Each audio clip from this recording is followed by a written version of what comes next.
Hvala. Dear all, it is my pleasure to see you in this number, and it seems to me that we can start the program. My name is Tamara Vučenović, and today I will be your host and lead you the way through the program. SEEDIG, Southeastern European Dialogue on Internet Governance, is an open, inclusive and informal space for dialogue and cooperation on internet governance and digital policy issues in Southeastern Europe. As a sub-regional Internet Governance Forum, IGF initiative, recognized by the UN IGF Secretariat, we are organizing annual meeting, and this year it will be our 9th. It is my pleasure to give the floor to the chair of SEEDIG Executive Committee to open this meeting. Olga Kirilyuk, please take the floor.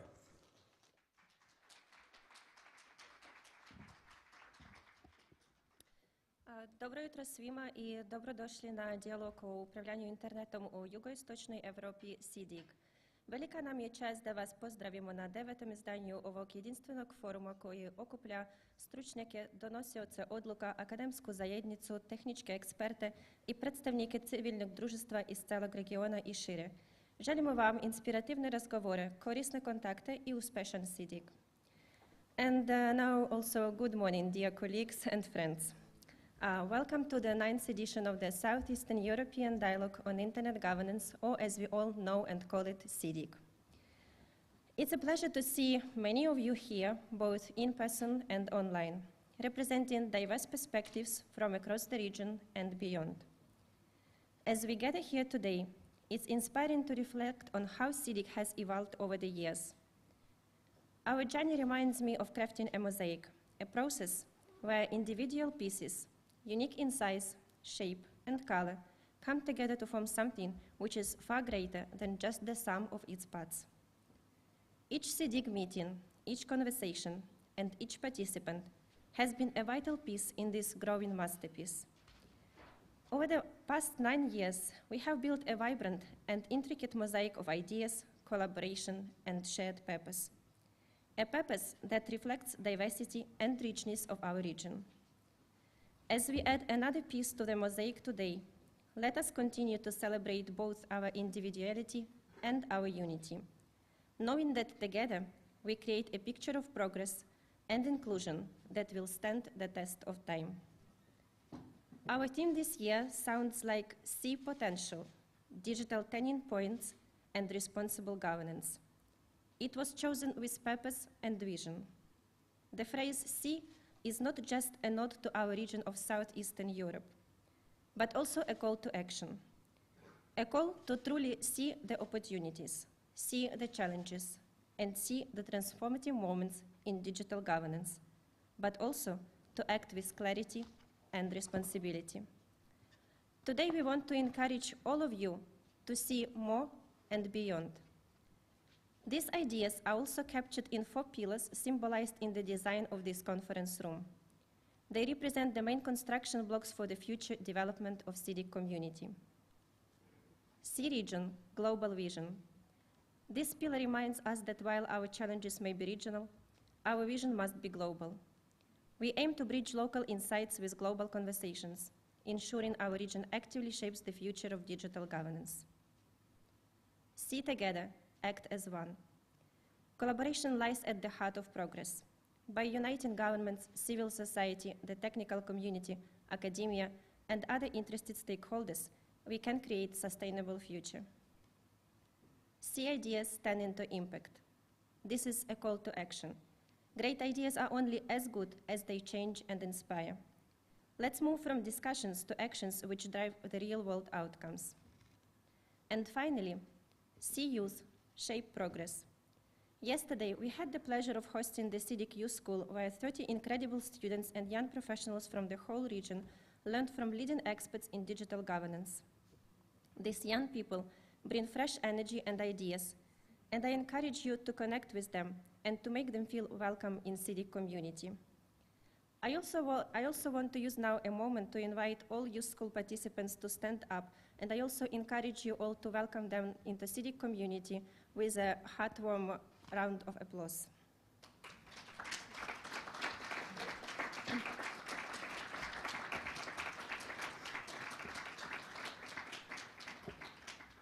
Thank you.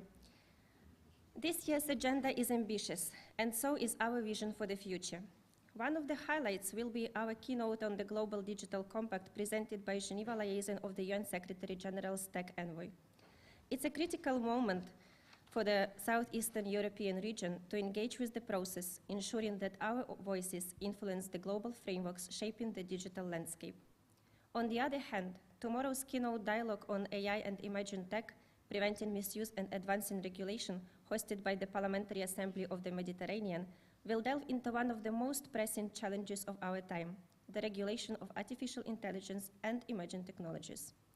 As these tools rapidly evolve, they offer immense potential but also create vulnerabilities, particularly when exploited by malicious actors such as criminals and terrorist organizations. For us, it will be an opportunity tomorrow to engage with forward-thinking approaches that balance innovation with safety, ensuring a more secure and equitable technological future for all. When I look around this room, I see an extraordinary gathering of talent, expertise, and passion. This is a space where all stakeholders, including governments, business, academia, and civil society, come together not to compete, but to collaborate. This is the essence of SEEDIG, a shared commitment to learning, contributing, and shaping the digital landscape of tomorrow. I invite you all to make the most of this opportunity. Step out of your comfort zone, ask bold questions, engage in difficult conversations, and above all, connect with each other. The biggest asset of SEEDIG is its community, and we are proud that every year this community is growing, which also helps us to grow. I also want to use this opportunity to express our heartfelt gratitude to the sponsors who made this event possible, including Internet Society, United Nations Internet Governance Forum Secretariat, RIPE NCC, Serbian National Internet Domain Registry Foundation, EUREAD, ICANN, and Serbian Open Exchange. We are also deeply thankful to our partners, including the UN Serbia, UNDP, OSCE Serbia, the Council of Europe, the Commissioners for Equality, and the Commissioner for Information of Public Importance and Personal Data Protection, Freedom House, and Internews. Your support is instrumental for SEEDIG's success and development. And to conclude, as there are many of you in the room who are here for the first time engaging with the SEEDIG community, I encourage you to approach me and my executive committee colleagues during these days. We are always happy to meet you and to discuss future collaboration opportunities. Once again, welcome to SEEDIG 9, and let's see beyond the frontiers. Thank you.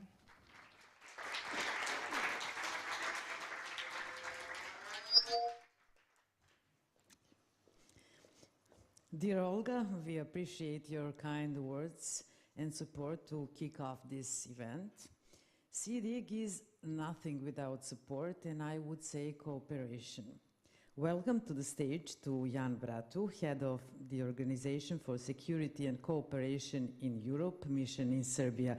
Mr. Bratu, the floor is yours.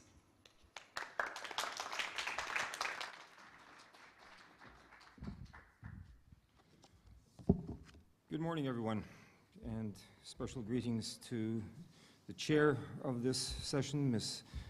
Kiriliuk, dear Commissioner Jankovic, colleagues, ladies and gentlemen. The intersection of internet governance and freedom of expression is complex. It's also evolving. Its various aspects, including the use of artificial intelligence, can only be addressed through a multi-sectoral approach, in collaboration. By coming together in forums like today's 9th annual meeting of the Southeastern European Dialogue on Internet Governance, we can build stronger, more unified positions on issues such as platform regulation, data privacy, and freedom of expression. The OSCE mission to Serbia welcomes and supports this initiative as it encourages interdisciplinary and multi-stakeholder approaches. It is complemented by the SEEDIG Youth School 2024, which, as Ms. Kiriliuk mentioned, was hosted yesterday by the OSCE mission and enabled over 30 young people from the region and beyond to delve into internet governance and digital policy issues. Supporting young experts to work together is very important for bringing the region closer together to global policy developments. It's also very important in bringing the region together in a wider sense. Young people from the whole region should meet each other, They should get to know each other. They should collaborate on substantive issues in order to not only develop those substantive issues, but to understand each other better. It's a form of reconciliation based on substantive issues. The Internet offers unprecedented means for worldwide exchange of ideas and the free flow of information. This is a key commitment undertaken by all of the OSCE's 57 participating states. It goes back all the way to 1999, the Copenhagen document. The Internet, however, is not immune from manipulation and censorship, and is not free by nature. It is free by design. Democratic governance means an obligation of states to enable unhindered access to open, inclusive, and non-fragmented Internet, as well as independent and pluralistic media. The free flow of information across borders and the development of digital literacy for their citizens are part of this package.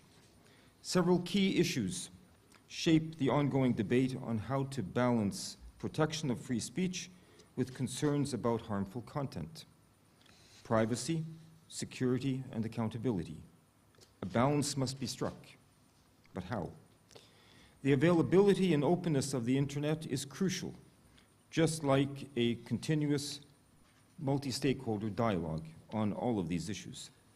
And in this regard, it's very important to initiate the implementation of the Global Digital Compact that was launched in September of this year during the UN General Assembly's 79th session.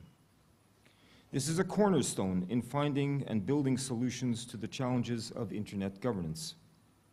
Global, regional, and national initiatives have a significant role to play. It's important to emphasize that only with the cooperation of stakeholders can we all confront the growing challenges in terms of protecting human rights and fundamental freedoms, thus creating the very environment for safety and democracy for all citizens. One of the most discussed issues over the past few years is platform regulation. The OSCE representative on freedom of the media, the RFOM, has rightly highlighted that platform regulation must be transparent, proportionate, and respectful of freedom of expression. This principle must guide our approach to regulation, ensuring that it does not become a tool for unjust censorship. And we have seen examples in this regard. Or that regulation becomes a tool for suppression of dissenting voices, and with clear, accessible moderation policies that enable and empower users to participate freely in the digital space. As we consider all of these issues, we should also address the growing role of artificial intelligence and algorithmic moderation. While these technologies help scale content moderation efforts, they raise concerns about bias and the lack of transparency in decision-making. Another thing that we cannot ignore is the intersection of privacy and surveillance, which has a direct impact on the individual's willingness to express themselves freely, which is also part of being and living in a democratic society. Ensuring that individuals can communicate, share, and engage without fear of being monitored or censored is crucial. The outsourcing of human rights protection to revenue-driven private actors may incentivize over-blocking of legitimate speech and raises additional concerns about the rule of law and discrimination. Artificial intelligence's potential to facilitate surveillance and censorship for both economic and political reasons poses a threat to the right to seek and receive information, as well as to media pluralism. The power and influence of a few intermediaries, as well as the fact that most AI tools operate opaquely and with little regulation or oversight, exacerbates this threat. These are important and crucial issues. The OSCE participating states have committed to protect and promote freedom of expression and fundamental freedoms and human rights, including in their policies related to the Internet. As also recommended by the OSCE RFOM, for best results, we should work together. We should work through multi-stakeholder efforts. The multi-stakeholder approach of the UN Internet Governance Forum can serve as a good practice example throughout the OSCE region on internet governance. Ladies and gentlemen, I reiterate, regional cooperation is crucial. It's key. By coming together in forums like SEEDIG, you can enhance our collective ability to influence global and European and EU developments, and that our shared values are also reflected in international norms. In doing so, we can contribute to shaping an internet that remains open, inclusive, and respectful of human rights for all. And for all these reasons, I am very glad to see that so many of you are here today representing industry, civil society, academia, digital gatekeepers, and online platforms. You all have a significant impact on the access to public information and thus on democratic life. This goes beyond the internet. Also about the security of our societies. Government and corporate responsibility are necessary to respect the fundamental freedoms, personal data protection, and privacy of communication, which we see attacked offline and online every day. So the OSCE mission to Serbia works with all our stakeholders to raise topics related to internet governance and its impact on freedom of expression, and we shall continue to assist linking different stakeholders from media, civil society, state institutions, and academia so as to keep up with the rapid changes in this field. We are supported in this by the work of the representative on freedom of the media in Vienna, working for awareness and common policy approaches across the entire OSCE region. I then end and conclude by encouraging all of you to engage in very constructive discussions and know that the topics that you are discussing today go far beyond the internet.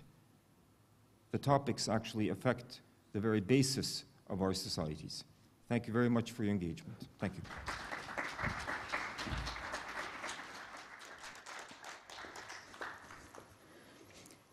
Mr. Bratu, thank you so much for being here and for your really inspiring opening message. Domestic support is crucial. We deeply value the support and collaboration from our local partners and friends. Having this kind of engagement is truly invaluable. We are pleased to invite Brankica Janković, Commissioner for Protection of Equality of the Republic of Serbia. Please.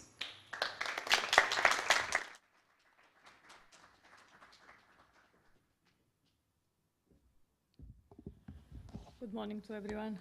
I think it could be really challenge to shine after dear Olga and dear Jan, but above all, dear members of SEEDIG community, welcome to Belgrade. I wish you all the best, and I guess you really enjoyed yesterday in a youth school. We are very happy and very proud to be your guests here in Belgrade. And of course, I'm very pleased to be able to talk with you all together about a phenomenon that has become so much a part of us that some are already calling it a basic human rights. About the phenomenon that connects us, as the great Stephen Hawking said, is one big brain in which each of us represent one neuron. I'm talking about the internet, of course, and how important the internet is for today's society is also shown by the statement of the famous comedian Will Ferrell, that before we marry someone, we should observe how they behave when they have a bad, weak internet connection on their devices to see who that person really is. In today's digital age, our lives are increasingly intertwined with technology. we shop online, connect with loved ones, and engage in global conversation, all at the touch of a button. Yet, this digital realm has also become a breeding ground for violence and abuse, particularly against women and marginalized communities, unfortunately.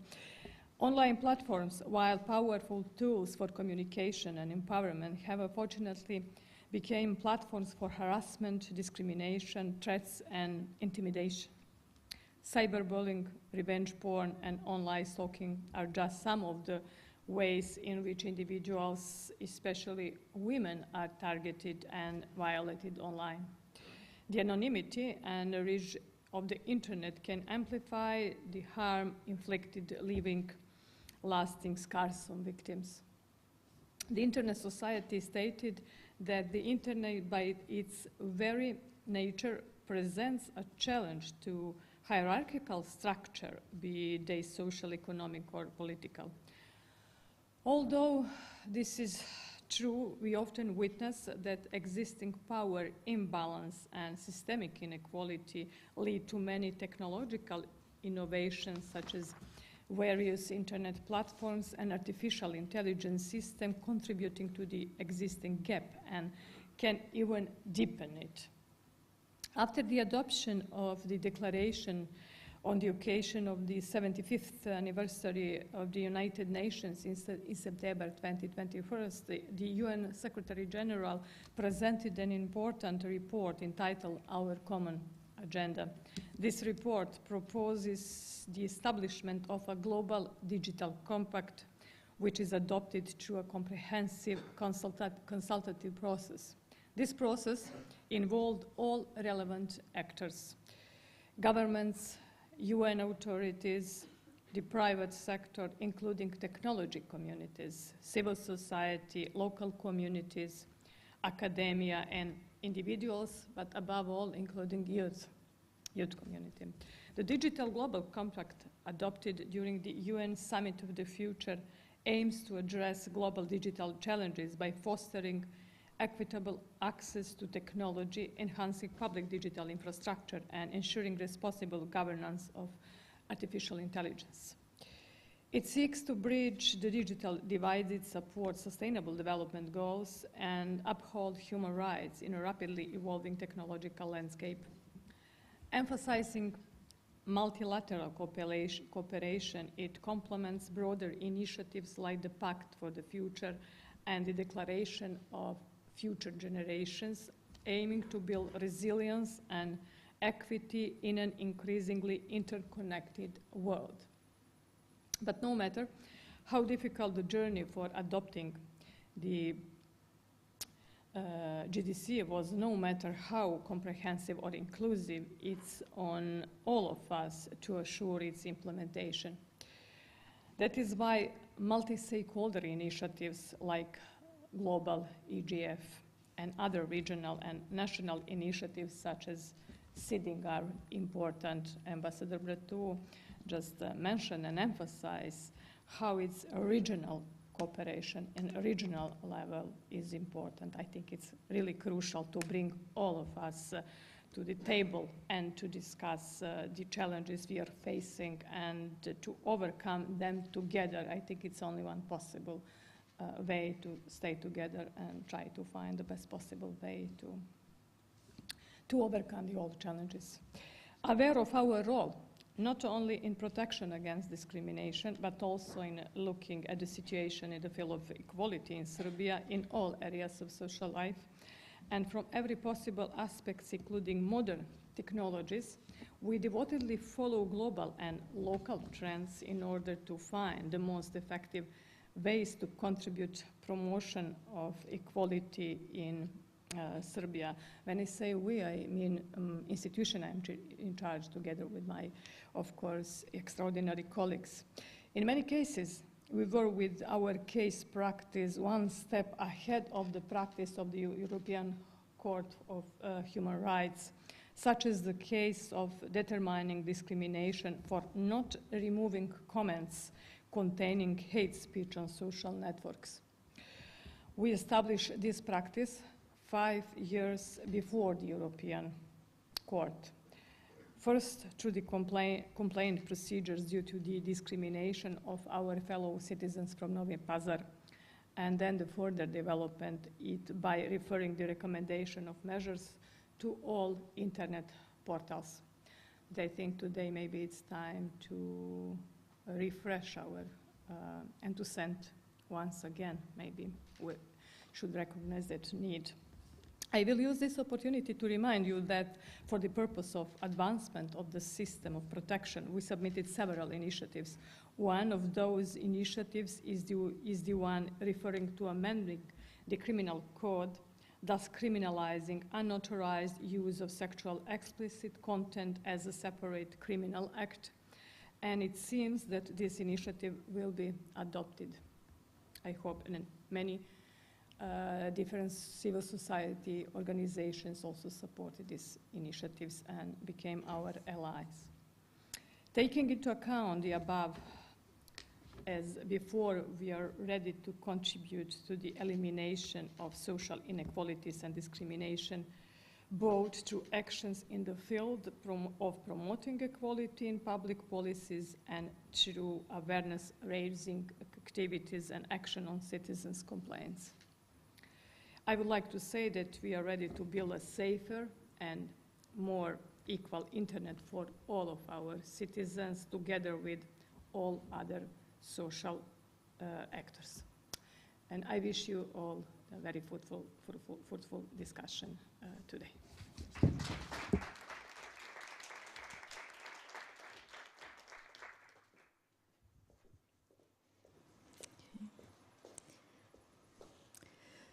Dear Brankica, thank you so much for your thoughtful opening remarks.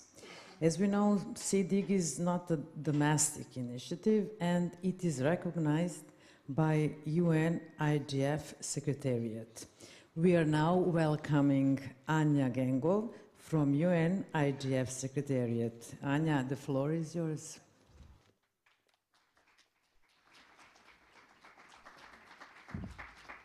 Thank you very much. Good morning, dobro jutro svima u skoro sunčanom Beogradu. Excellencies, distinguished delegates, ladies and gentlemen, it is a great honor to join you on the 9th occasion of the SEEDIG and to address you on behalf of the United Nations Internet Governance Forum Secretariat. I, at the beginning, would like to extend our deepest gratitude to the members of the SEEDIG's Multi-Stakeholder Executive Committee for their hard work throughout the year and for making and enabling us for this important forum to happen here in Belgrade. As Olga said, indeed, the respective communities set this year's agenda very ambitiously. You are tackling some of the most pressing issues of today, not just for this respective region, but also for the world. From digital divide, IPv6 deployment, digital rights, how labor markets behave, especially in the era of artificial intelligence, to cybersecurity matters, overall digital divide, especially gender-based digital divide. These are issues that we need to discuss before sound, informed decisions are made. The days when digital matters were viewed as isolated technological topics are long, long behind us. Today, discussing digital governance means addressing complex economic, social, political, legal, and policy implications. As a proven accelerator of sustainable development, good internet governance is an area far too complex for one entity, one discipline, one initiative to meaningfully address it. It requires all stakeholders to discuss as equals within a framework of good shared values. SEEDIG embraced this vision from the very beginning. I vividly remember Sofia, Bulgaria in 2015, when a small at the time, but certainly committed, dedicated community gathered to create an inclusive grassroots platform for discussing internet governance and for building digital capacity. 9 years later, now standing here with all of you, I believe you will agree and join me in confidently saying that SEEDIG really exceeded expectations, delivering on this mission with remarkable success and resilience throughout this journey, especially taking into account the nature of challenges over the years that have been put in front of it. Yesterday's SEEDIG school, as colleagues also noticed before me, was a powerful reaffirmation of this vision. It was a true pleasure to work with all of you, young people from different parts of this region, of different backgrounds, yesterday. Your energy, innovative thinking certainly highlighted a very important fact, and that is that in a world full of challenges, the youth of this region represents probably the brightest hope for a positive long-term change. And when you pair this with transformative power of digital technologies, the potential can become indeed a driving force for a shared prosperity, a digital turning point, just as your main overarching theme says. SEEDIG takes good care of this region. It contributed over the years to building a strong ecosystem comprised of national and youth IGFs across the region. Just in this week, for example, shortly after SEEDIG concludes, we will be hearing from the IGF processes in Ukraine and Bosnia and Herzegovina. And I certainly hope that we will continue expanding, both in quality and quantity, and that we will be seeing organized multi-stakeholder efforts coming from also countries such as Slovakia, Bulgaria, Montenegro, Romania, where we still are yet to see the national IGFs rising.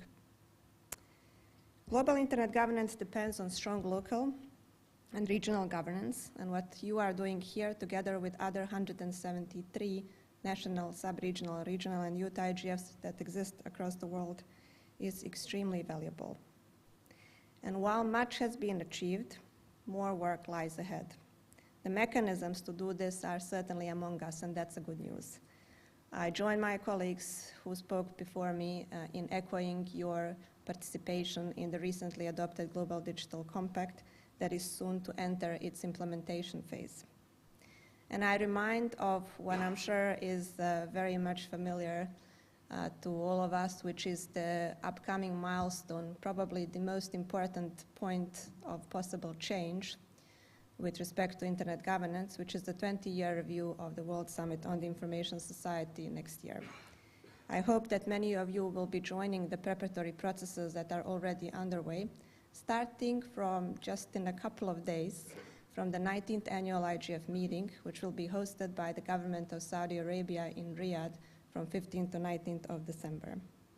Under the overarching theme, Building Our Multi-Stakeholder Digital Future, the IGF will convene thousands and thousands of stakeholders coming from various backgrounds to discuss some of the most pressing issues related to digital governance so that we can all collectively go into what is a brighter, more sustainable digital future.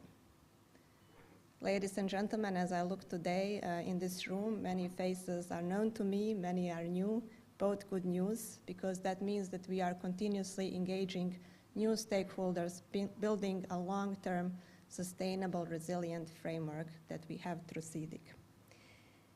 Multi-stakeholder cooperation, certainly the essence of effective digital governance, is something that you demonstrate. And in concluding, it would be a pity if I wouldn't notice that this year it seems to me that you are upgrading this notion of multi-stakeholder participation by having probably what's the fluffiest participant at SEEDIG, which is UMCA. And I thank Olga and Tanya for bringing their precious pet to join us in this important meeting. And I'm sure you all appreciate the pinch of this soft charm in these discussions, which are often heated and not easy to go through. Once again, thank you so much for this opportunity, and I look forward to the fruitful deliberations in the next 2 days. Thank you.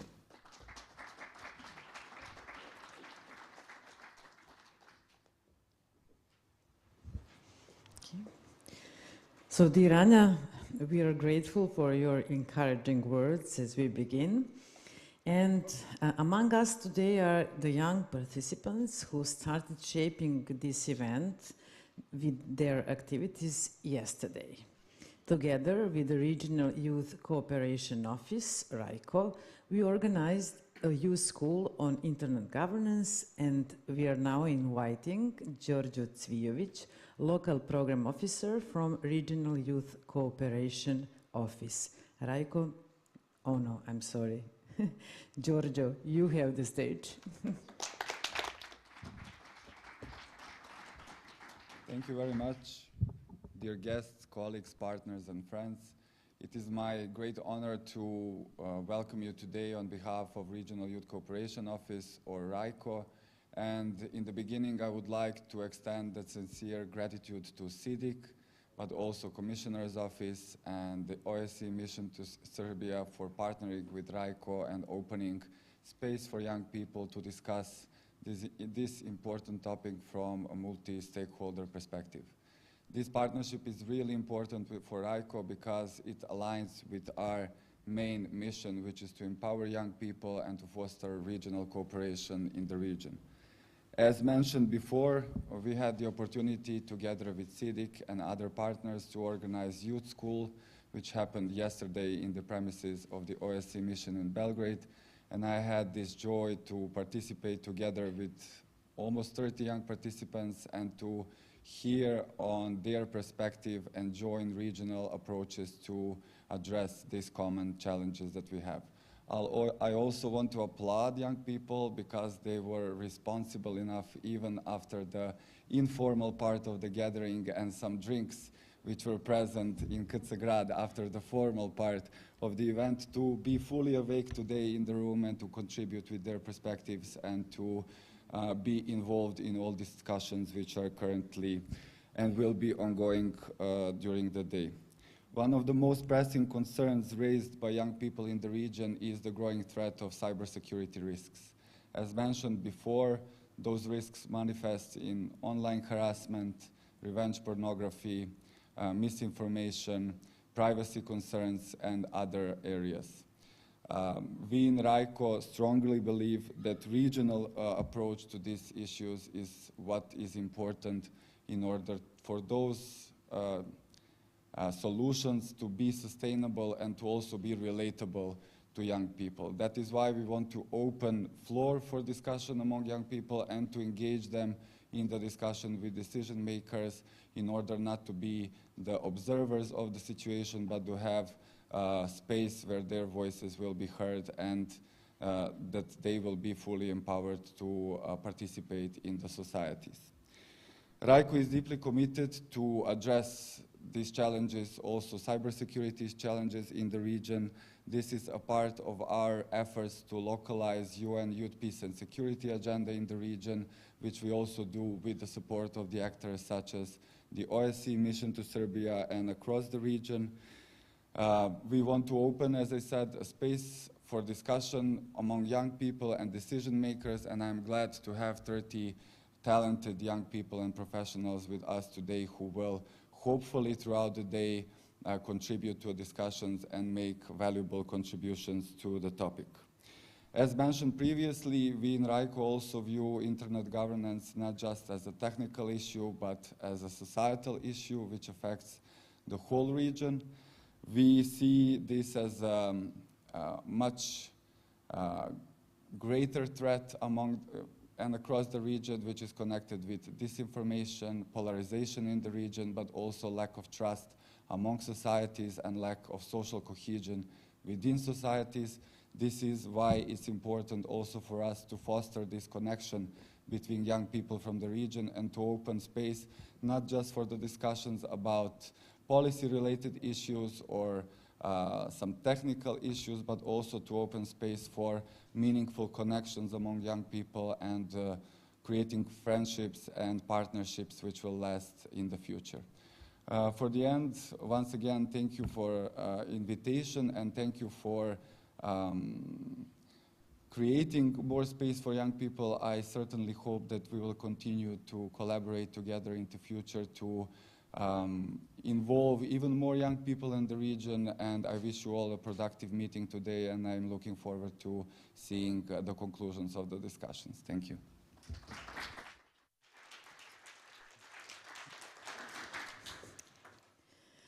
Thank you, Giorgio, for your contribution and for representing Regional Youth Cooperation Office in supporting this initiative.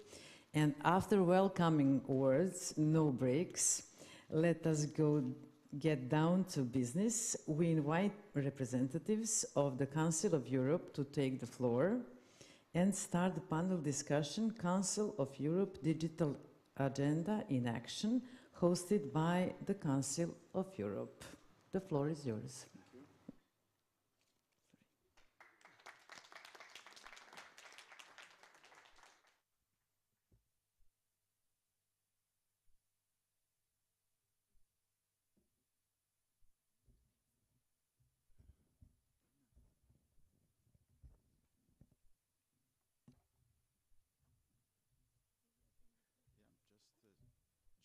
places.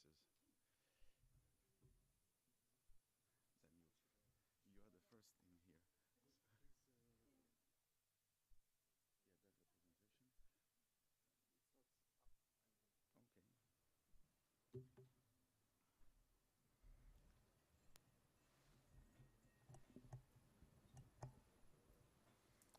here. Is the microphone on? Yes. Dobar dan, dear colleagues. It's an honor for the Council of Europe to be to host the first panel of this meeting. It is also a responsibility. I would like to underline from the very beginning that the Council of Europe, along with other organizations whose speakers provided keynote speeches this morning, is for an open, free, and safe internet, and are going to demonstrate this through our panel discussion.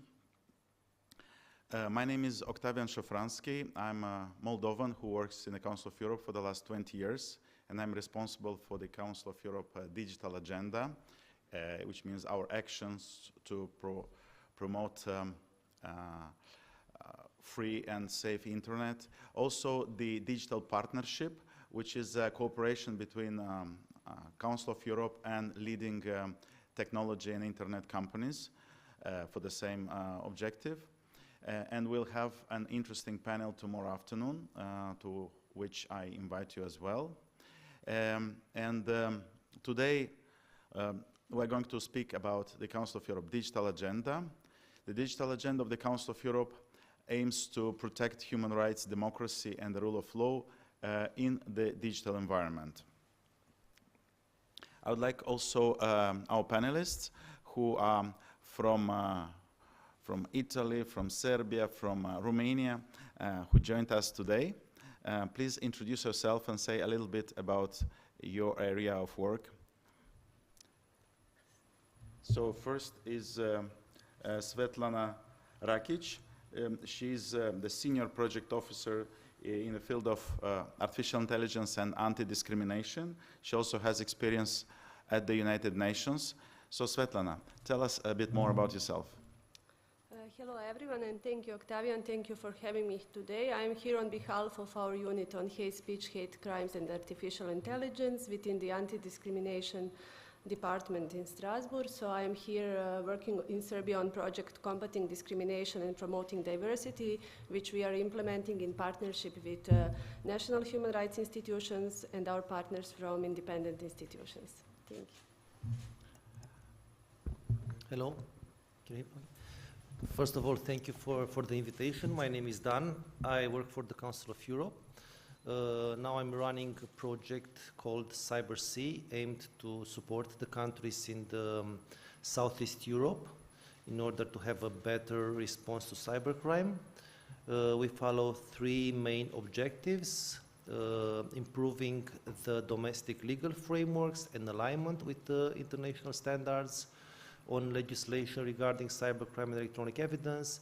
Secondly, we support capacity building, capacity development in the region, meaning training criminal justice professionals as prosecutors, police, judges, cybersecurity experts, and others. And on our third pillar, we aim to strengthen, to enhance the cooperation in the region and beyond, cooperation between the public and the private sector, cooperation between the criminal justice and the cybersecurity industry, and of course cross-border international cooperation between main law enforcement agencies handling cybercrime cases. Apart from that, I've been a police investigator for 20 years. I served in the Romanian police, and basically on criminal investigation, and for the last 8 years I was head of cybercrime unit in Bucharest. Thank you. Nevena Ruzic, she's an independent consultant in the field of information, privacy and personal data, and she has also authored important studies like Pravno uređenje interneta u Serbia, Nationalizing General Data Protection Regulation in Western Balkans, and others. Please say something more about yourself. Okay, thank you. I work with the Council of Europe, so for many years I've been an expert in different areas regarding information law, digital rights. One of the documents that I'm very proud of is contributing to a Venice Commission document on the use of digital platforms in the area of elections. But I also contributed with the OSCE mission or different offices in Albania and, for example, the intersection between fundamental rights and the use of artificial intelligence. Other than that, sometimes I feel like an observer, like a long-standing observer, attending the first World Summit on the Information Society back in 2003. And since then, it was inevitable that we have to communicate together. Hence, SEEDIG and other initiatives are becoming just fruits of the then convention. So, yeah, I think that will be all. Thank you, Svetlana. The next speaker, Cesare, we know each other well. We've been working in the Council of Europe for several years, hand in hand. He is now the secretary to the Committee of Experts on Online Safety and Empowerment of Content Creators and Users. He was also program manager for technical assistance cooperation projects in the Southeast European region, so he knows well the region as well. Please say something more about yourself. Thank you, Octavian. Good morning. Thank the organizer for having us and me. My name is Cesare, and I work in the Secretariat at the Council of Europe, where we basically support the decision-making process of member states that has to deal with media and freedom of expression in the Steering Committee for Media and Information Society. In particular, as Octavian mentioned, I'm now supporting the work of a group of experts towards a draft recommendation on empowering users and content creators to enhance their safety online. This is just one of the activities that the Council of Europe is currently carrying on to contribute to the goal that has been mentioned before of an open, safe, and inclusive online space. Just a little note, also I worked for a few years as program manager for cooperation programs on freedom of expression and freedom of media in the Balkans. That was a very exciting and challenging experience, so I'm very glad to be back here and continue this discussion and this exchange with the very vibrant society of the region. Thank you very much. So before addressing specific questions to our panel today, I would like to say a few words about the Council of Europe Digital Agenda. Many of you know, but I would like to remind you that the Council of Europe was set up 75 years ago in 1949 in the aftermath of the Second World War. And its main objective is to preserve peace in Europe. Has it succeeded? If you ask people in the Southeastern European region, many would say not really. There have been conflicts here. The same could go for the Eastern Europe. Many conflicts are happening there until even today. But for the majority of people in Europe, in Western Europe, in Central Europe, in some parts of Southeastern Europe, it has been already proven as a very successful project.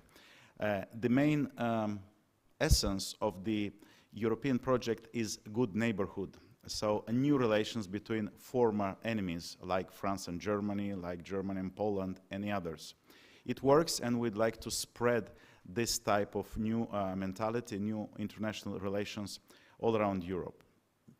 So all the countries which are in blue on this map have committed to the Council of Europe values, the European Charter of Human Rights, and cooperate. Until recently, there was another member, part of the Council of Europe, which 2 years ago had to be excluded because it didn't anymore upheld the values to which it signed for. The Council of Europe way of operating is threefold. The first pillar of the Council of Europe action is developing standards, legal standards, conventions as a hard law, and recommendations and normative documents as a soft law. The latest standard developed by the Council of Europe, you've heard probably, is the Framework Convention on Artificial Intelligence, Human Rights, Democracy, and the Rule of Law. This convention was launched for signature on the 5th of September this year, and it has already gathered support from all European Union countries, from United States, Japan, Israel, so basically the leading nations in terms of AI development. So it is going to become a global standard for artificial intelligence. And I'm proud that my country, Moldova, has also signed this convention, and I invite you, your countries, for a benign competition in joining this international treaty. The second pillar of the Council of Europe work is monitoring. We don't simply accept countries' promise to deliver on their human rights obligations. We also monitor them and go on missions and evaluate the way they implement these regulations. For instance, on prisoners' rights, on minorities' rights, on fighting corruption and money laundering. And finally, one of the reasons we are today is that we provide assistance to those countries that expressed interest in specific fields through national action plans. Now, I come back to the digital world. There are 5 expertise areas of the Council of Europe. The first is what we're doing today, enhancing internet governance in Southeastern Europe through the SEEDIG, in Europe as a whole through EuroDig, on a global stage through the IGF. And the Council of Europe delegation participates in all these events, including the next week or the next month IGF in Saudi Arabia, where we find it important to make our voice heard, our values being promoted throughout the region, which is complex, which is diverse, and which needs multi-stakeholder dialogue in order to progress. Then we're talking about developing digital governance. For a very long time, internet was the main reference in global digital policy making. Today we have new areas: artificial intelligence, virtual realities, public digital infrastructure. All of them together, we place them under the global digital governance, where we need to develop the same multi-stakeholder dialogue, being even more inclusive, being even more ambitious. And 3 traditional areas of the Council of Europe involvement is protecting privacy with the Convention 108, plus combating cybercrime with the Budapest Convention and the newest Convention on Framing Artificial Intelligence. The digital agenda, the current digital agenda of the Council of Europe, stems from the previous internet governance strategies. And it is focusing on 3 objectives: consolidating the existing digital regulation by supporting implementation of Council of Europe standards, mainly the 3 conventions, responding to new challenges and taking advantages of the opportunities provided by emerging digital technologies. And we've done a recent brilliant study on the metaverse. It's a big and important topic that will be perhaps talked about in this, but also next SEEDIGs. On the blockchain potential impact, on other technologies that are coming, and we'll learn soon about them. And obviously, I already spoke about accompanying member states for a digital transformation with European values based on the Council of Europe standards. So, what we do as a part of digital agenda? Early risk assessment of new technologies. I already spoke about metaverse, artificial intelligence, blockchain, etc. The second and very important area of our work is digitalization of the judiciary in member states. We are a legal, basically powerhouse in Europe, and it is important that we support all actors in the legal field in Europe in many ways. One of them, for instance, is using artificial intelligence in translating decisions of the European Court of Human Rights into all 40-some languages that are used in the European Union. The other one is translating decisions of national courts in various languages used in that. So this is one example, and there are many, and you can learn of them online.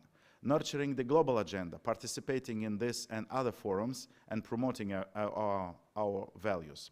Cooperation with companies and academias, and I spoke about a very fruitful partnership of the Council of Europe with already 27 leading companies like Meta, like Google, like Intel. Some of them will be present tomorrow. And developing online training opportunities. The Council of Europe has developed a number of programs which I all call the Council of Europe Digital University, which are accessible for free online for everyone. Only one of this program, called HELP, has already more than 150,000 students that have taken some of these courses, and I invite you to research online. Finally, two major events next year. One is the European Year of Digital Citizenship Education, which was declared by the Council of Europe and which federates myriads of initiatives around Europe and is structured along 4 big events in Strasbourg, in Ljubljana, so not far from here, and other places. I invite you to get on this website, reach into the database that provides you more information, and also use the visual kit of this year to some of your events that fit suitable. And final word, before I pass the word to our panelists, is a major event in 2025 that will happen in Strasbourg. Is the next EuroDig. The 18th birthday of the EuroDig, which was basically born in Strasbourg, will happen again in Strasbourg on 12-14 of May, and you can find more information and submit sessions for this EuroDig already now. So, let's go back to our panel and address the first question to my dear fellow panelists. So, please describe the challenges and indicate priorities in your field of work in the context of digital agenda of the Council of Europe from European and global perspective. The next question would be on Southeastern Europe, so focus on global challenges and approaches. Who would like to start? Well, I can start. Yes, yeah. Nevena, please. Well, first of all, thank you for sharing the questions before, because you gave us time to think about it. And then I was listening carefully to opening speeches. And I dare to say that one of the challenges is how to put back human rights enforcement or implementation, however we call it, into the hands of the state. Thinking of the positive obligation that the Council of Europe is always promoting, or at least that is existent in almost every European Court of Human Rights decision. So what we do as states to not only refrain from violating human rights or infringing, but also providing secure environment for those rights to be enjoyed. And I think globally this privatization of law enforcement or human rights enforcement is a big challenge. We may not call it like that, but we are actually facing, I think Ambassador Bratu named it outsourcing of human rights protection. And that's actually a great challenge, because it's not only about internet or internet governance, is about, I mean, where we are heading, and are we going to insist on responsibility, because this is another risk actually globally, that we actually lack responsibility or accountability in general. Indeed, Nevena. Cesare. Yes, so I would say that, well, the first, and I don't want to be too theoretical, but I think this is very important. The first challenge from a freedom of expression perspective is understanding and building an understanding of the value and the limits of freedom of expression online and offline. We live in a time where unfortunately, freedom of speech, and I use this term not, I use it intentionally, is weaponized by some to basically struck at the foundations of what I would call the European conception of democracy, which is based on the triangle, the other triangle of the Council of Europe: democracy, rule of law, and human rights. There is no human rights without democracy and rule of law. There is no democracy without rule of law and human rights, and so forth and so on. So this understanding is difficult. I found myself in situations where talking with domestic high-level policymakers, the message they were giving was basically, well, in certain area, when we deal with certain aspects of Council of Europe standards, we understand what we have to do when we deal with protecting children, when we need to deal with protecting women, when or promoting gender equality, or when it's about the protection of LGBTQI communities.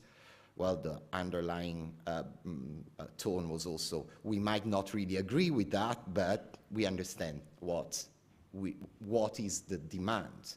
When it comes to freedom of expression standards, I have the impression that there is no such common understanding.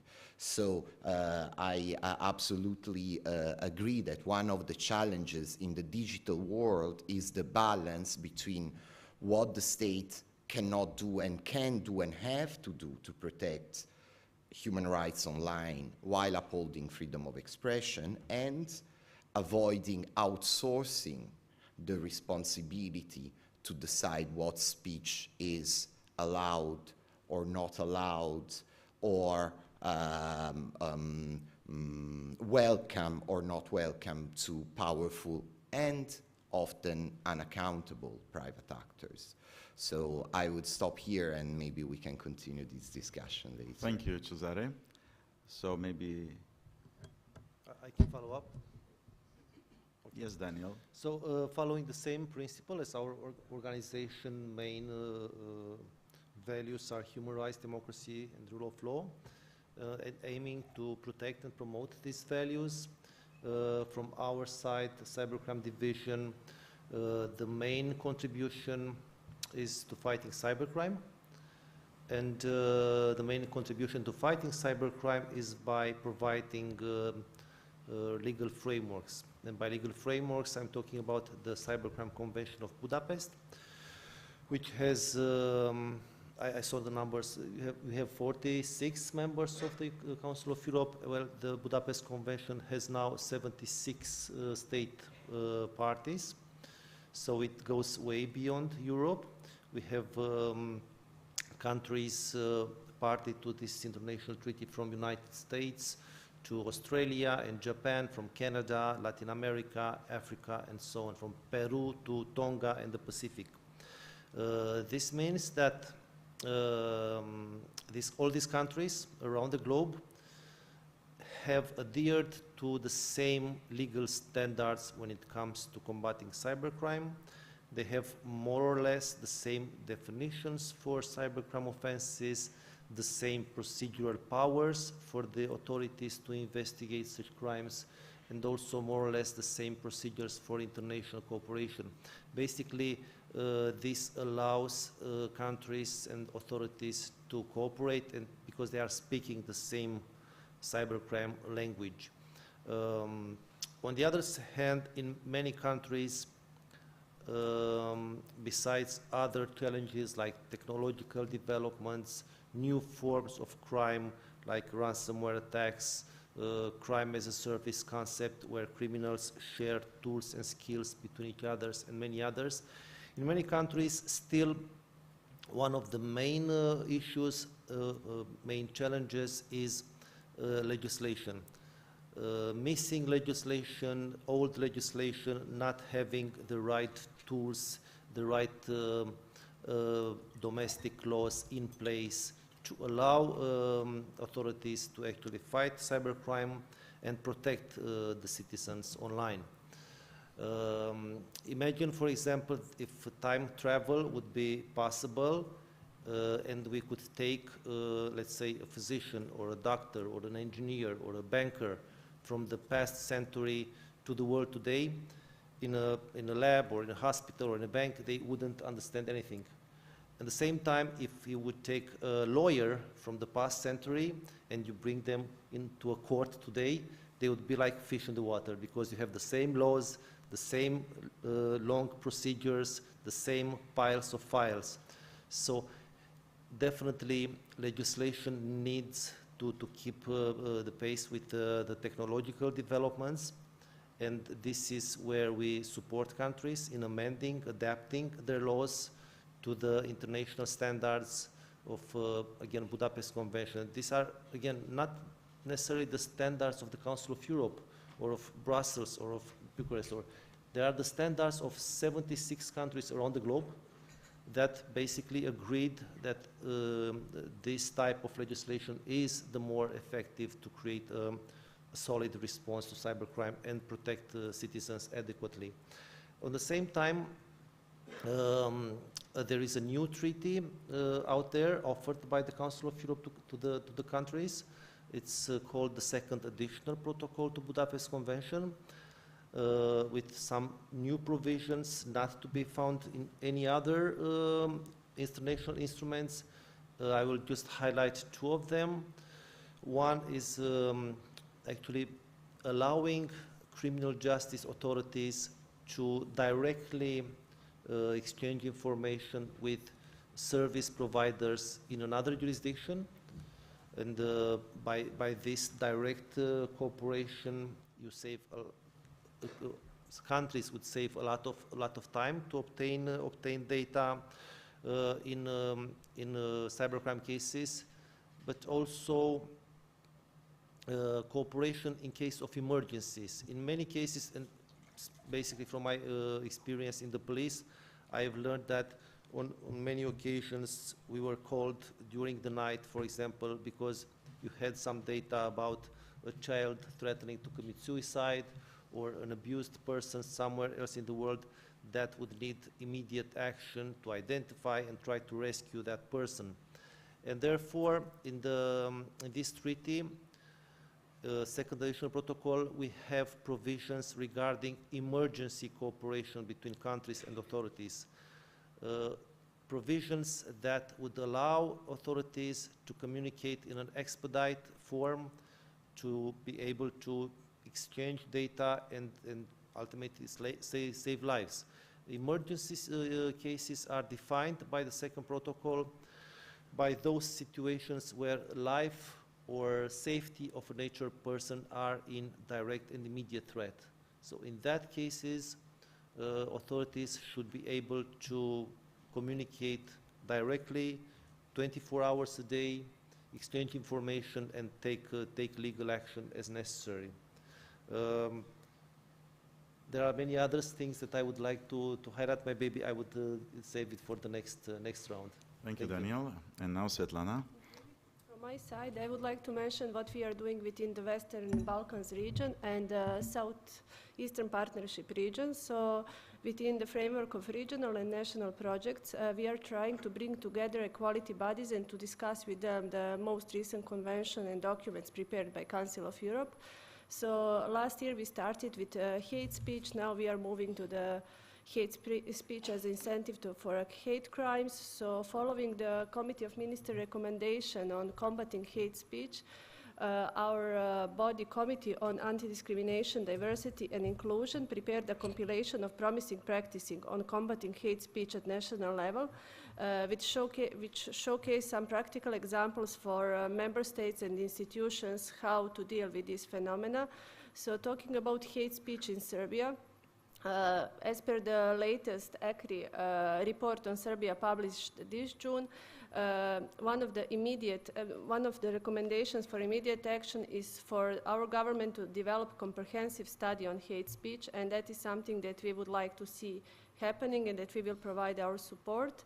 And talking about the artificial intelligence and the framework convention that you mentioned, Octavian, we are looking forward our government to first sign this convention and then to apply it into the national legislation. We are glad to hear that government of Serbia is working on the strategy for artificial intelligence, and we would like to see our framework convention embedded into this document during next year. Yeah.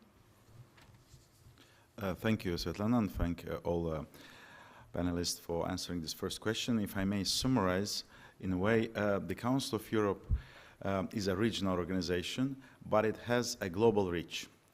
And this is very important when we are coming to the global stage to say that a convention or another normative document that has been validated by 46 members of the global community, which is about 1/4, it might be well positioned to take the leading role in its respective field, like the Cybercrime Convention, like the Data Protection Convention, and like in the future, I'm pretty confident, the Framework Convention on AI.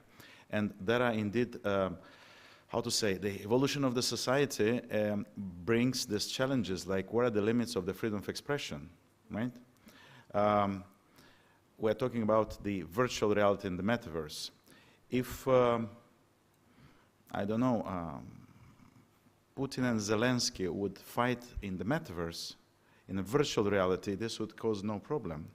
But unfortunately, the war is happening on the ground and a lot of lives are lost. So some of the new technologies may bring at a certain point some kind of other solutions.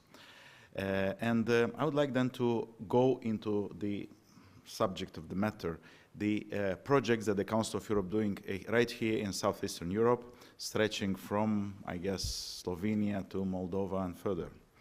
And dear panelists, please elaborate on what you do in your specific areas in the Southeastern Europe, maybe even Eastern Europe, because it's very relevant to our audience today.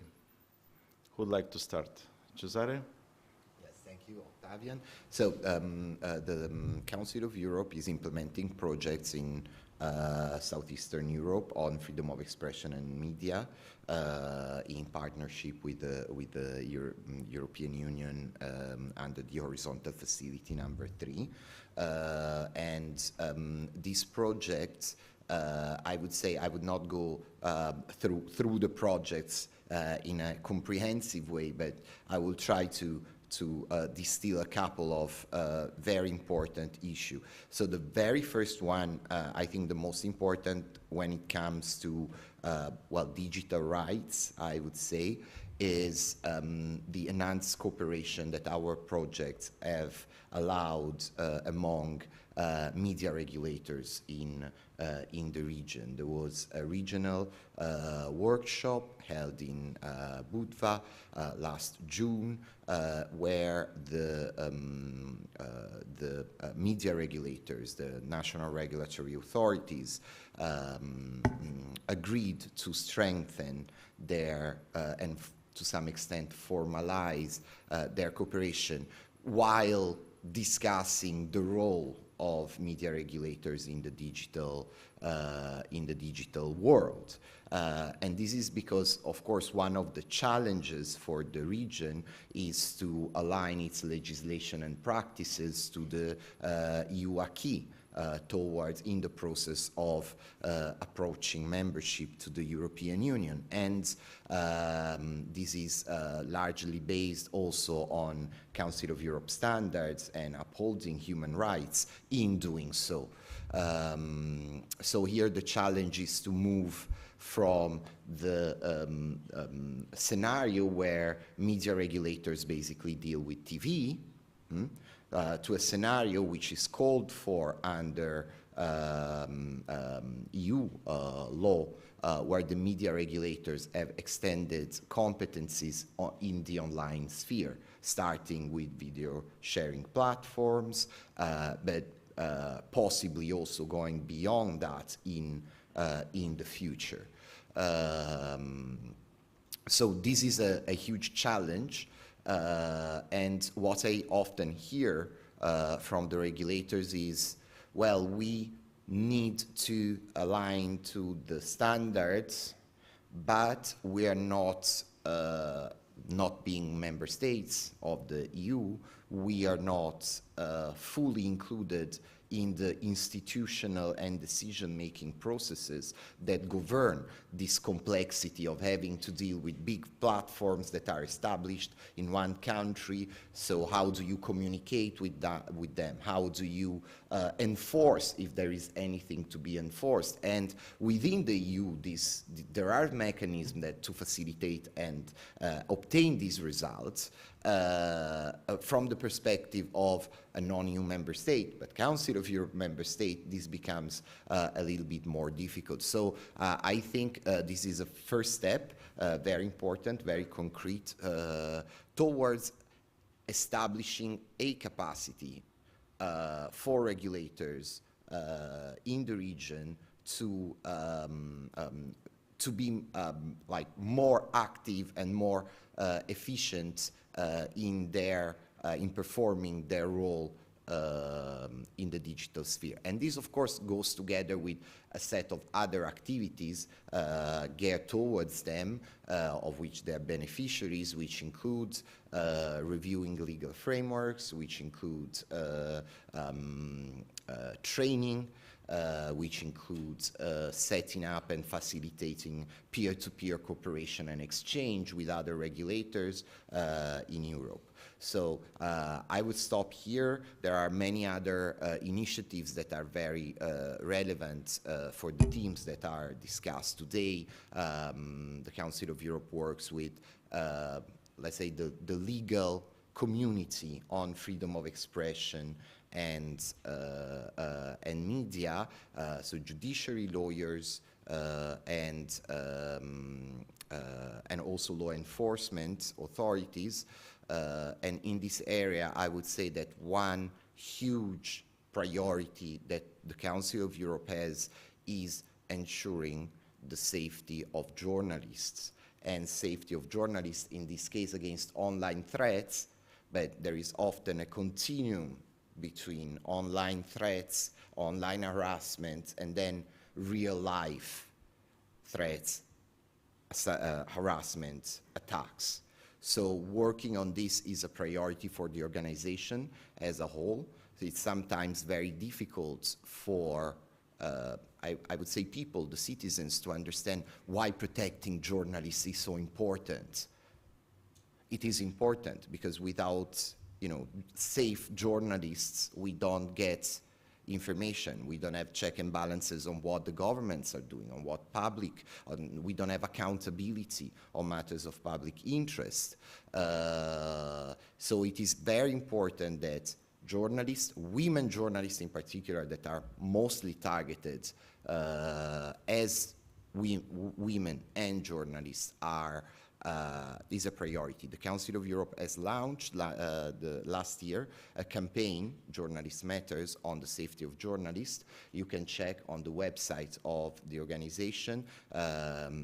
There are national chapters of the campaign that are being progressively established in each member state.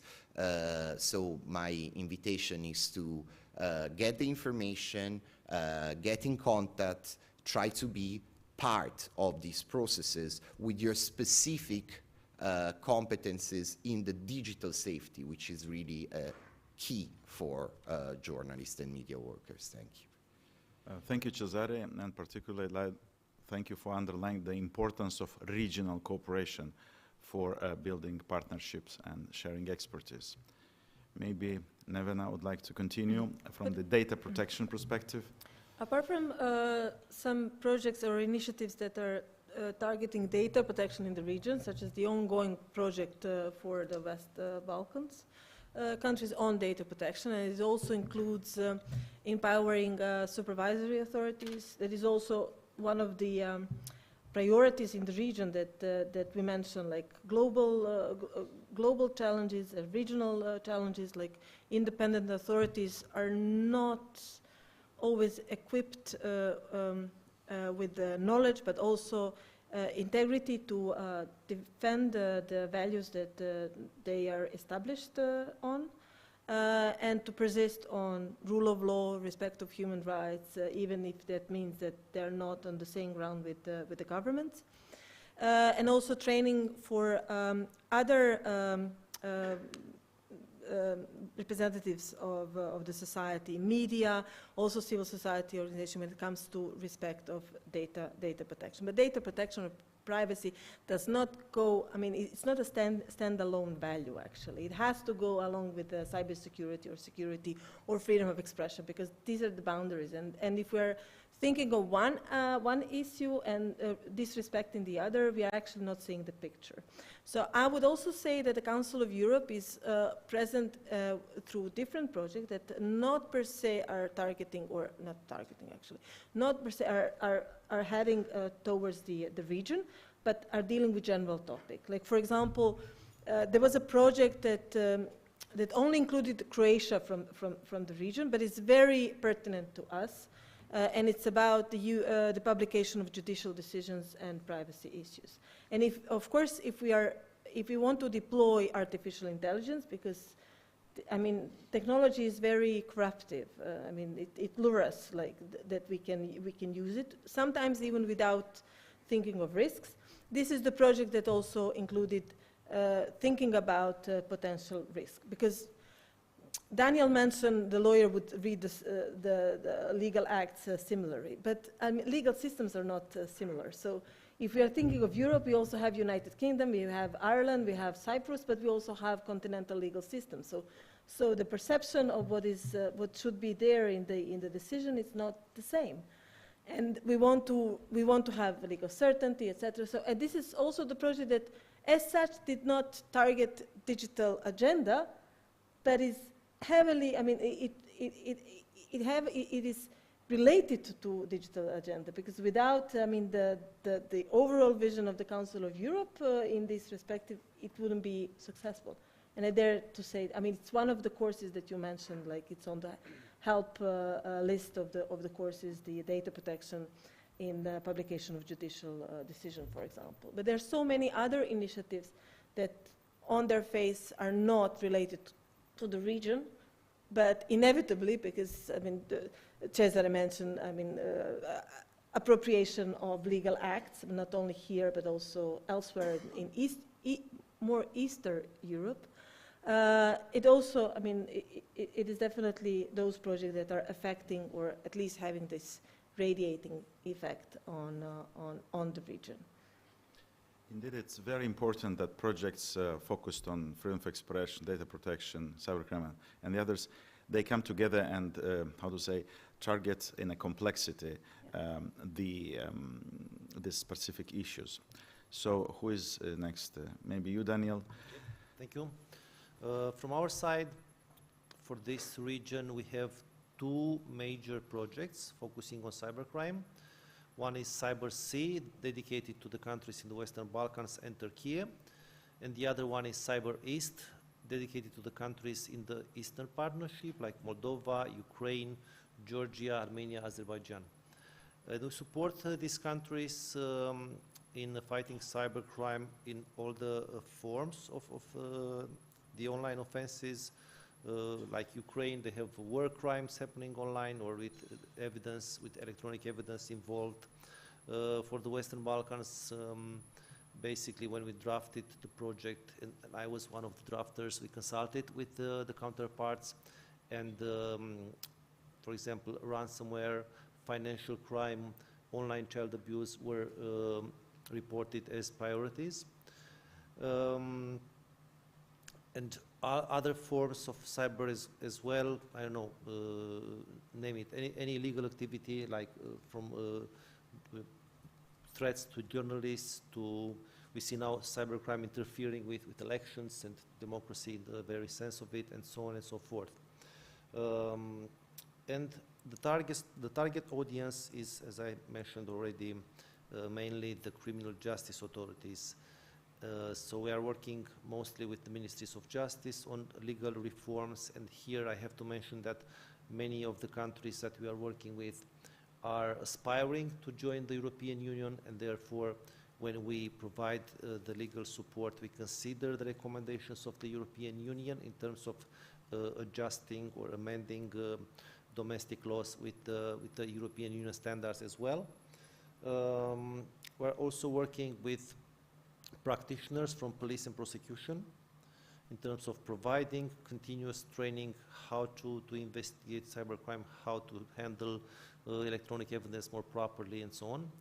We aim to have some sustainability here, and starting this year, we are also working closely with the training institutions, mainly with police academies, justice academies, with the focus, with the objective to have courses, training, modules on cybercrime and electronic evidence in the curricula of these training institutions, develop some pools of domestic trainers, also develop some training strategies that would allow them to replicate this training and conduct it in a sustainable manner.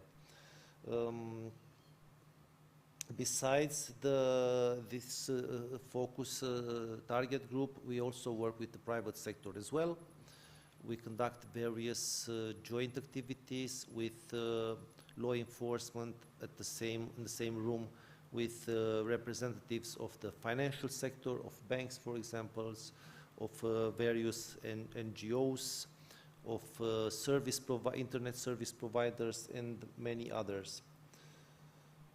I would say that one of the things that our partners reported as also an issue, an obstacle in addressing cybercrime more properly is sometimes inefficient or lack of reporting mechanism. In many countries, people find it difficult to go to a police station to report a cybercrime, and therefore online platforms allowing people access to justice in general would make this more efficient, and we are working with a number of countries, supporting them to develop online platforms or to use existing platforms to collect data and to encourage people to report such crime. And I would open the floor here, if I may allow. Maybe someone in the audience may say something about their own experience. Have they ever been a victim of cybercrime, or they have ever witnessed? Do you ever witnessed some illegal activity online? And how did you react? Did you find a way to report that to a law enforcement authority, or did you not? What was the issue here? In some countries, lack of trust in the authorities is an issue. In others, maybe other challenges. If you have any comments here, I would really appreciate. Anyone would like to reply to Daniel's question? Or maybe take a little bit of time to think. Now, I'll offer the floor to Svetlana to give her perspective on anti-discrimination and the activities of the Council of Europe and then broadly in the region.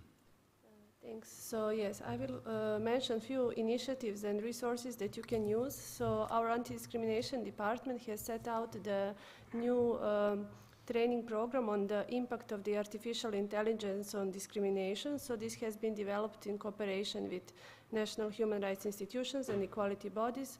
So we are trying to increase their capacity, how to identify discrimination caused by digital technology and how to respond to them. And also something what we are traditionally doing in Serbia is that we are monitoring this hate speech in media. So we are working with Commissioner for Protection of Equality, and what was different this year is that we also did a case study on misuse of sensitive terms in digital environments. So we have identified certain words that are being misused, in particular against some political opponents. So we are trying to see what are the root causes and what are the frequency and impact of use of these terms. So this is a new phenomenon that we identify in Serbia and we tried to address through our programs. And it has been mentioned previously by my colleagues, it's that the recent crises that we are facing in Europe are affecting our field of work. So what Council of Europe did is that the study on preventing and combating hate speech in times of crisis has been published last November. So there we identified the need for this comprehensive approach. As you mentioned, we need to work with regulatory bodies, with companies, with media, with internet providers, because these crises can really fuel the hate speech online, and that governments needs to be ready before that happens to have measures in place to address this hate speech. Thank you. Thank you, Svetlana. Now we have some time, and I would like to invite some questions from the floor. You've heard our speakers on cybercrime, on freedom of expression, on data protection, on anti-discrimination, or maybe just you can take up the floor and say what you think should be other problems and responses to these questions. I can help you a bit. Oh, sorry. Go ahead.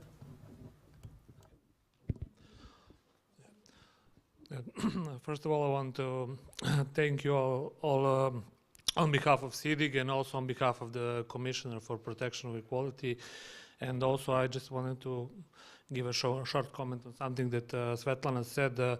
As a member of the working group for the development of strategy for AI, I can say that the document will be available for opinions, for providing opinions in the next period. So that would be a good opportunity for the Council of Europe to intervene and give their insights and maybe promote the convention within the document, and we would certainly appreciate it. Thank you. Thank you. Who is next? Yes, on the back there. Hello, my name is Natalia. I would like to thank you for saying everything that you said. I have a question for Svetlana. The thing that you talked about, the last thing, like you are monitoring the media and hate speech and stuff. I would just like to ask, what are the concrete sanctions for, since we see in Serbia we are very divided, position, opposition in the media, it's very clear. So what are the concrete sanctions that they get for using that hate speech that openly, since we see in tabloids and on national frequencies? And what are some concrete measures of prevention, since I study media and I feel like there is not enough concrete things done about that, and it bothers me. So I would just like to see what's actually going on, maybe behind the scenes, and something that maybe the public doesn't see. Thank you.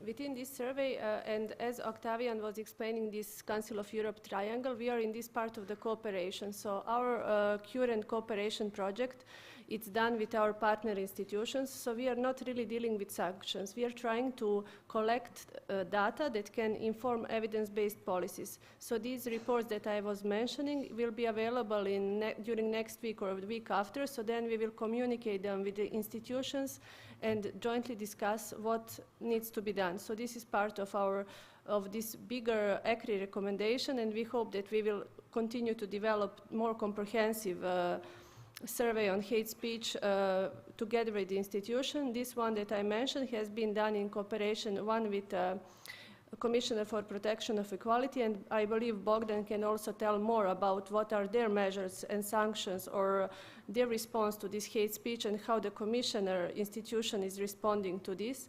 And another one about the misuse of sensitive terms has been done together with Media Diversity Institute Western Balkans, using their RDN methodology that they are using for surveying media. So we will think in the next years, as our project will last till 2026, we will see how we can further work on this. Thank you. But about how that can be, I think prevention is really important. So we need to work more on human rights education, and something we are doing in Serbia is that we are working with media representatives. So every year we are doing 2 trainings. So this year we did one on hate speech targeting LGBTI people. And the second one was done with media representatives for national minority media and media in minority languages, because we observed that also this hate speech in minority languages we cannot survey, because we are only looking what is published in Serbian or English, so they are out of radar. So we are also trying to empower them to also monitor and to be aware about what hate speech is. Thank you. On that, I like more the second part of your question, because I think it goes at the core of what we can all do.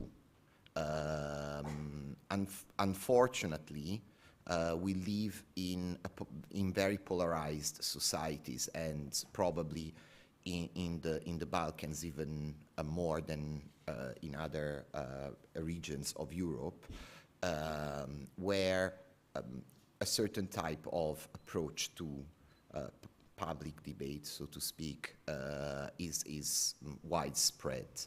And while sanctions of individual instances might be and is necessary and is in some cases, it cannot be the solution, because it's simply impossible. This is why we need to think about this in more holistic terms, in terms of how the society works. Because, for example, when it comes to audiovisual that you mentioned, there the competence is on the national regulators, who has the institutional mandate and power to regulate hate speech in broadcast media and also online media to some extent. When it comes to press, you have self-regulation.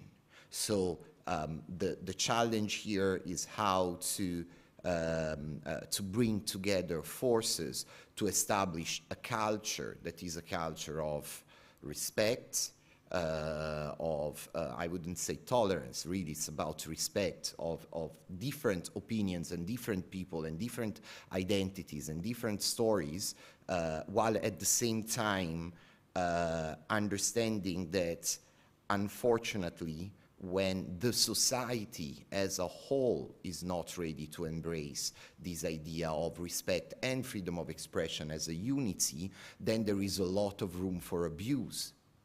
Because we see how hate speech is a concept that sometimes and more is used to go after political opponents, which is a nonsense, because hate speech is there to protect those that are less advantaged in the society, not those who are in power.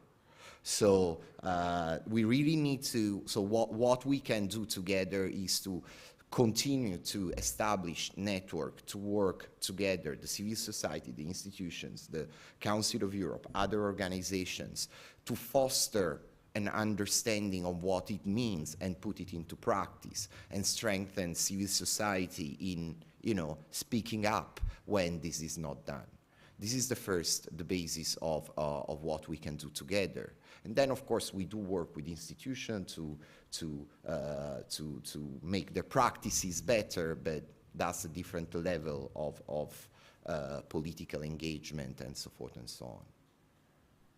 Well, at this point, I'd like to thank our panelists, Cesare, Nevena, Daniel, Svetlana, for participating in this absolutely interesting panel.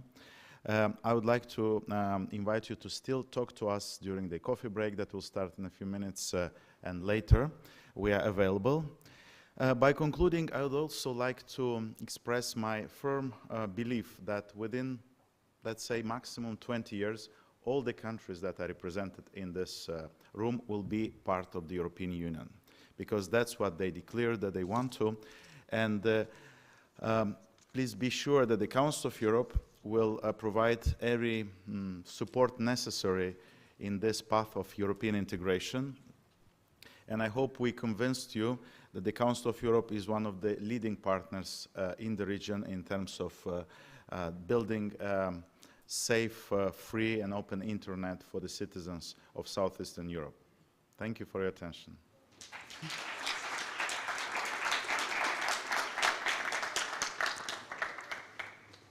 Thank you all for your attention and to our speakers as well for their insightful contributions to this panel.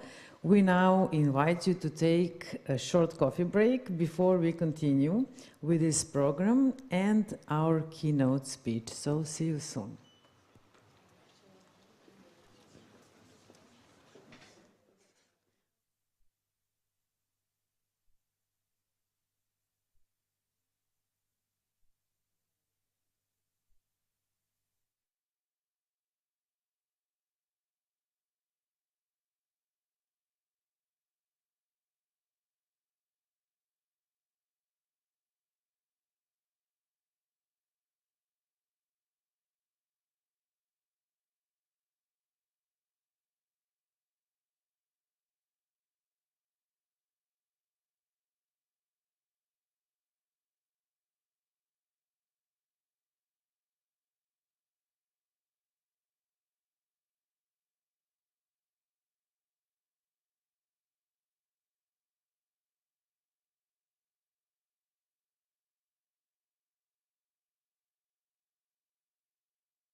Pazi, be careful.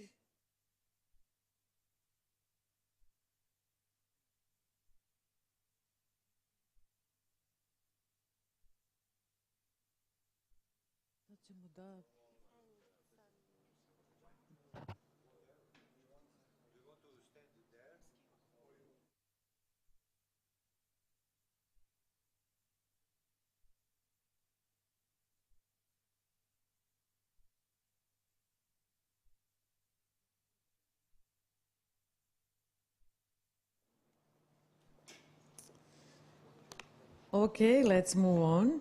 Now it's time for our keynote speaker. I'm pleased to invite Isabel de Sola to present on the important and timely topic of the Global Digital Compact, GDC. Isabel, the floor is yours.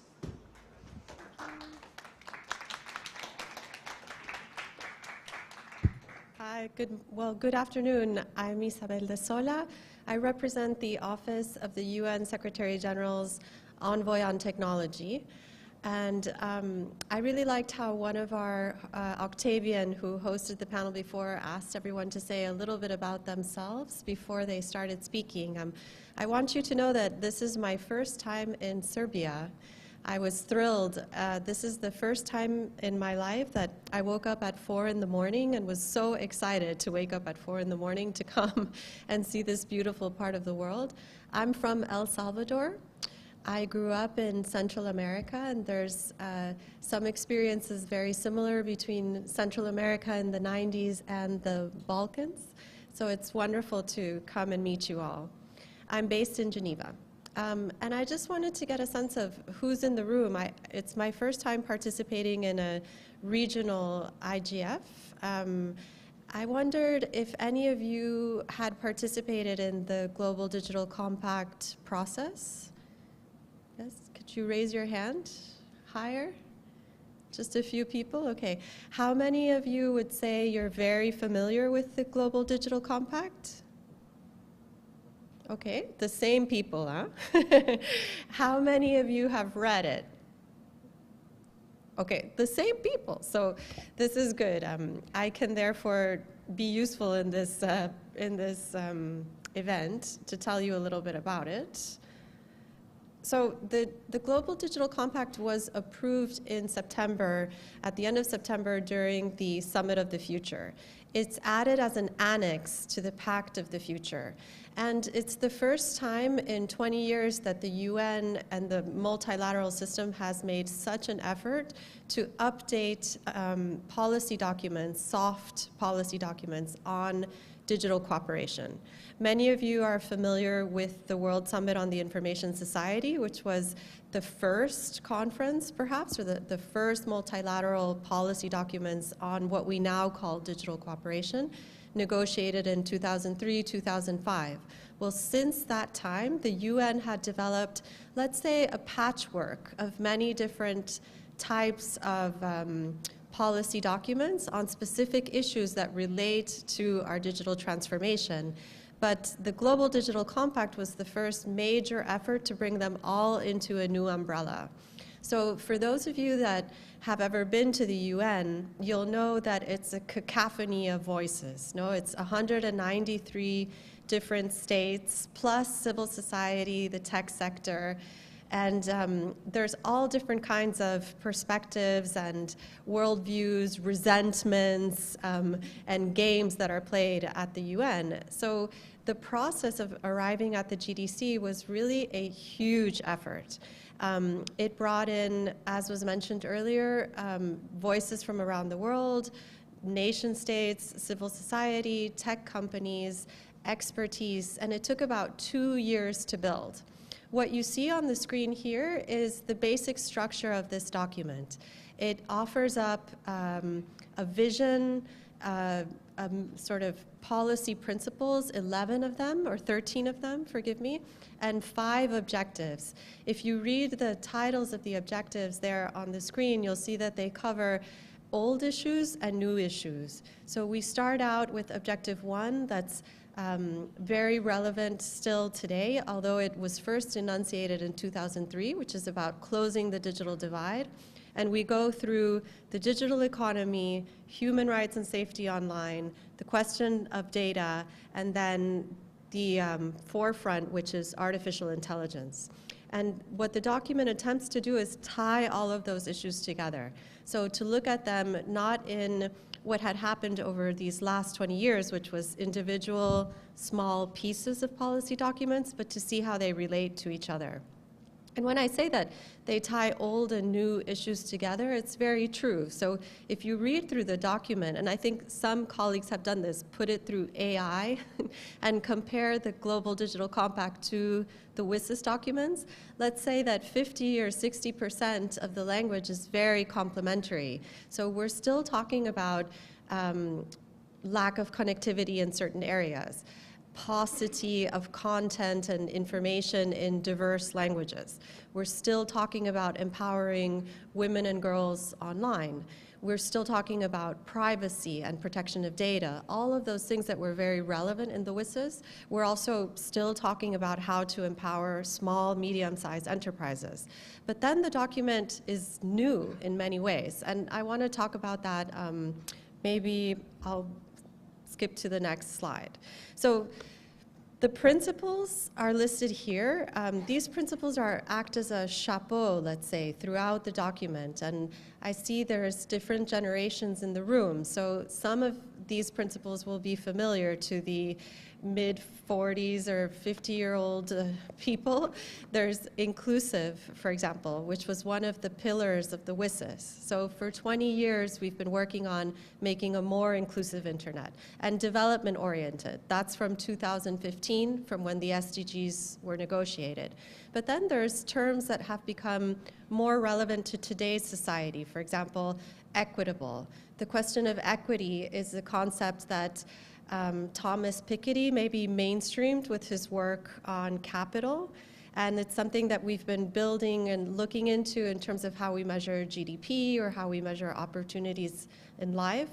Another question as well is responsible. So for those of you that are familiar with the UN's business and human rights guidelines, the question of responsibility is codified in that document about, I think, also 10 years ago or so. So the principles that you see listed there, I like to think of them as kind of a time-traveling list, starting with what we began in 2003 and bringing us to the last principle, which is future-oriented. No? This is a look at the 5 objectives of the GDC and broken down into chapters.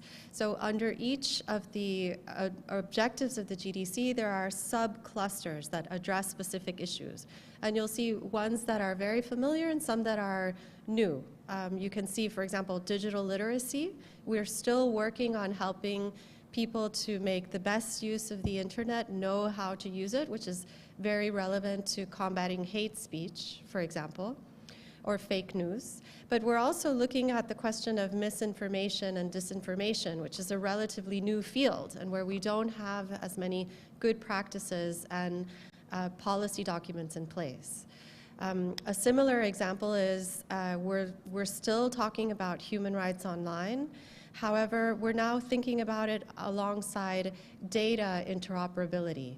So how do we protect persons' human rights online if data are flowing all around the world and being sold all around the world, building AI models? That's kind of this new and old aspect of the GDC at work. Here's a couple of notable things. On the panel before, there was a remark about how we have outsourced to technology companies protection for human rights. And I think that my ears perked up immediately at your remark. The GDC makes 9 calls to tech companies specifically in the chapter on human rights. Now, the document is, of course, non-binding, so we cannot enforce them. We're still outsourcing to their goodwill, protection, and responsibility for human rights. However, what we hope is that this latest document and the momentum that it builds will get companies' attention in a new way and get them thinking about their responsibility in AI, particularly as we go forward. One thing that was interesting in that regard at the Summit of the Future was the presence of many of the technology and AI companies in New York for the Summit of the Future. So whereas the presence of companies at the UN is not a new thing, what was very new was to see the CEO of OpenAI or the CEO of Anthropic sitting with UN dignitaries discussing these matters in what is, for multilateral terms, a very quick turnaround, no? So ChatGPT was released in November 2022, and just 2 years later, we have brought the CEOs to the table to get their attention on these matters. Another thing that there's a couple of other new and notable items in there. I think DPI, digital public infrastructure, and open source, which holds a lot of promise for developing countries and industrialized countries alike. This morning, the Serbian Equality Commissioner, she spoke about gender-based violence that's happening online and how it can be amplified by tools online. The GDC gives a strong push to those topics as well. I wanted to mention, what does it mean for internet governance? So I can say this freely because we're speaking amongst friends, but actually one of the most controversial issues of the GDC negotiation was the internet governance piece. So I'm disappointed that more people didn't participate. And why was it controversial? So in a way, it didn't have to have been. In the end, the document, you could probably barely read this here, but I'll make sure to pass it on. In the end, the document left the agreements about how internet is conducted absolutely intact and offered support to furthering the model of internet governance and to supporting the architecture that has built up around the IGF and its regional and national forums. But actually, it took up a lot of energy, this question. So there were worries. Since 2015, the question of how internet governance is conducted has not been reopened, right? So the WSIS review that will take place in 2025 is ahead of us, and the GDC was one of these opportunities for countries to ask the question again, do we open this topic? Are we happy with enhanced cooperation? Do we believe that it should be a multi-stakeholder model on the internet? And there was much hesitation to reopen this, and actually the text remained intact. I think we spent many hours with delegations that were pushing further, that wanted to go much deeper and stronger in IGF, and then delegations that said, we need to wait, or we're happy with how things are, let's wait until the WSIS review. So for those of you who aren't plugged in yet to the WSIS review, Anya mentioned it this morning, it's really the opportunity, the consultation to come and say, do we need to modify this model? Do we need to refine it? Are we happy with it? I think it's critical that voices be heard loud and clear in this coming year on that point. So the GDC, just to summarize, says nothing almost on the IGF. It says, IGF, come back to us in a year's time at the WSIS review and tell us how you would like to participate. Let me go quickly through what are the next steps. So a process for endorsing the vision and the principles of the GDC is open. It's open to all stakeholders. This is a window, in a sense, offered up by the Secretary General to keep civil society, companies, multi-stakeholders engaged in the process as it moves forward. So far, there have been about 500 endorsements. And then an intergovernmental process has been sparked by the GDC. I mentioned the WSIS review. There are 2 or 3 proposals in the GDC that relate to governance of artificial intelligence. And those 2 proposals will be considered by member states starting immediately. So actually 2 weeks ago, Spain and Costa Rica were nominated to take forward a government process to consider these two proposals. One is an independent international scientific panel that would advise all of the states.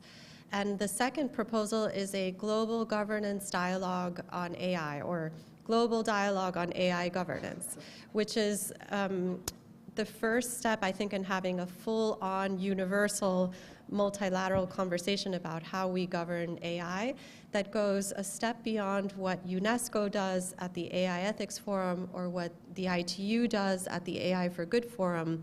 The multilateral platform that they envision, I think, wants to begin envisioning how collaboration happens in a more concrete fashion at the UN. On data governance, I think for me, the most exciting part of the GDC is actually the data governance proposal. There's no benevolent or development-oriented AI if there isn't a good data governance. And currently, we live, of course, as you all know, in data anarchy. So one thing that was proposed by the ECOSOC and adopted in the GDC is a working group that will advance principles and recommendations for data governance with the view to how that could be universalized, no? And yes, I think the implementation mapping, you'll hear more about this at the WSIS, I think, and I wanted to end on this note and maybe take your questions about why does this matter in SEE, or Southeastern Europe.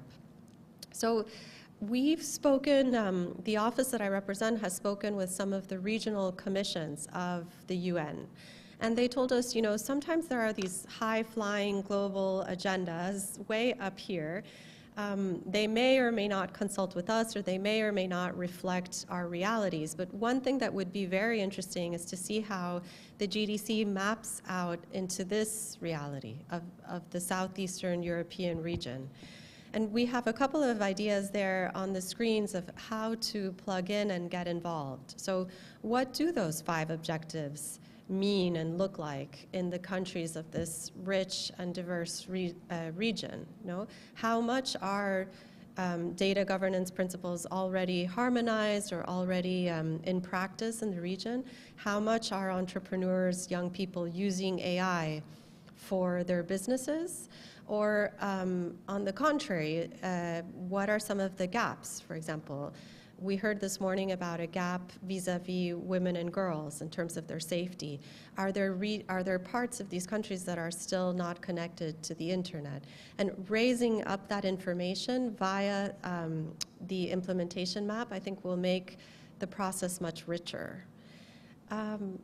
I heard this morning as well from Anya that there's new faces in the room that she didn't recognize. So that's very encouraging to see that every year the IGF communities bring in more stakeholders, and I see across the room many young faces, so that's wonderful. We need to have a much more vibrant community participating in digital cooperation in order to advance on those universal aspirations, no, of a safe, free, accessible internet. Let me stop there and maybe see if there's any questions at this stage. Yeah? Not the gentleman in the blue.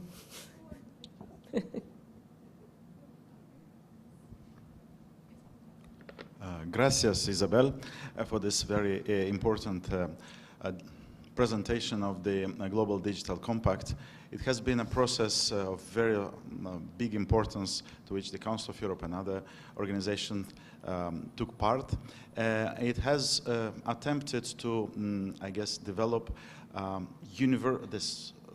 universal values in the digital world, which have been put forward as the principles, right? And I hope they will all become those universal references.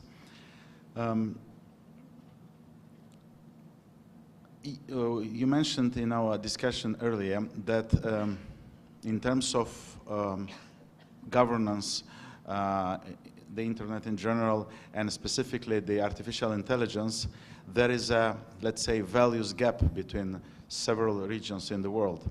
So how this process, implementation of GDC will help bridging that gap. Just as a final information, I would like to say that at the Council of Europe, we already decided to implement, or to say,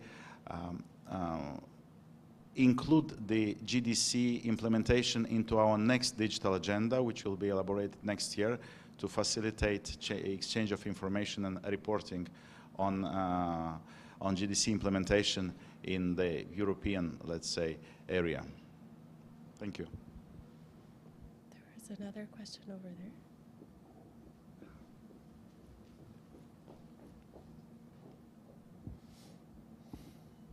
Hello, my name is Emirhan. Thanks for the speech. My question is also about on the AI governance and the possible interference of the UN on the governance. I think there's a gap between the companies. Most of the UN collaboration happens in the issues that nation states are the primary responsibles. They have the authority, and they come together on the international level, and they try to decide on some ideas to make the international collaboration better. But when it comes to AI, there are only few companies who are not directly representatives of the nation states, and they are developing a technology that can affect everyone in the globe. But there's no direct authority of the nation states on these companies. What is the ideal scenario for the UN to limit their work, or maybe collaborate with their work with these big companies who are not representatives of nations, but their job, their work can be impactful on every people on the world? What would be the ideal scenario of the UN? How do you plan to ensure that AI is developing in a safe way for every nation in the world, while you are not directly responsible from their work, or you have not directly an authority over their work? So I think those questions are very interrelated. And first of all, to say that for the UN as an institution or an organization, there's no ideal outcome. No? The UN has 3 pillars as its objectives. It's peace and security, development, and human rights. So for us, when we approach digital technology issues, we're always thinking through those 3 lenses. How do they impact our goals, our agendas in those 3 pillars? You know, peace, security, human rights. I think technology companies are important stakeholders of all international and national organizations. And they have understood, especially the technology companies, that sector in particular, that they need to partner with governments and international organizations, but also with civil society and with universities in order to make sure that their technologies don't cause a backlash, in a sense. I think that the tech companies have become very sensitive after the experience with social media to feeling that they are not doing enough, or that they're seen as instigators of problems. They may feel perhaps maligned, that they're responsible for the behaviors of billions of users, individual users online that may misuse the technology. No?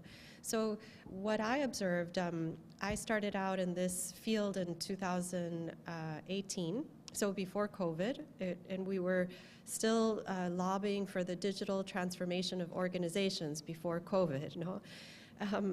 At that point, there were issues with social media and privacy, and sorry, forgive me. It was about 10 or 15 years of issues with social media before we've come to the point where, to give an example, Brazil has disconnected X, no, or said to X, if you don't deal with these issues, you're no longer welcome here. Or in Australia, where we see that they're considering a law that may not go anywhere, to make it illegal for under 16-year-olds to use social media, right? So it's taken since the 2004 when Facebook was invented to now to get to that point. But with AI, what has happened is that I think through the momentum that was built by the Council of Europe's negotiation for the AI, Human Rights and Rule of Law Treaty, or the Bletchley Safety Summit process, or the Global Partnership on AI, there's been sort of all of these new initiatives about AI governance that have brought the CEOs to the table in a record time. In 2 years or 3 years' time, we're now sitting government leaders, civil society leaders, and tech companies at the table saying, there may be a problem here. We want to make sure to get the most out of these opportunities, but we need to address these risks. So I remain an optimist. Last week, somebody told me that I was way too optimistic, that unless there is forceful national level legislation or, for example, an India AI Act, a Chinese AI Act, a European AI Act, that in fact the problems will mushroom rather than be contained. And that, that may be the case, time will tell, but from the office that I represent, we do see very positively all of these efforts coming together. I think maybe even Council of Europe's having been the first, one of the first efforts in this regard. We were speaking with a colleague outside about an Islamic Cooperation Council initiative that's looking to do the same, an African Union initiative that's doing the same. There's one in Latin America, Spanish language. So if we pull together those initiatives now, I think we have cause for optimism. I hope this answered your question.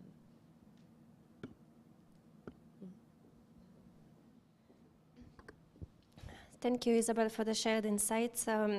I was wondering, because you mentioned a couple of things, how we can further engage into the implementation process. And as a lawyer, I of course believe that the document can be perfect, but then it depends a lot on how we will be implementing that.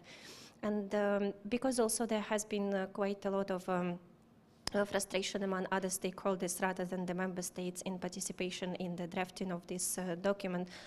It's very important also to support other stakeholders to be engaged. And I was wondering if there is any more clarity on those two processes that you have indicated, specifically the implementation mapping exercise, but also the community of practice. And this is something which I think is and could be of interest for us at SEEDIG, something which we could probably also support facilitating and organizing at the regional level if it's something that you see we can fit. But also in my daily job, we have been submitting input because I work for the global project, and we have been soliciting input from around 40 countries across the globe among civil society organizations. So I think that would be also very good to know how all those people from different corners of the world can also get engaged into this implementation process. And also another announcement I wanted to make, that we kind of took a proactive stand here, and we also asked our youth school participants to prepare their vision, how they see to work on the 5 of the GDC goals, and to prepare some concrete suggestions how they see how those can be implemented in very real-life case scenarios. And they will be presenting those today during the official reception in the evening. So I think we also would be very curious to hear your feedback on their work. So we also invite, of course, you and everyone present here to join us for that exercise tonight. Sure. There's 2 parts to your answer. Essentially, how can stakeholders get involved, and how does the internet governance piece fit into GDC implementation? So there's 2 parts to the answer. The first part is that the endorsement website is a good way to start finding out about how to be involved. And then in January, we expect to open up an implementation map online that allows all the stakeholders that wish to indicate what different types of activities they are prioritizing and taking forward for the next 3 years that relate to the distinct objectives and chapters of the GDC. So implementation as a legacy of the WSIS will be absolutely multi-stakeholder. UN agencies, or the UN as a platform, serves just as a portal through which to channel the information and make it known to the stakeholders. I think that what we will aim to do with this implementation map is make it visible. So who in Belgrade or Serbia is working on Objective 4, data governance, and where can I find them, what stakeholder group are they, so that the network that we've built here over 20 years, this grassroots bottom-up network, can be strengthened. That should be the implementation map's objective. And we expect that it will only last 3 years as well. We hope to deliver on most of the GDC up until the high-level review at the 2027 General Assembly. And after that, sort of give it back to the states, back to the stakeholders, and use what exists, the IGF, the WSIS Forum, to keep in touch. No? We'll see. We'll see. A lot of things could happen in 3 years. The second part to your answer is how does the IGF play a role? And that's up to the WSIS review. So the WSIS review will consider carefully how the IGF can contribute to the objectives of the GDC, and will make a pronouncement to that effect that we will all receive. I think what I wanted to suggest to the IGF stakeholders is to be as specific as possible. So a multi-stakeholder policy event like this one is one type of tool that contributes potentially to, if I take my favorite example, data governance. Dialogue contributes, but there needs to be other things. So the Council of Europe panel highlighted different types of projects and research that in the framework of their organization they're taking forward, and which likewise deliver on some of these objectives.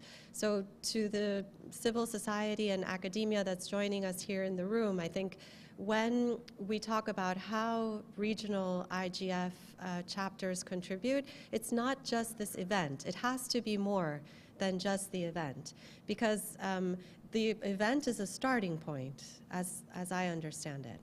So anyways, I've over-enthusiastic about GDC. And yes, thank you for having me. Yeah, thank you. Thank you, Isabel, for your really insightful presentation on the Global Digital Compact. Your perspective have truly enriched our understanding of this topic. Now I have the pleasure to invite another lady, Regina Filipova-Fušsova from URID, to enlighten us on the topic of IDNs, key insights from the IDN World Report 2024. The microphone is yours. Thank you very much. Thank you very much. My name is Regina Filipová-Fuchsová, and I work for URID, the .eu registry. I have a great honor to be the first speaker, actually, after so many esteemed speakers from national authorities and international organizations and institutions. And as a member of the technical community of the multi-stakeholder environment of the Internet, I would like to speak about some practical aspects of using other than Latin scripts online and in domain names in particular. This might be of a particular importance also in the CE region. We discussed this topic already yesterday with the youth class, and a lot of them were lifting their hand for having other than Latin alphabets for their mother tongues. On the other hand, as we see today, a lot of great ideas were expressed in English. It means using only 26 letters of the alphabet. So this topic is on a balance of how much it still contributes to a more open, inclusive internet for all, and how much there are still technical and other barriers which prevent using it. Next slide, please. Thank you very much. Good. So a short introduction of URIT. We are a registry manager not only of .eu, but also of a variant in Cyrillic and Greek scripts. We implemented the top-level IDNs because also of our obligation and commitment to offer services to all European citizens. It means Bulgarian and Greek languages as the official languages of the European Union. We operate already since 2005. Some of you will remember that the open registration started in spring 2006. We have 3.7 million of domain names under management, and only 1% of them are IDNs, which is, however, actually in line with the overall world trend, as you will see in a moment. The majority of these IDNs are under .eu. It means these alphabets like umlauts or accents, the special characters, and 2,500 are in Greek script and 1.3 only under Bulgarian script. But this is also given the fact that EU was a compromise. Actually, it's not a Bulgarian representation of European Union. So also the TLD, even though it was very much requested by the community in the end, doesn't really correspond to the EU variant.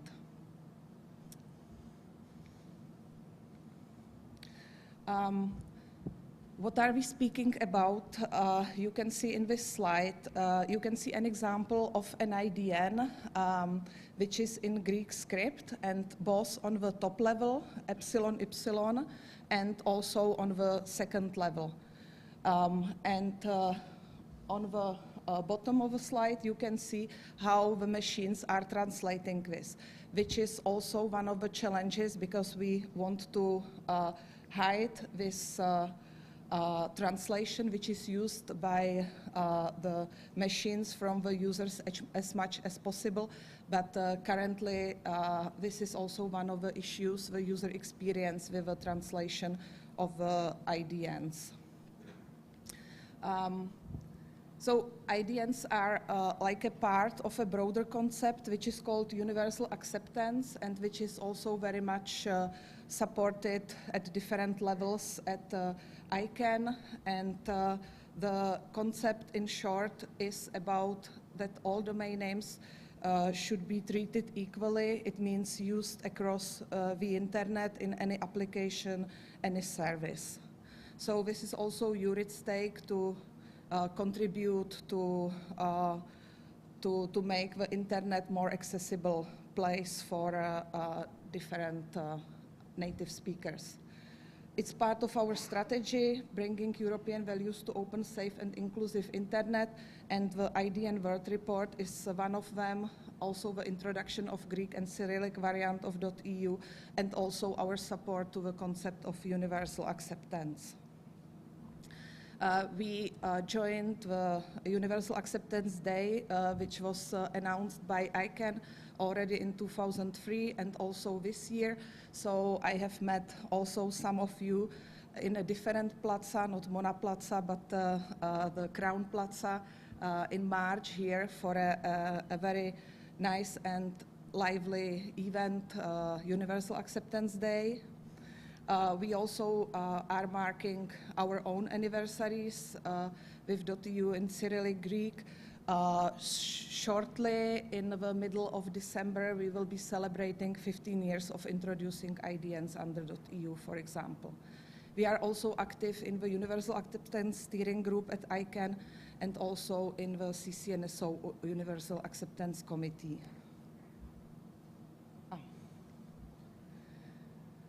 The IDN World Report is report or document which we are publishing already since 2011.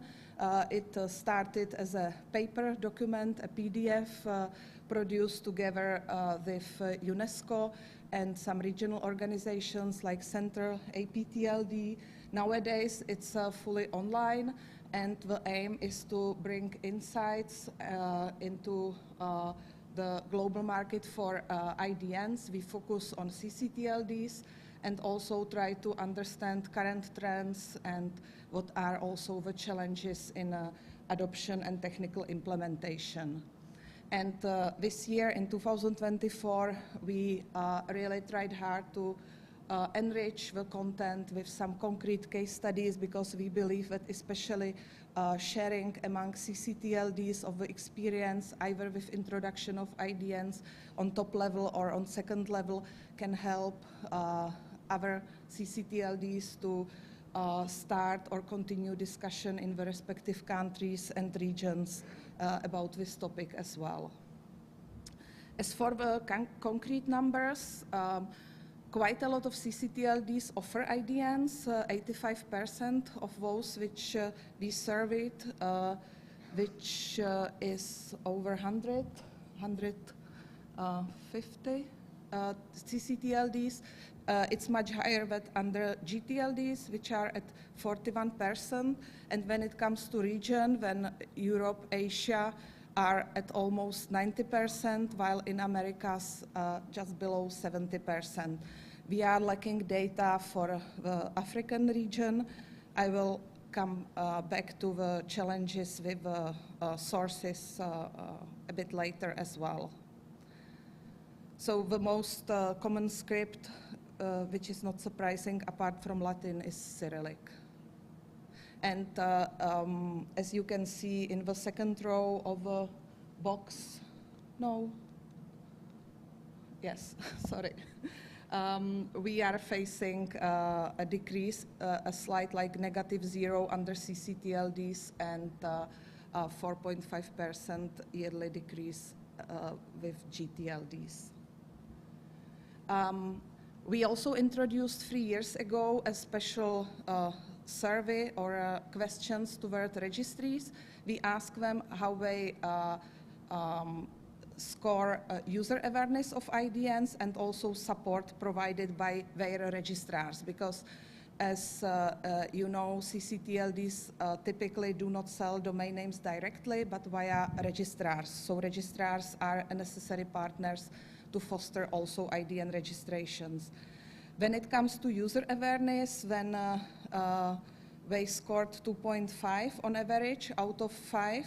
We had 36 registries who answered this question, which is more or less in line with the result of the previous 2 years. And when it comes to the support provided by registrars, how the registries see it, then there is a bit more of fluctuation. We were quite optimistic in 23 when we got the mark 4 on average. And this year it returned back to 3.2, which was the year before. So spaces for improvement in both fields, I would say. What was also interesting, that 43% of registries considered IDNs important or very important to improve internet accessibility for local native language speakers, which is actually the message for open internet. So if over 40% registries believe that for their communities, IDNs is the word forward to have more people online, then it's at least definitely worth exploring further and speaking also to the big players to do their work on enabling IDNs in the various services and applications. And even more interesting is the answer of 68% of registries who consider universal acceptance more important driver than end-user awareness, which we translate as like concrete work to be done, that really IDNs work across all the applications and services.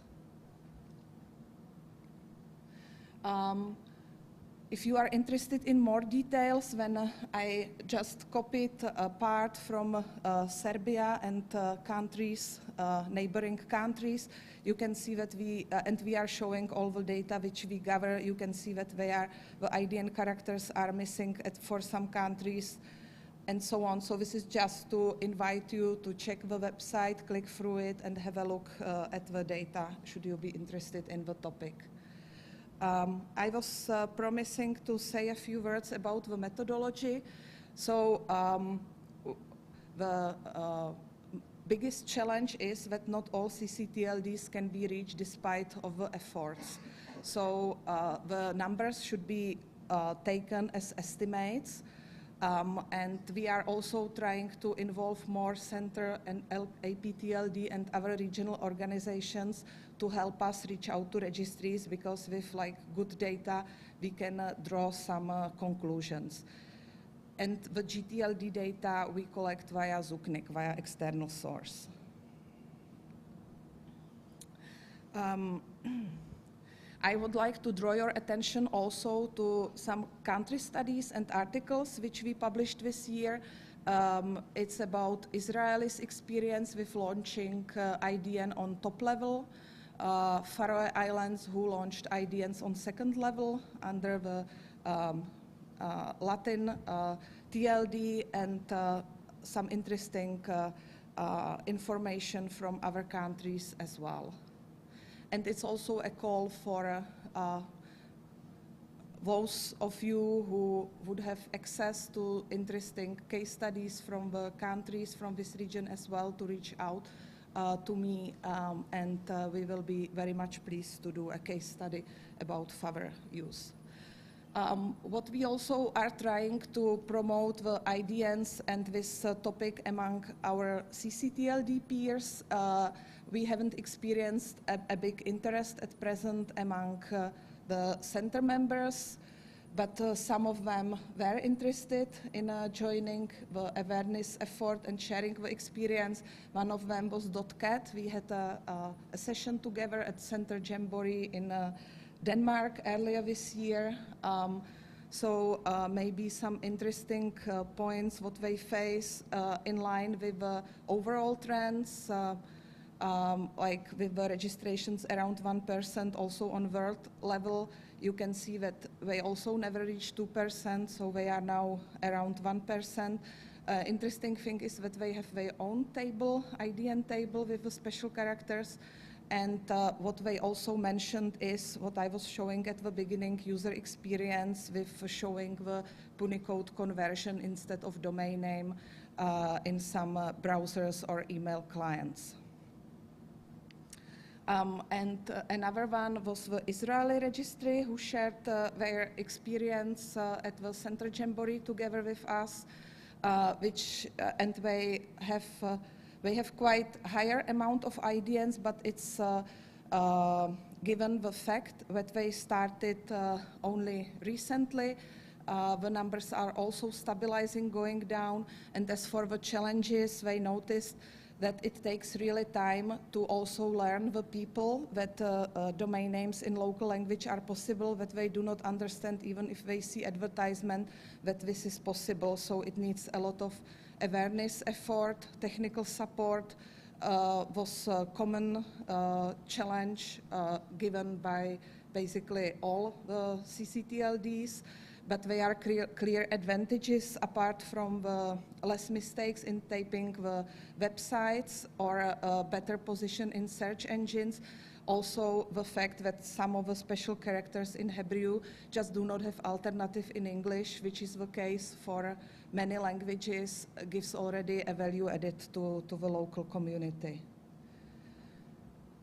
For us, what's next? We would like to understand a bit more the connection of content of the website and the domain name. So we are having a look into the possibility to crawl rich content websites. We will continue our work at ICANN working groups. I already mentioned before, a big opportunity is the UN International Decade on Indigenous Languages, which for Europe basically means, I think, only the Sami language, but yeah, but like in general, there are many languages which would deserve the proper use online. I mentioned the Jamboree session and also the reach out via social media, of course, to raise the awareness. I put some links for you to the presentation, not only to the IDN World Report, but also I can produce this year a Universal Acceptance Readiness Report, which is full of very useful data and information, and then a link to the working groups. And it's, again, an invitation for the CCTLDs from this region, but basically from all Europe or other region. If you are interested in this topic, please join the Universal Acceptance Committee under CCNSO. We are planning some activities for next year, including a survey to understand what in concrete could be done for CCTLDs to move forward with this topic. So that was it. We still have time for some questions if you have. If not, then the next topic is lunch. So it's also, both of it is fine. Thank you very much for your attention. Thank you, Regina, for a very interesting presentation and sharing your ideas with us. Thank you so much. So after a productive morning, we invite you to join us on the first floor for the lunch. I think that Regina asked them and there is... Oh, okay, Igor.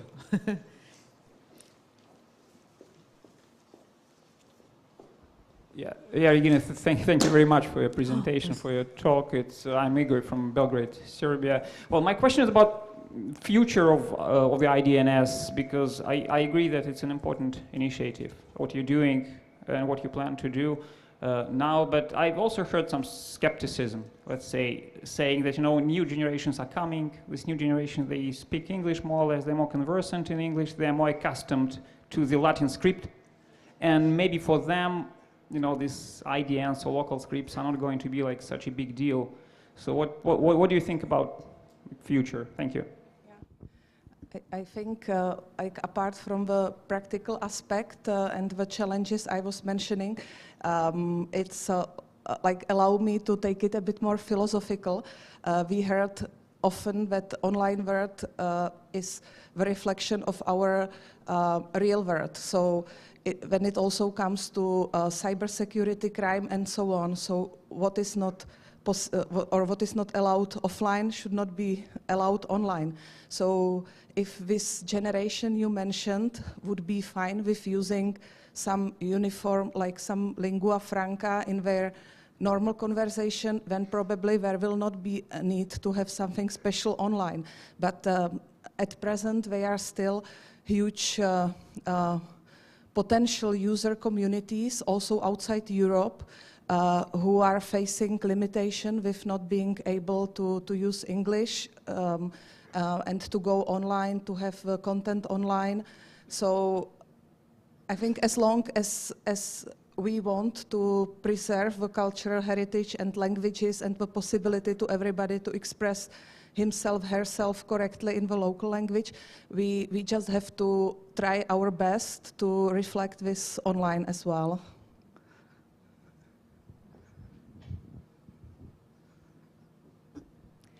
Hello, Regina. This is Diana from .rs and .serb in Cyrillic. I'm familiar with the research you do. I love your IDN World Report, and I rather have a suggestion than a question. While presenting successful case studies, you mentioned that while launching Israeli IDN, one of the specifics or benefits was emphasized by the fact that some of those letters cannot be on an adequate manner presented in English, in Latin script. So maybe in the future, it wouldn't be such a bad idea to maybe, while surveying, include something like, what is the prime script of your language? Just to maybe see correlation between languages where Latin script is the prime script, the only script the language can be written in, including or the specific marks we have. Because, for example, in Serbia, we have a situation where our language can be written both in Latin and Cyrillic script. So just to figure out what is the situation around the rest of the world in terms whether IDNs are more successful on territories where the language is written in non-Latin script, and also maybe give us an insight in terms of being less Eurocentric, because in majority of European countries, it's written everything in Latin script, basically. So just to get more insights from the Asian markets, for example, because that's where the Latin script is not dominant, and how do they handle IDNs, how IDNs are actually successful there. Thanks. Thank you, Diana. It's a very good suggestion, and it goes well in line with what I have in mind anyway, to try to find some viewpoint on really the practical aspects, like to show where it could really improve the user experience and the accessibility, so that we have some proof, let's say, for the activities. So thank you very much for the suggestion. Thank you. Okay, no more questions. Many thanks once again, Regina.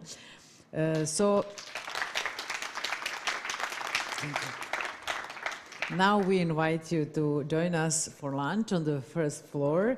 The lunch break will last 1 hour, and we will resume the program afterwards. Thank you so much.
Christian, do you hear me?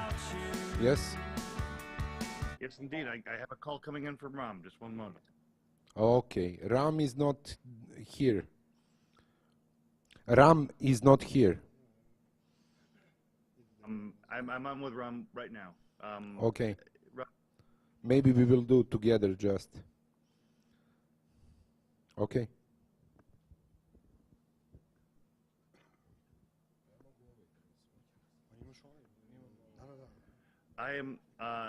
Ram will be here in just a moment. So it's a pleasure to be here. Dushan, I hear you. Sorry. Ram will be here in just a moment. Sorry, we are doing sound testing in the room, so please speak a little bit. Yes. My name is Christian Dawson, and I'm very pleased to be here at SEEDIG today. Nice. Okay. Okay. That's it. That's it. It's not started yet. I will call you when it starts, so you can be Okay, that sounds good. muted. And you can be muted in 5 minutes. We are starting. okay, thanks so much.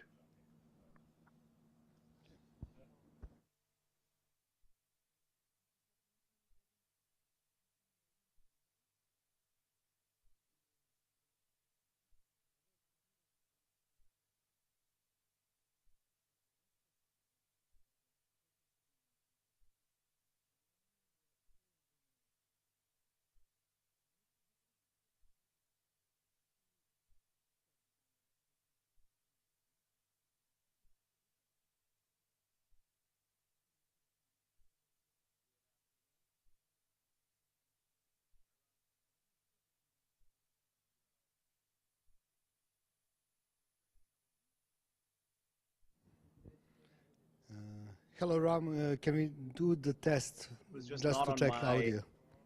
It missed my calendar, so glad you caught me. Good, I'm glad. So you don't have camera? I will have camera in about 3 minutes' time. Ah, okay. Okay, thank you.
Well, welcome back, everyone. I hope you have a refreshing lunch break. And now let's dive into our next session. One of the world premieres is taking place in the next session. I now invite our Dusan Stojcevic, member of the SEEDIG Executive Committee, to explain what it is all about. Dusan, the stage is yours.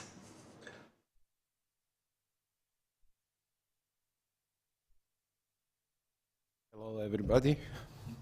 I'm Dusan Stoičević. I'm wearing a lot of hats. So right now, as organizer of this event, but speaking to you not from that role. I'm speaking to you from totally different perspective. In my daily job, I'm ICANN accredited registrar, and I'm dealing with IDN domain names. The previous presentation with which you were hearing from Regina. So IDN domain names are my, let's say, love for last 10 to 15 years. But the problem that is there is beyond IDN domain names. So yesterday I was talking with on the youth school. I was talking about IDN domain names, and I was saying you have a computer, or you have a laptop, or you have a mobile, and you have the situation that you cannot understand what is written because you are not speaking that language, for example, English or some other language. So how to localize everything, including content? Yesterday I was saying one sentence which is the usual mantra for people like me to say, everything is already translated, like you have Microsoft Windows on Serbian Cyrillic or on Greek alphabet, etc. Everything is localized, but tiny bit which is not localized, and now it is localized, those are domain names. So beyond that, I must say, Microsoft Windows, for example, if we are using that, or Android or Apple, they are not fully localized, and there is a lot of problems with using internet today if you are not non-native English speaker like I am. So dealing with IDNs, and after 10 to 15 years of dealing with that topic, we realized that there is a huge amount of problems outside of just domain names. Also, we have, and I will not skip that part, we also have problems in domain names. Probably you saw xn-dash somewhere, sometimes, which is IDN domain name. But beyond that, the usage is problematic. So over the years, I was complaining about the usage, I was complaining, and always talking with two of my colleagues from Universal Acceptance Steering Group about how to implement changes in other systems than domain name system, DNS, because those systems are influencing your usage of computers. When you have the IGF or these surroundings, this is much broader problem than domain names. So we were talking for years about these kind of topics, and I'm very honored to say that this is first time that we will introduce to you, to the world, CODI, which is Coalition of Digital Inclusion. So I'm welcoming my two mentioned friends, Ram and Christian Dawson, Ram Mohan and Christian Dawson. So I'm saying hi, waving to you. They are from United States. So my first question to you is, what is Coalition for Digital Inclusion? Chris? Go ahead. Okay. So thank you so much, and thank you for welcoming us here to the SEEDIG stage. It is very good to see you, Dushan. Thank you. And I am extremely thankful for the opportunity to introduce Cody to the world today.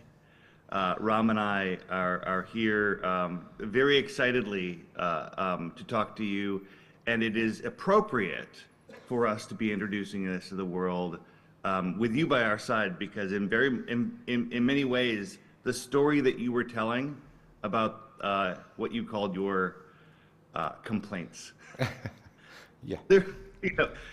What you were doing was you were informing us about the very important role that we have beyond the DNS in taking a look at the role of language online.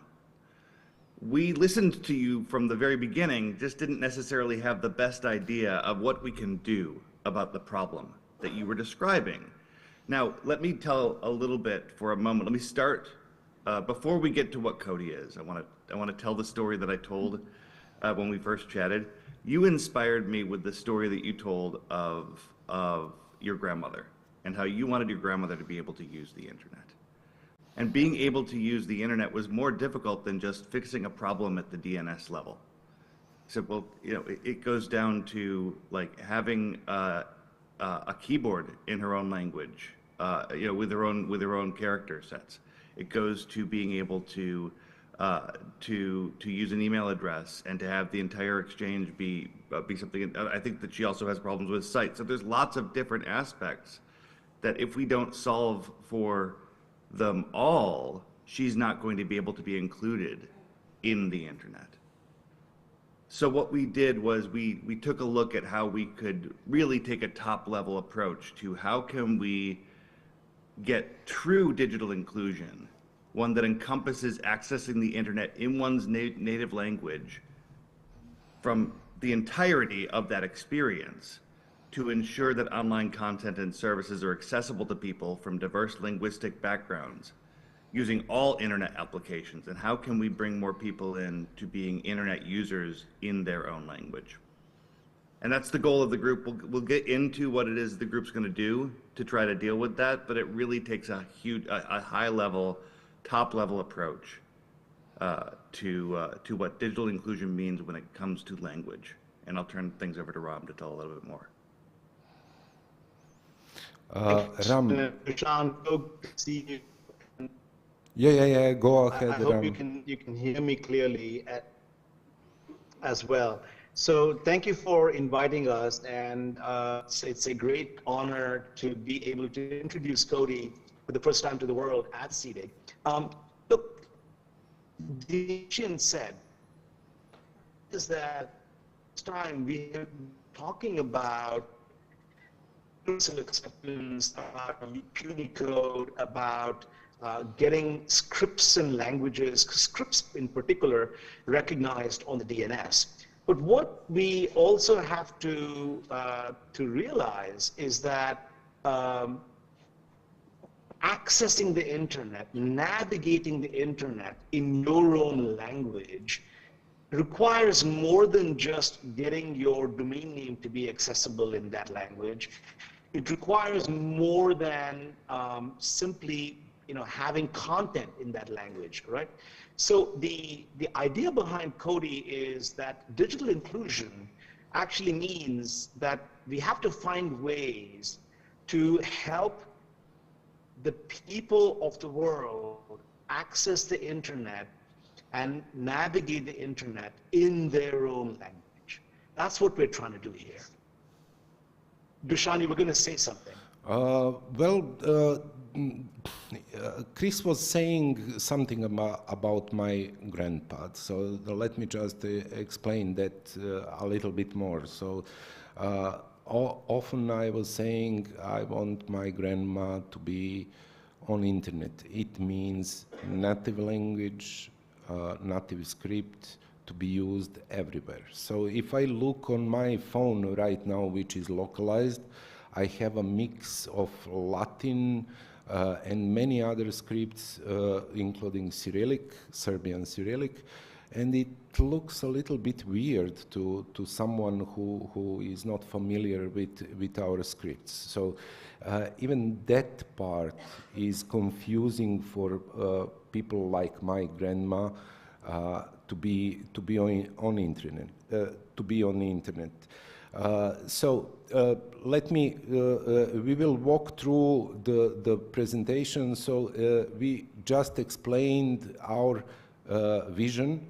Let's say, and it is shown on the screens. Do you have anything to add, Chris? I'm sure I'll have a lot to add as we get into the presentation and talk about how we plan to help. Okay, so let's go next slide. Our mission. Who will take? Chris? I'm happy to. So what we're saying here is that recognizing that language is a cornerstone of digital accessibility. The Coalition for Digital Inclusion, I will help you with reading. That's good.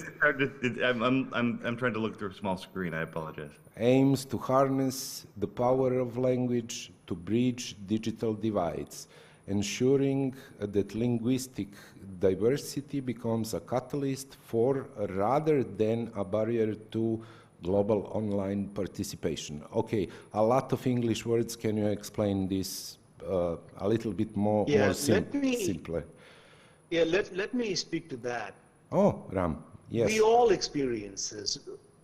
Everybody here, Dushan, everybody in the audience, all of us, we have at least 2 languages in our lives, if not more. And we have all experienced that language can unite people, and language can also be a pretty significant divider. And online, language, we believe that language is currently something that excludes new populations, new people from accessing and navigating the internet. So our mission here is to actually reverse it and to change it so that language can become the catalyst that organizations that are currently working on bridging the digital divide, they start to use language as a key design parameter when they build their curriculums, when they build their workshops, rather than thinking about it after the fact, so that we can have language become a key part of digital inclusion. Chris, you wanted to add? And this is a key. This is key to understanding how Cody will approach trying to make a difference, because there are programs around the world that are set up to do this, to do what we use this phrase for, bridging the digital divide. What people often mean when they say bridging the digital divide is bringing broadband to a community. Sometimes, if they take a sophisticated look at how to bring broadband, they also may say, well, we also need devices. We need to make sure they have devices to access things. Or they may say, well, we need devices and we need some training. And so they look at how we can get a community connected by simply providing them with infrastructure and providing them with information in order to do that. And what we are saying is we want to go beyond that to ensure that they can also, while they're doing those connected projects, to add language as an aspect of what it is they're doing. And we want to give them resources and some studies that can assist them in driving those projects forward and including language as part of that core curriculum. Thank you, Chris. So there is a next slide who is forming some circle around language. So this is what you were partially talking, so can you a little bit explain this circle on the screen?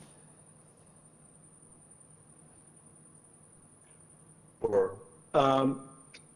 Again, this is something that we find that we have to sometimes explain more to audiences that are not already multilingual, but the audience that you have with you, Dushan, are automatically all multilingual.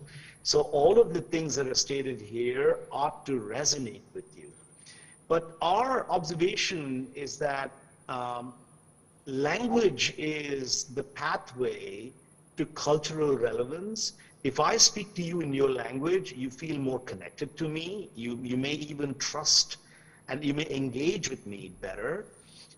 Language is also the way to provide economic opportunity for people who don't have English or who don't have French or Russian or some other language that is a gateway, all right? And here is the other part. Especially with the advent of GPT models and the large language models that are there, we are now moving to an era of data-rich and data-poor languages.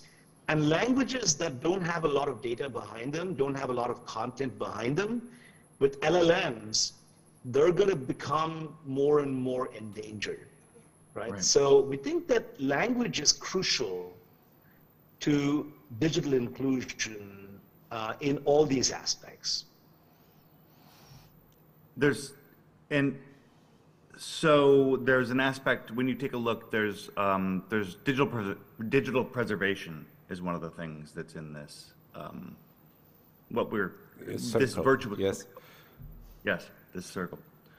There is a real fear, a real concern that in an environment in which our digital world is increasingly dominating how we use, how we spend our lives, that if we are doing so predominantly using a Latin character set, that everybody is, there's a tendency to adopt that without intentional efforts like this. It does put so many languages at risk and so many cultures at risk. And there is an aspect of digital preservation behind ensuring that people can use the internet on their own language so that there is not this sort of slow, resigning adoption of a few major languages by the world. Mm-hmm. Okay, so we partially was talking who is our audience. I must introduce to you two Southeastern Europe, because in Southeastern Europe we have a lot of languages, we have a lot of scripts. So we have, for example, Greek script, we have Cyrillic, and we have Latin, but when we say Latin in our area, it is not simply English Latin, but with a lot of diacritical signs. So languages in our area are broadly divided. We have different sort of the language. So, are you addressing also our region? So, who is our audience? Ram,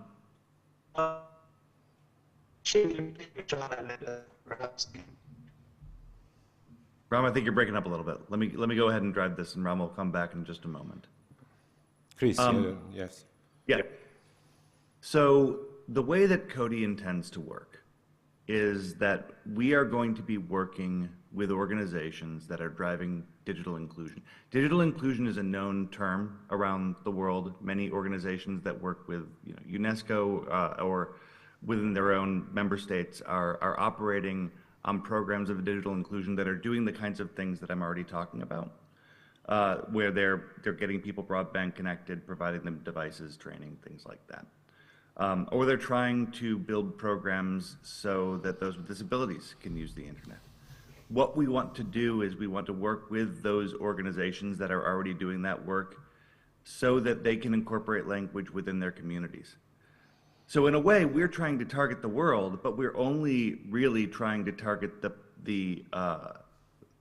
we're attempting to help the helpers. We're attempting to provide resources to those providing resources. Therefore, your community is absolutely one of the communities that we wish to target, but it's not direct. It's not by working directly with the community. We would work with organizations that within your community who are focused already on doing digital inclusion efforts to try to ensure that they had the resources necessary to bring language to the table. Thank you.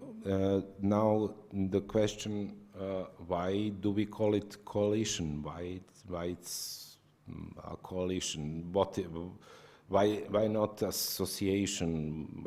Why not something? I don't know. So can you tell? That's true. We spent a lot of time talking about what the right structure for this was. And what we realized was that coalitions get things done. That one of the things in an environment like this that is very important is to ensure that you've got a broad set of perspectives. Ram and I are in America. We don't have the right perspective on what should be done. We need to learn from people. We need to learn from you in your community, Dushan. We need to learn from people in a whole bunch of different communities, which means you need a broad set of stakeholders at the table in order to make sure that you're making smart decisions on behalf of the groups you're trying to serve. And so creating a structure that requires a whole bunch of people at the table to drive will get things done, but get things done effectively. Plus, all those people are going to want the change that you're trying to seek. And so they're going to help drive that change. We do have roles within the structure that we envision for advocates to go out there and do the work, to be the people that connect with those digital inclusion organizations around the world. And by creating an environment where a coalition of people who want this change can pull it together, we think we can get a lot more done. Okay, so we were talking about this, what really we want to touch. So what are the aspects of CODI's work in the future? So what we have here, you can very clearly see on the screen that we're talking about education, research, and advocacy. Advocacy is what we want to get done. We want to go ahead and build toolkits for people. We want to provide them with data and information in order to go ahead and start creating change in their communities and having more language-focused projects happening within their communities. We can't do that without a couple of different things. First of all, we need a lot more research to figure out what the scope of the issues that we're trying to solve are. We have a lot of anecdotal evidence that these are important topics and that we can go out there and make a difference with them if we start project A where we've noticed a problem, or project B where we've noticed a problem. But until we get in there to start to really study the ecosystem, we're not going to know where best to apply the recommendations of change. And then there's going to be some research projects that are going to go into trying to determine where our best, I'll call them levers of change, or best opportunities for change and growth within the communities are.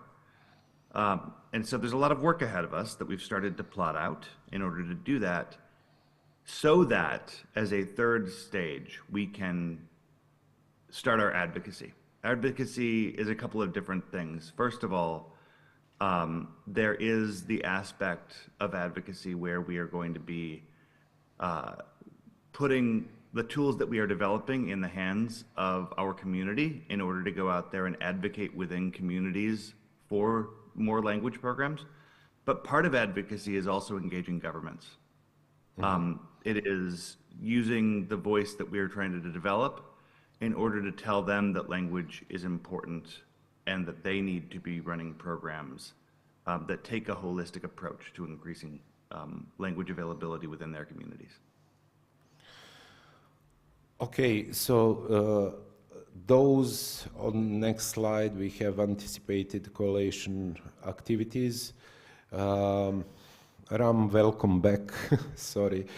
Can you take on this what is really planned for us to do? So, Ram, we don't hear you. Chris, sorry. Yes. No problem. No problem. Take it. So there are a number of different things that we are plotting out into a work plan to get things done, and I've sort of alluded to it in what I said before. But what we're seeing here is that the types of things that we need to do in order to get the word out about Cody and our goals will involve doing a lot of messaging, op-eds and blogs, things in newspapers talking about the importance of the research that we're developing, and press statements.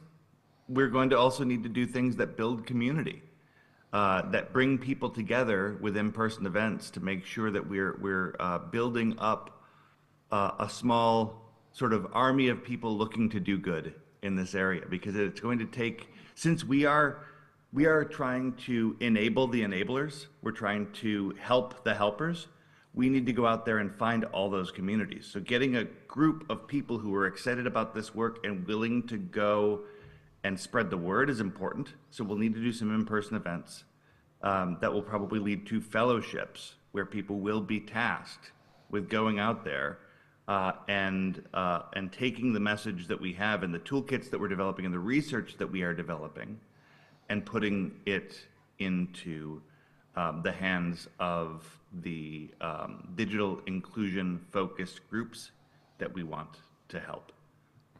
So those are all things that we see coming soon. The kinds of research that we are developing will also hopefully be easily translated into multimedia reports that we can use to send through various aspects of social media once we've got our website up and launched, so that we can try to have some of the information that we are going to develop extend beyond us and beyond our communities. This is bigger than the DNS community, it's bigger than the domain community and the technical community, and so we need to get these things out. Just to say what I know that we will launch Cody really in practice at next ICANN meeting. Before that, how you can get involved, or we are planning to get involved people, because Chris, I'm looking here and I have 100 people in front of me, and I feel that somehow they want to get involved. So explain. Ram, are you able to speak to this? Let's see how I'm happy to speak to it. I hope you can hear me. I'm so sorry about the connection issues. Ram is keep breaking. Yeah, Ram, why don't I continue? Just because it's hard to, we are breaking up, unfortunately, still. I'm sorry about that, Chris. Why don't you take it then? Okay, no problem. So we have developed an email list of interested parties in helping us really with what is currently a formation stage. We are pre-launch. We don't have all of the materials finalized in order to go out there and start assigning tasks for volunteers and things like that. So the types of activities that we have right now available to people are for people who are interested in getting in on the organizational level of Cody, and to help us figure out some fundamental questions which are still ahead, such as ensuring a pathway to getting this program with some funding sources that can ensure it can do the kinds of research projects that we are looking to do. So right now, I don't have a program to hand you saying, hey, join this program and do this activity. It's more, if you are interested in really kicking in as an organizer and helping us create some help with some decisions that will help us move the ball forward before it launches at ICANN 82 in Seattle. We're interested in talking to you. There's a lot of exciting things up ahead. There will be a lot of stuff for you to get involved in after the launch in Seattle. And until then, if you want to help us figure out pathways to funding or help with some organizational tasks, we can certainly use a lot of extra hands in getting us started. Okay. So, yes, those are the next steps that we were talking about also. So, let us leave the floor to the audience. So, do you have any questions for us?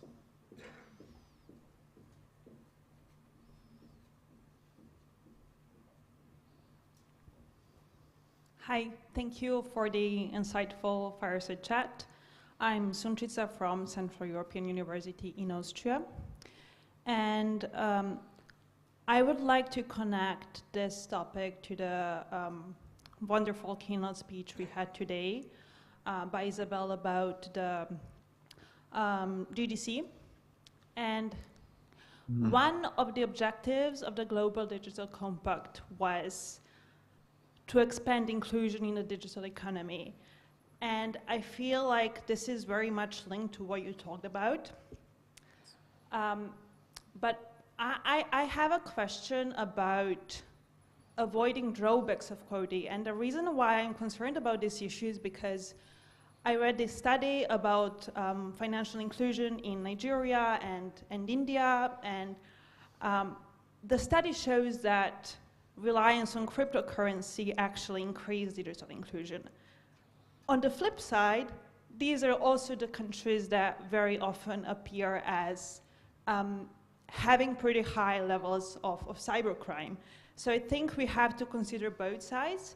And I was wondering, what are the obstacles you came across during Cody implementation and how to avoid potential drawbacks on local communities? Thank you very much. Chris. It's a wonderful question. And I would agree with you that many of the goals of the Global Digital Compact are aligned with the work that we're trying to do with the development of Cody, which is still in an implementation stage. So we're still very much heading into this understanding that there's a lot of learning we will need to do in order to make the kind of impact that we want to make.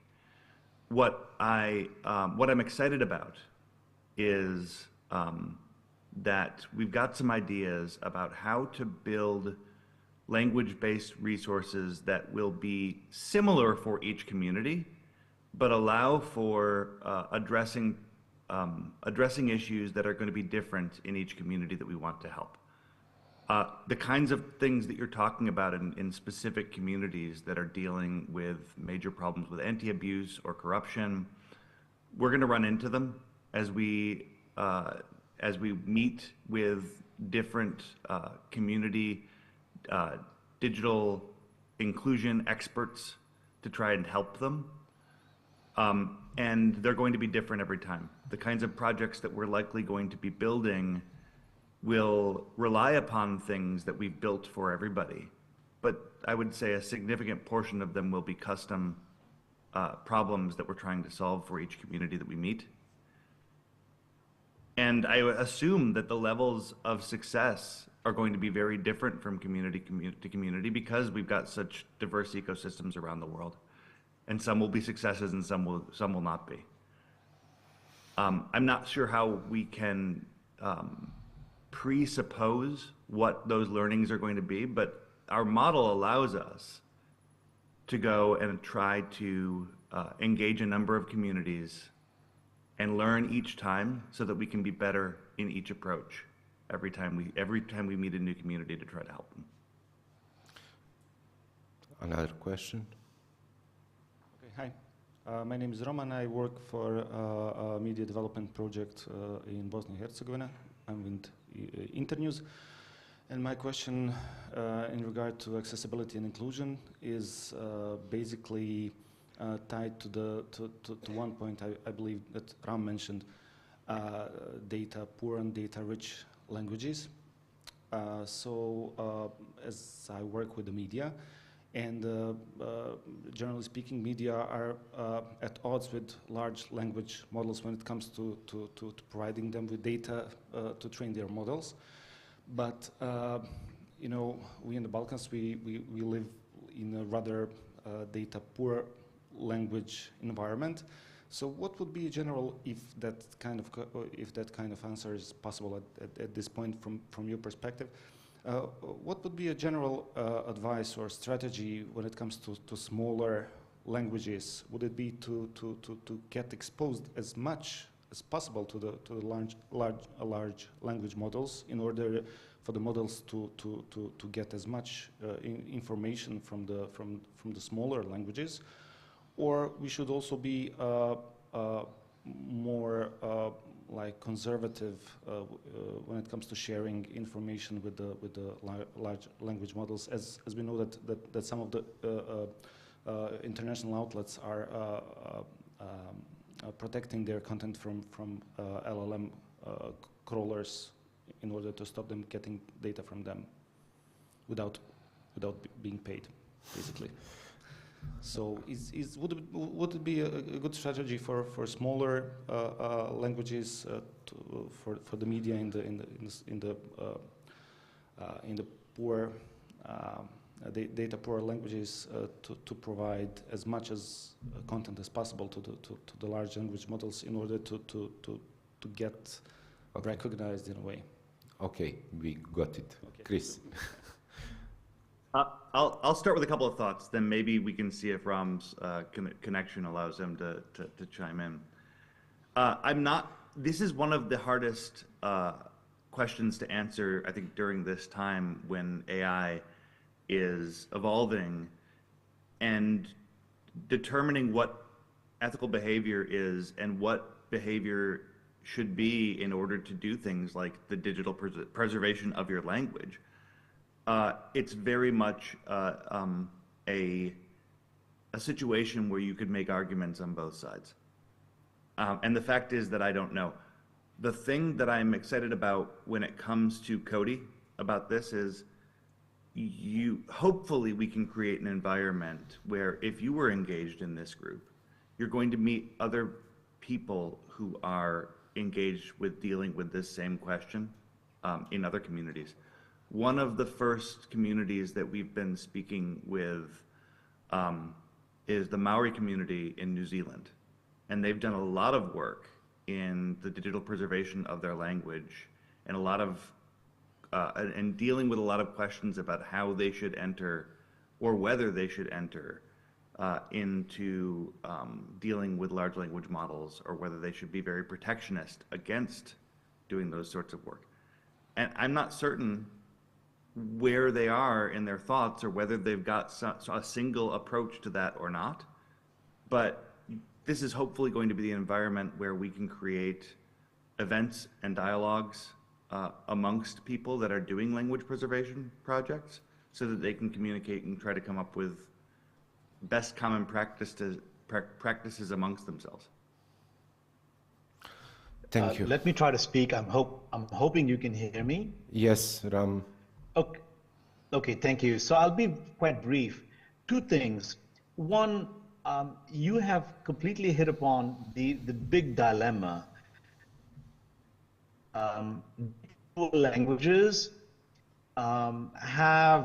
they must somehow find a way to share their data with LLMs. Otherwise, they will become they will start being endangered, and then they will become extinct in the next generation of GPT-driven responses and results. So that, in my mind, is a definite thing. Data poor languages must find a way to share. Now, I'm hoping that Cody can, in this coalition, we can bring data poor language folks, we can bring AI folks, we can bring folks inside to come and talk about how to do this right. And maybe there is a future conference in the Balkans that we help, create an environment where we bring the right parties together to talk about how to keep your language and how to ensure that your language can still be used to navigate, where the internet is going. So it's such a crucial topic. Thank you. Any more questions? No. So we are done. Chris, Ram, special thanks to you both. And I hope you got what is Cody. Thank you. Thank you so much, Dusan. Thank you so much, Dusan, and my connection trouble. Okay, thank you for the great discussion and a really clear and interesting presentation. We will remain in the realm of technology as we explore the progress of IPv6, Internet Protocol version 6, in our region. The next panel, titled IPv6 Uptake in the C region, Challenges and Opportunities, we delve into this topic. I now invite the panelists to take the stage. Please.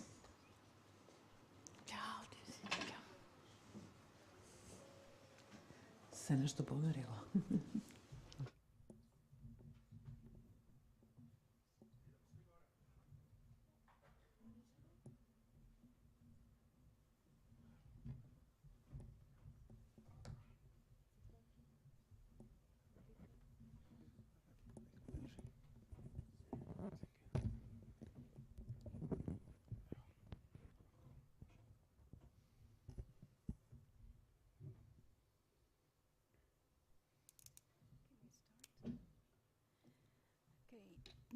One, two, 1, 2.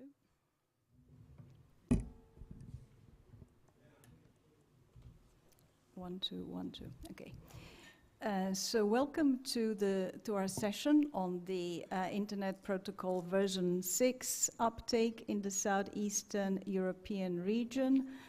My name is Desiree Milosevic, and I will be the moderator of your session. I am the chair of the Cooperation Working Group at RIPE Community, and the RIPE Community and the RIPE meetings serve as a very important forum for European, Middle East, and parts of Central East Asia, ISPs and network operators to come together and to develop policies about the distribution of IP space addresses and management of internet resources. So to give you just a little bit of intro of what the Cooperation Working Group within RIPE Community does, is that the Cooperation Working Group is this open discussion forum where we do outreach to other stakeholders than the typical standard RIPE technical community members. We outreach to NGOs, to governments, and we discuss about collaboration on internet matters. As I'm sure that you, as an audience who comes to the Internet Governance Forum, understands the value of an open dialogue and understands the value of all stakeholders working together. So this is our inclusive way that we do. Today we are lucky to have a lot of good and top experts on our panel that I'll introduce. Our panel will have two presentations to start with. The first one is Alena Moravska, who is the RIPE NCC program manager, to my left at the end. And I also welcome here Jaromir Novak, who is the regulatory affairs manager with .cz NIC, and Jan George with 6Connect Labs. He's a vice president. And last but not least, to my left is Vasya Krizmanic, who is Chief Technology Officer from Krasnolink, an ISP in Trieste. So why do we have this topic? Why do we have this technical discussion here today? I think it's very important to understand that most of our policy discussions recently have been dealing with the upper layers, the web, the content, the social applications, the search engines, and so forth, the cybersecurity issues, and the fake news and deep fakes and so on. But it's utterly fundamental that the network of the networks, the internet, also works well. And there are some challenges that these network operators are currently undergoing, and we'd like to put some highlight on that and invite you to all take part in this discussion. So we'll start, as I said, with answering some of the questions why there is a need for the Internet version 6 protocol, which is an openly developed protocol as part of the Internet infrastructure, and what are the challenges in adopting that. So from that, I will like to invite Alena Moravska to give us an overview of our region here first, before we go deeper into the discussion. Thank you, Desiree. Can you hear me well? Perfect. So, as Desiree mentioned, I'm from the RIPE NCC organization that is a regional internet registry in Europe, Middle East, and Central Asia. And while Desiree represents the RIPE community today, I represent the organization and its members. So, a few words about who we are. We are, as I said, regional internet registry, meaning that we allocate internet number resources to our members. And our members are also in this region. And these internet number resources are IP protocols, IP protocol version 4, or in short IPv4 and IPv6 and IS numbers. And as you know, without these numbers, there is no connectivity. We can't talk about policies on internet if we don't have that layer correct. So today I'm gonna just give you a quick overview from the RIPE NCC, from the Regional Internet Registry point of view on this topic. A few words about the survey that we did last year, how we measure uptake of IPv6 as what we see from our point of view, and also I'll touch a bit about the incentives of deploying IPv6, and one of them is the challenges of obtaining new numbers for your network. So first, as an organization, we do surveys to not only to our members, but to a broader internet community, mostly technical community, but not limited to. And we ask questions about various topics on internet. And obviously, one of the biggest topics is IPv6. So when we look closer at this region, we see that 53% of networks in Southeast Europe have deployed IPv6. This is a good news to start this. And the main reason for deployment is to be ready for the future IPv6 demands. But also to get some experience with IPv6, because it does require some extra knowledge from engineers. And also very little IPv6 was required by the customers. I must say that these numbers are not much different from the overall numbers in the whole Europe or in our service region. So Southeast Europe looks approximately the same as other regions. The challenges that our respondents mentioned is achieving the feature equivalence as IPv4 in providing these services, and also convincing decision makers, that could be managers, people who have money to invest into IPv6, to move with that deployment. And I'm sure our panelists will dive deeper into these questions. So why talk about membership in Southeast Europe? So as I mentioned, we are a membership organization and we do distribute resources to our members. So if you look purely at how many members we have in the region, you see that on this diagram, this Bulgaria and Romania leading the number of members of RIPE-NCC in the region. Interesting detail is that Bulgaria has a population 1/4 of Romania, while they have even more members in the region. So every member can obtain these IPv6 addresses. So basically, if you have members of RIPE-NCC, then you can potentially already start your IPv6 path by requesting an allocation of IPv6 addresses. So if you look at purely at allocations as well, we see that Romania and Bulgaria, they lead here an amount of IPv6 space that RIPE-NCC allocated to them. However, let's see that it will result further in better IPv6 deployment. And the spoiler, it won't. IPv6 capability. Then we talked about IPv6. You might hear different words like adoption, uptake, deployment, capability. Capability is something that we measure, and it can be measured using different methods.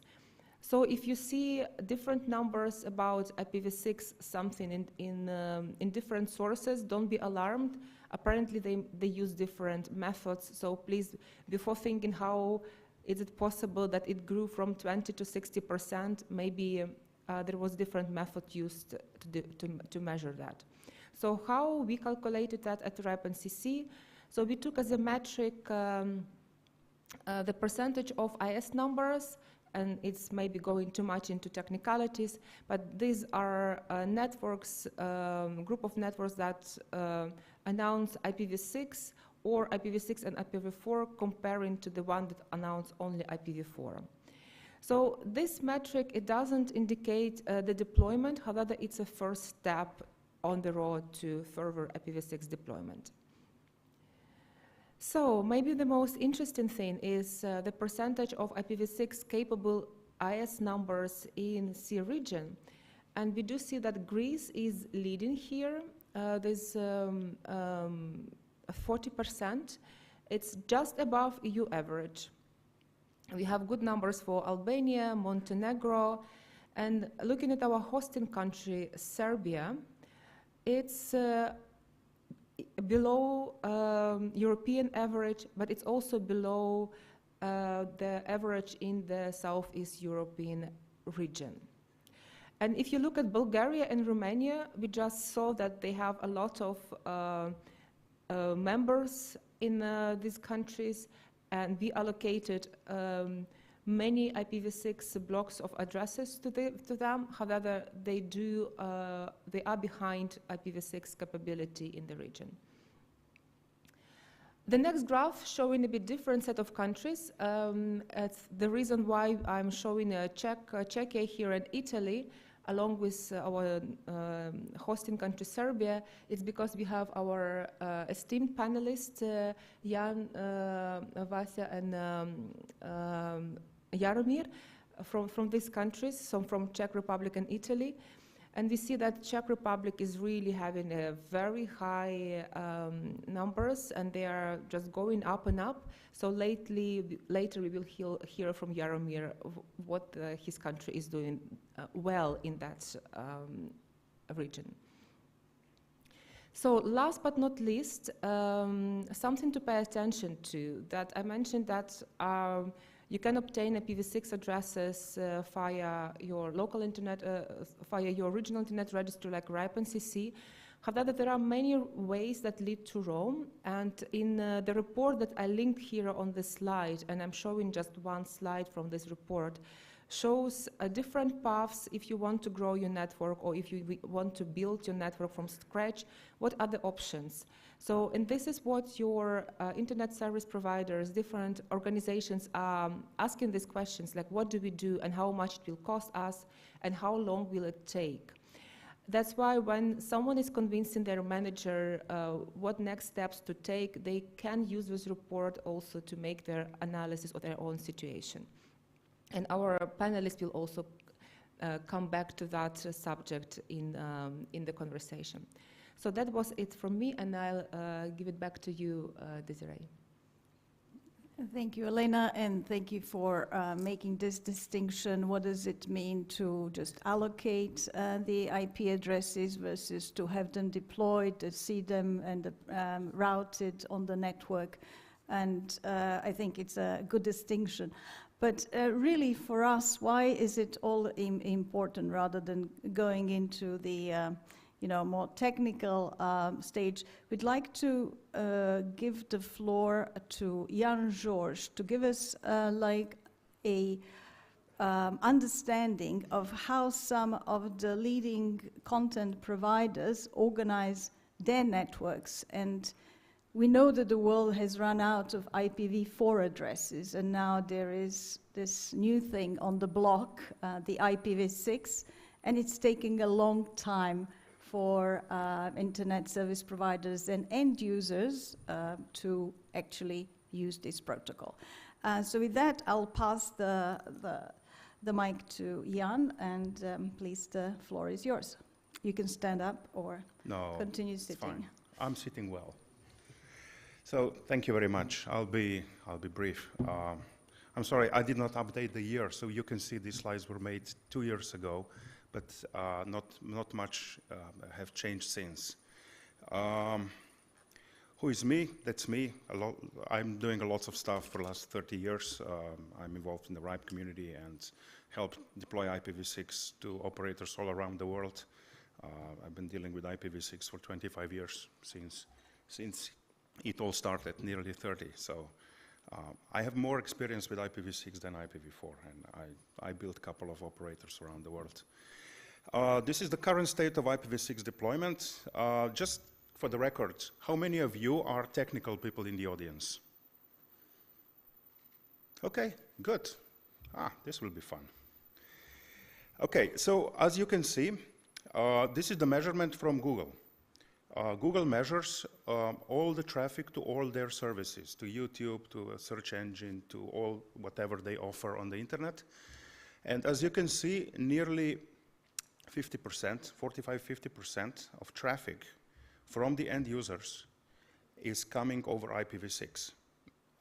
So this is sort of like, when people say, oh, we don't need IPv6, nobody's using IPv6. Well, this is the proof.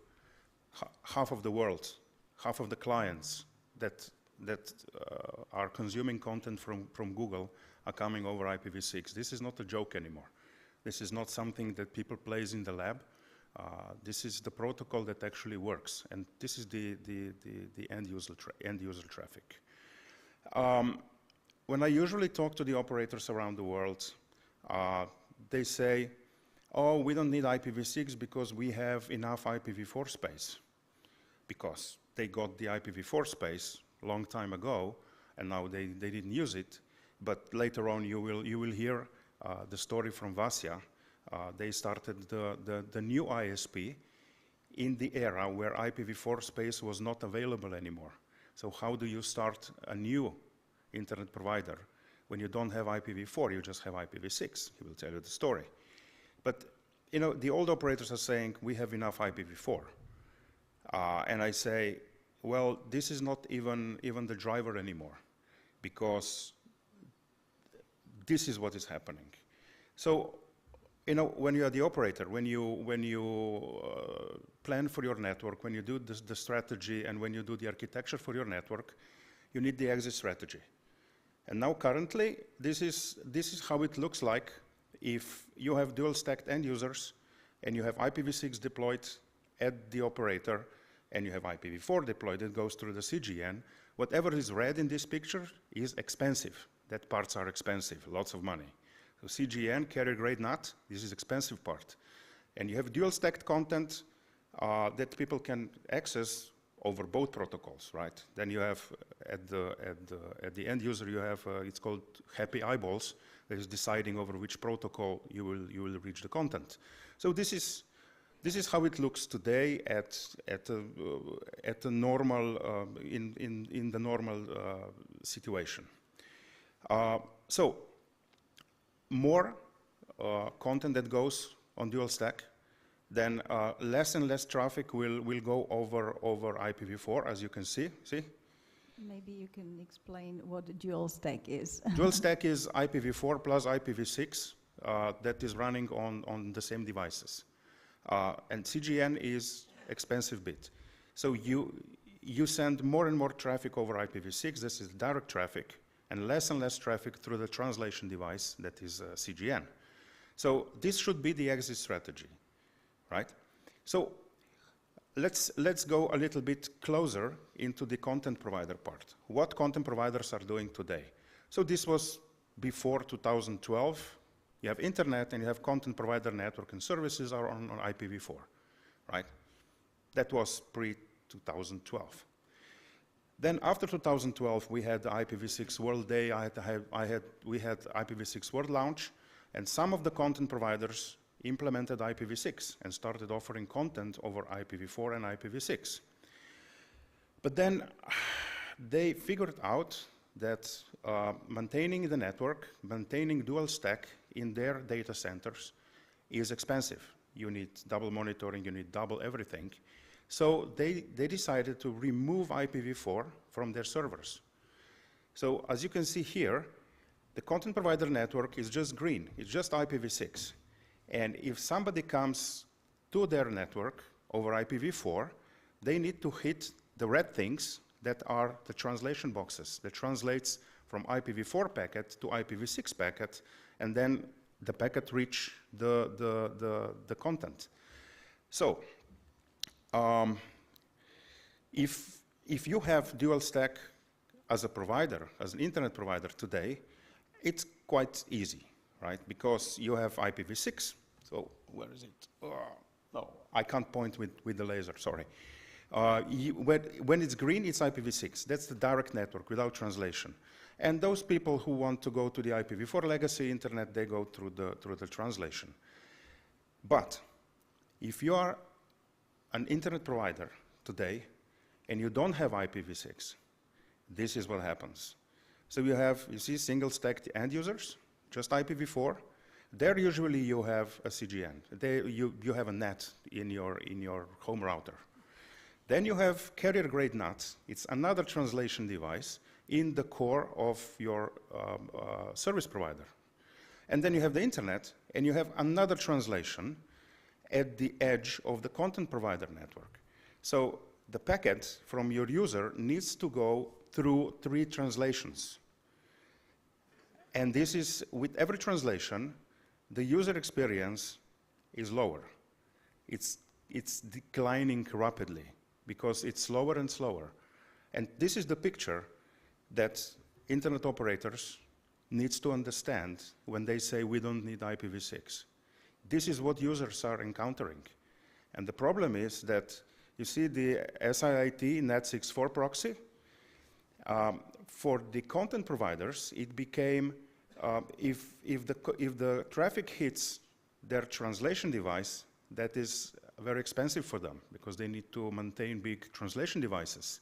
So what they do is they started secretly introducing the artificial latency on that box to move as much traffic from the dual stack users to IPv6, because happy eyeballs decides on which protocol you use based on what comes first back. So if they introduce the artificial latency to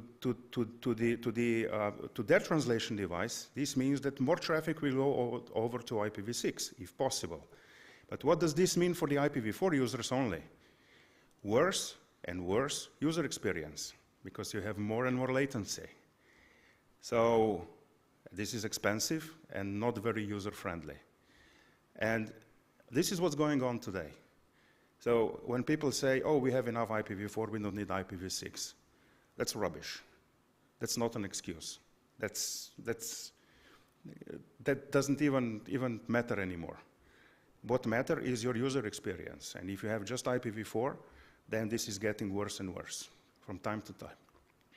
And there are measurements, for example, Facebook and LinkedIn. So when I'm talking about content providers, I'm talking about Google, Facebook, LinkedIn, Apple, Microsoft, the big ones. They're all going IPv6 only in their data centers. And now, if you want to take good care of your users, then you as an internet provider, you need to do something. And that's from me. Thank you, Jan, for that very plastic presentation of how user experience can be improved. And I don't know whether your suggestion is for our participants in the audience to demand from their ISP to get an IPv6 to get a faster connection, or? Absolutely. If you can, call your ISP and ask them why they don't offer IPv6. But, you know, usually the ISPs say, oh, not just we have IPv4, we have enough IPv4 space, but they go, oh, but nobody from our users demanded it. And I go like, well, you know, they will never demand you. Your users just want to click and get the Facebook and Google, right? And the internet needs to grow and provides Exactly. opportunity to new users. Exactly. And we ran out of IPv4. Exactly.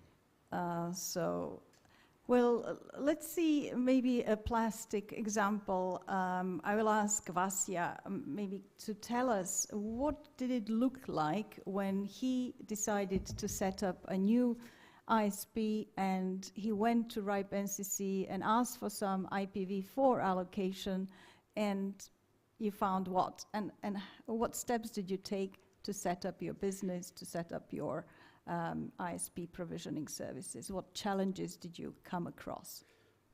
We started our ISP back in 2018, and when we first asked RIPE for our resources, we just get immediately IPv6 resources, and we have to wait for a year or a year and a half for IPv4 resources. So if you want to do some business, we have to buy IPv4 resources, or did you need both? To start, yes, we need both, of course, and or to lease. You can buy or lease, but this is getting very expensive because you have the expenses to buy equipment, to buy uplinks, to buy transits, and then the cost of the IPv4 resources is getting near a third of the equipment. So this is very expensive to start an ISP. By now we are running everything in dual stack. So we are just delivering IPv6 to all our clients, and we are thinking that delivering dual stack is increasing the quality.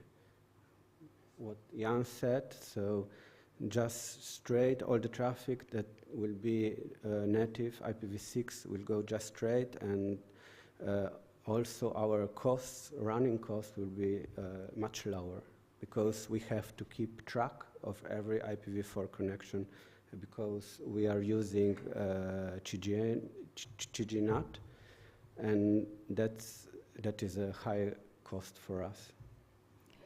So in other words, you're also saving money and providing a quality of service by, of course, by letting users not go through these hoops that Jan talked about, and different network translator boxes from one protocol to another. And so today you are servicing your customers all on IPv6, and they know about you, and their equipment at the other end is all IPv6 ready, or did you have to do anything to get these clients? Are they out there? The biggest challenge is to with the home routers, the modems, as they called. Yeah, home routers, yes. Because the old one, we have some problem with some kind of old equipment that natively does not support dual stack. So if we are lucky, an update it's needed and everything starts to work. Or in the worst case, we just replace the equipment for kind of for free, or for some little money, and everything starts to work as it's supposed to be.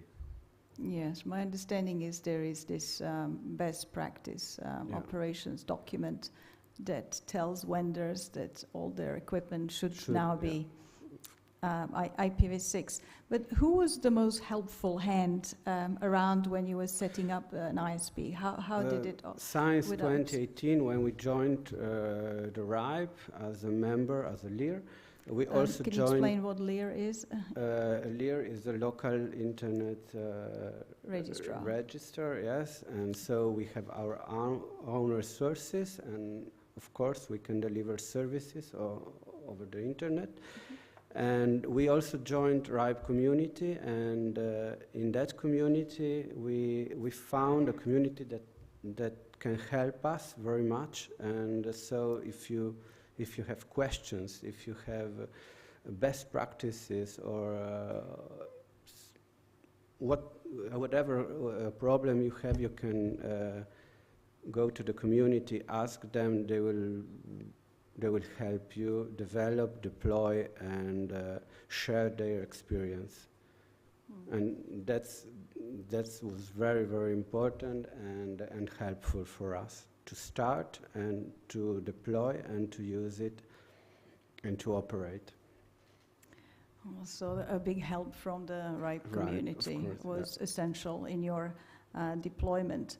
But nevertheless, there are still some challenges we've seen in Serbia. There's a very low uptake of the IPv6 protocol, and we don't have anyone here speaking about that, but last week there was an RSNOG, I think, that also touched upon that topic, and the operators. But what I'm hearing is that the end users should ask and demand their operators.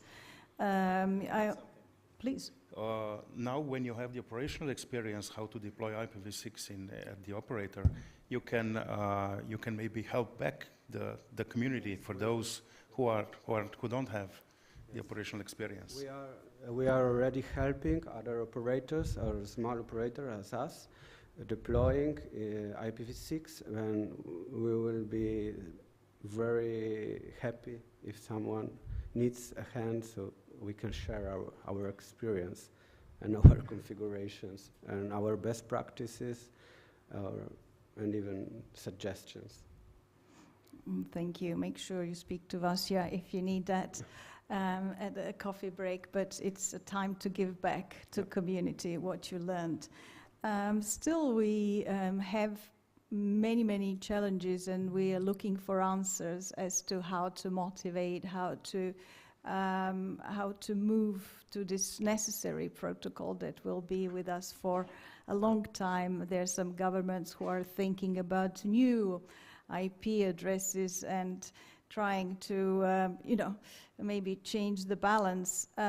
But we do have some bright examples here, and I will perhaps ask Jaromir to tell us what did the Czech government do in order to address the slow pace of IPv6 implementation?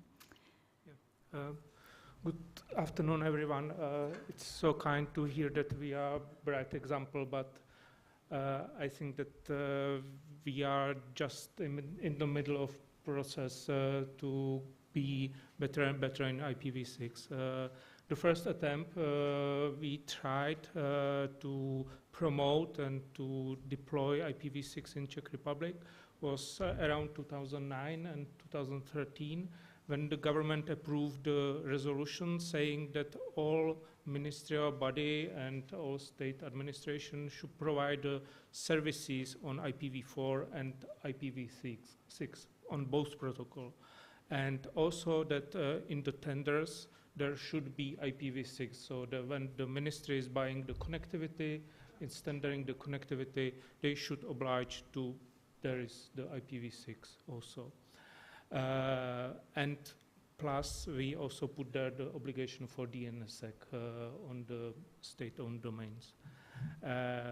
It went fine. The numbers are growing, and the Czech Republic in these days were pretty good. But after 2015, 2016, the people change. There were some new state bodies. There were, and they forgot there is some kind of obligations. Nobody was taking care about it. Nobody was punishing the losers who do not fill these obligations. So the numbers went down. So Czech government and the Ministry of Industry and Trade, together with non-profit organization, with SEEDIG, with other companies, decide to somehow renew these obligations. And on January, government approved a new resolution called Restart on IPv6 and DNSSEC. And basically they said, okay, who didn't fulfill the obligations, you should start fulfill till the end of this year. There is such kind of obligations to provide your services on IPv4 and IPv6. And the part B, there is the D-Day. The D-Day means that from the 6th of June 2032, there will be no governmental services on IPv4 addresses. So there, let's say, there is the transition date, maybe the doomsday, but we will see. But it's some kind of political gesture. And to be honest, it's not easy to persuade the minister that to put this kind of resolution on the government, because let's be honest, it's a little, it's niche. Nobody cares. There is no political points on this, and you can say you won't that get re-elected based on introduction of IPv6. I see. You can as a minister. You will not put it on a billboard. Say, okay, I save IPv6 in Czech Republic. Nobody vote for you. On the other hand, you can explain them that it's cheaper. It's somehow more efficient. More efficient. It's somehow safer in some angle. There are some more challenges on security, but it's safer against the old vectors of the attacks. And that's good for the business, because if you start the business today and you ask for the IPv4 addresses, you will pay a lot of more and you have to wait, or it really costs more money than you should pay. So that's our experience and our approach. Yeah, on the beginning, in our discussions, we said, okay, maybe we can start the revolution and say, well, it's not the internet if it's not IPv6. So we stop call it access to the internet. But frankly, again, it will be confusing for the consumers and for the politicians as well. And what now we are trying, and you can see it on the slide, the green and the red and the orange.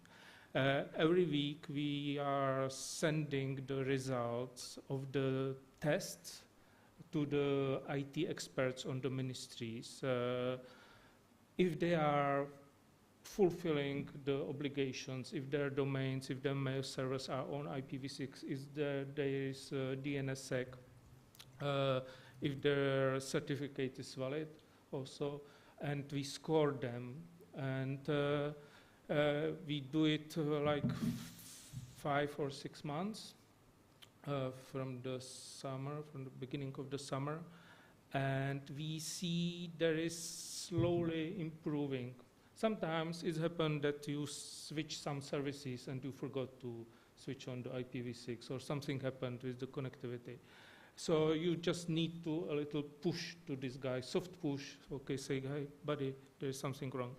And they improve it. And we see that the scoring is like from 0 to 100. And in the beginning, when we started to do this test, this average score was like 73. Now we are at 84. So they are improving. And the last sentence, it's about the communications. But if this failed, I can imagine that then we start this tactics name and shame, and to show that these guys are really lazy to do these obligations. And yeah, we have time. We printed T-shirts, and of the IPv4 is near, but we know also T-shirts is not enough. So you've been building coalition within the Czech community to help raise the awareness of it. Yes.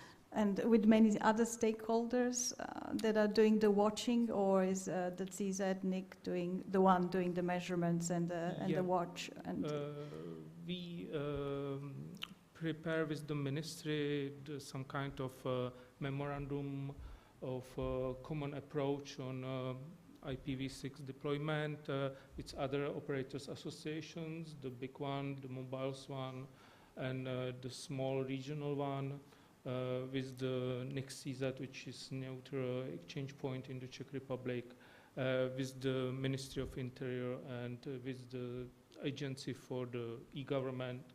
So yeah, it's paper, but it's a signal that at least there are the people who knows how to sign the document. So. Congratulations at the same time. I would love that more governments join your initiative. I think it's great.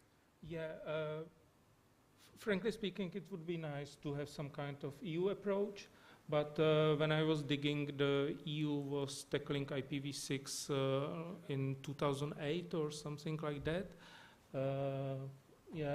In some council conclusion maybe, but now they are preparing the DNA, the new legislations for next year.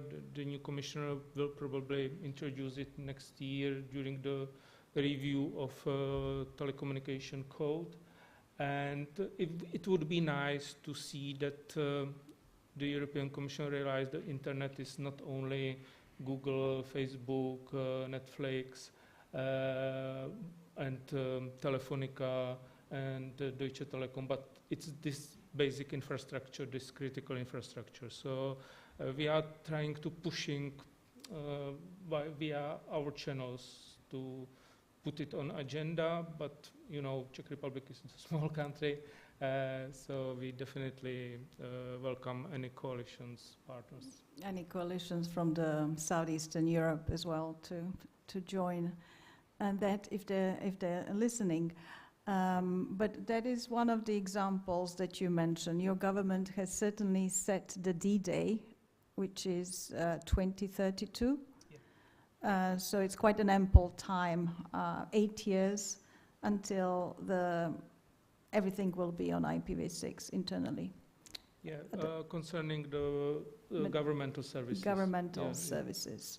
Yes. And we expect that when there is the demand from the government to be on the IPv6, the industry and the operators see, okay, we will do it. So we're waiting for other governments to lead by example or join the example of the Czech government. Yeah, and I think it's happening. I think the Dutch and Germans are going in similar direction. So definitely it would be nice if even from this region there will be initiative, and I am really happy and open to discuss this lobbyistic bottom-up approach. Yes, I will also open this up now for the audience as well to see if there are any questions. There are microphones on the left and the right side, so just please raise your hand if you have any questions, and then we'll come back to the panelist. And also we can ask if there are any questions online. Okay, seeing there's no questions online, there's one here. Please, the mic. Can you please bring the microphone to the third row? Thank you. Oh, wait.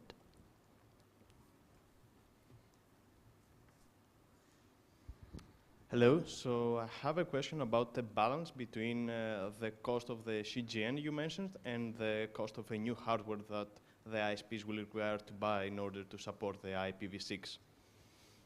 There is no balance. There is absolutely no balance, because hardware you buy once, or usually when you go through the refresh cycles, when you buy new equipment every, I don't know, 4, 5, 6 years, equipment from last 10 years, majority of them, like 95%, is already IPv6 ready. You can just switch on IPv6. So the cost for new equipment was involved 10, 15 years ago, when if you wanted to deploy IPv6, you had to go and check if the equipment is supporting IPv6. Nowadays, this is the standard. I was one of co-authors of the document at RIPE, that is how to order equipment at the public tenders and ask for IPv6 requirements. That document cost all major vendors to go and implement IPv6. I had many questions from Cisco, Juniper, and all the big guys, and that document pushed them to implement because they wanted to win the tenders. So nowadays, when you do the refresh cycles of your equipment, you're just ready to go. However, with the CGN, if you didn't deploy IPv6 and your number of users is growing, your CGN will grow. So you buy it, you need to maintain it, you need to buy licenses for the CGN, and more users you have, the more costly it is. And it goes year after year after year after year. You put in more and more and more and more money every year. This is a never-ending story. So there's absolutely no balance between it.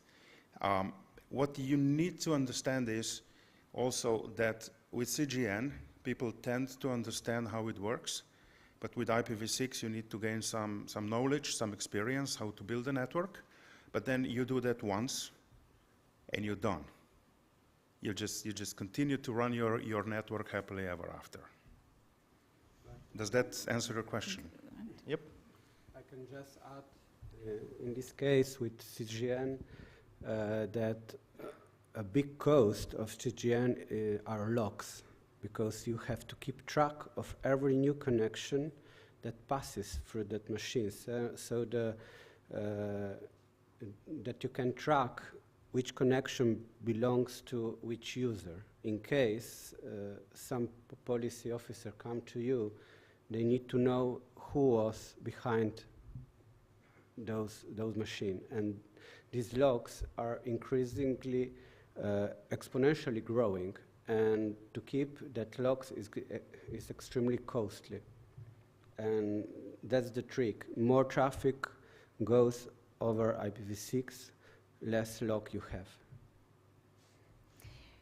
So that's an interesting insight of keeping logs and how much intensive resources there are for some sustainability issues in maintaining the network and the impact of networking on the environment, not just in terms of costs and technical expertise. Yeah, and there is also another aspect of CGN. I was invited to to the European Commission. There was in Den Haag, this police people, I don't know how they're called. Europol, you think? Europol, yes. They invited me to a meeting where when they were discussing about the CGN, and they said, we have troubles because if there is, I don't know, 1,000 users behind one IPv4 address behind the CGN, we have troubles of finding who did the criminal act on the internet. So usually, for example, banks or these people, they don't log the remote ports. They just log somebody accessed our network from this IP address at that particular point in time. And if this person, I don't know, steals 10 million euros, they go to court, and court comes back to the operator and says, okay, who did this? Okay, what do you have? I have IP address and I have time. Okay, but do you have a remote port? No, we don't have remote port. We don't log it. We are not obliged to. Okay, we have 1,000 people behind the CGN. How can we find one? Who stole 10 million euros?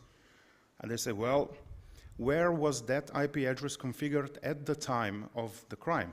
And they said, well, on the Ethernet port on our CGN server.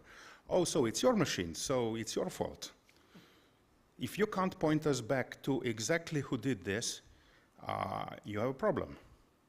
So you're advocating for some transparency and Yes, end user no IP transparency. address. Yeah, and then the suggestion from the Europol was, can please all the operators that are running CGN just use one IP address per 16 clients.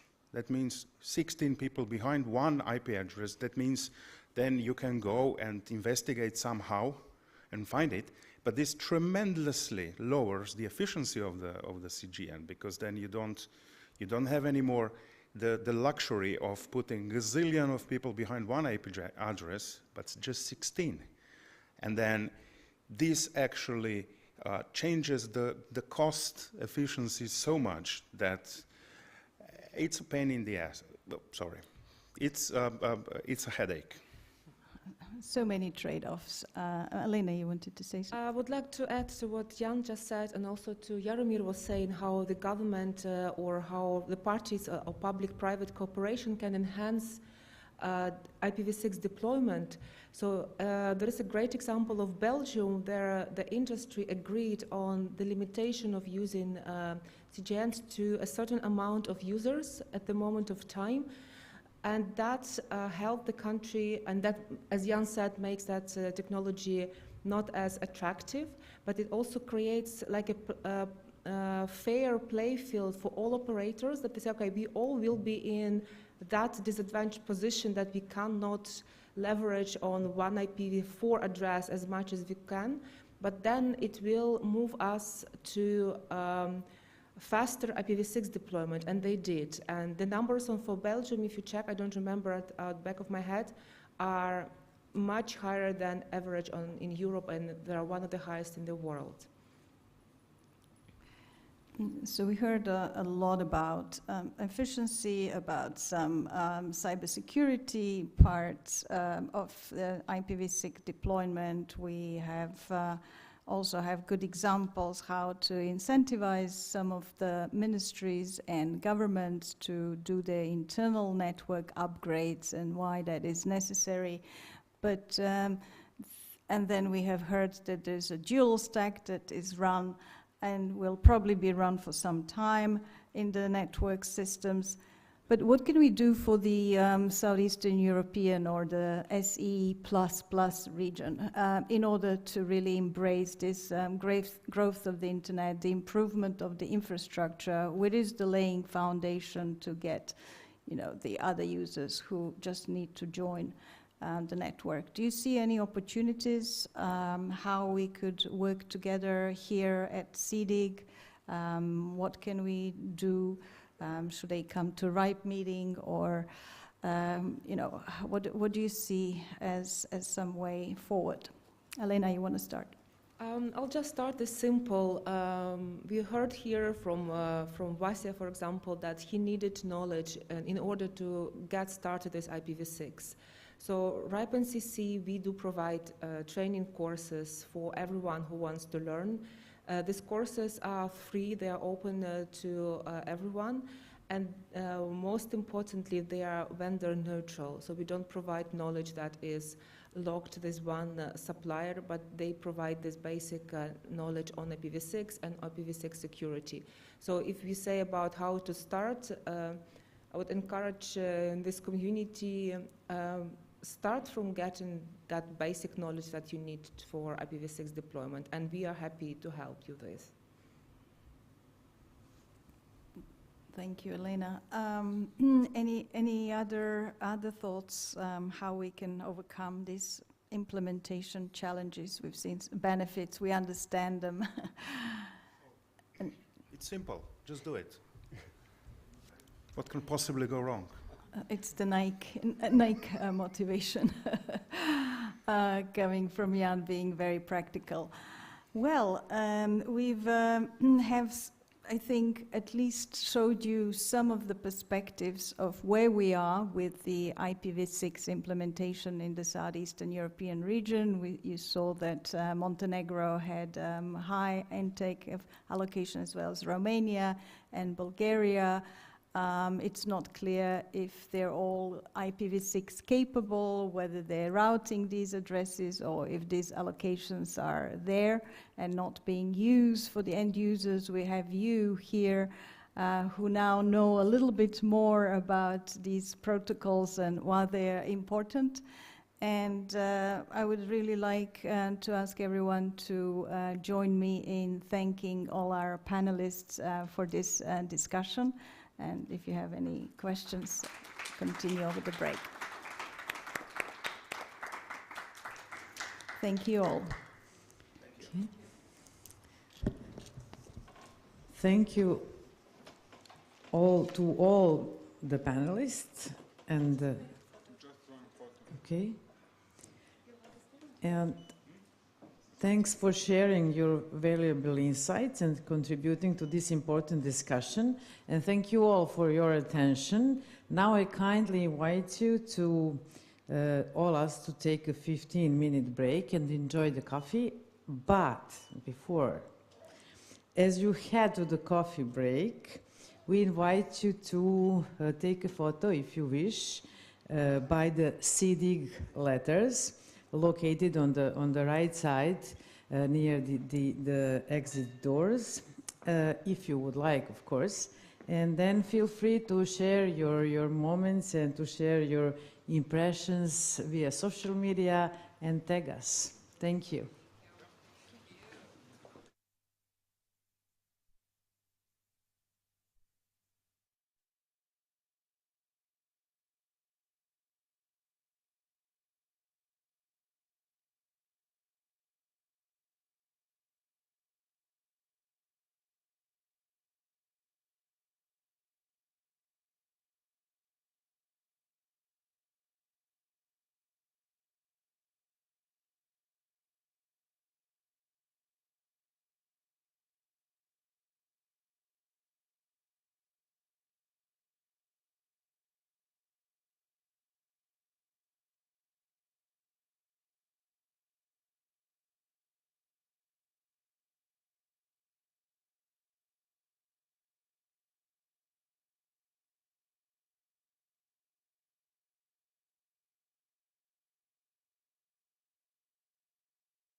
Hello?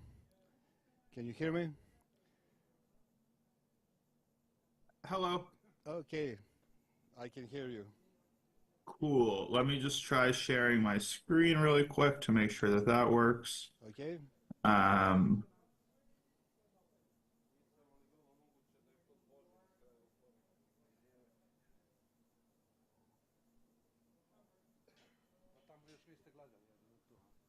Okay. all good? Yeah.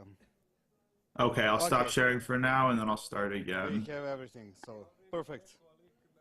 Okay, are we still on track to start in 4 minutes, or is the coffee break? Yeah, it's a coffee break. I think it's going to start in 5-6 minutes. So I Okay, guess. I'll just wait here. I'll be off video. You'll see new graphics on the screen.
We all value freedom, but how much do we truly have? Let's explore this question in our next panel, a deep dive into internet freedom, lessons from freedom on the net 2024. Our dear panelists are here with us, so the stage is yours. Thank you, Tamara. Hello again. You already know me as a SEEDIG chair, but this is not my daily job. This is more like my night job. And in my daily life, I work as a senior advisor for digital governance with Internews for the global project, where we work with the local civil society organizations and support their activities which are focused on internet freedom, but specifically also on empowering women and other marginalized groups.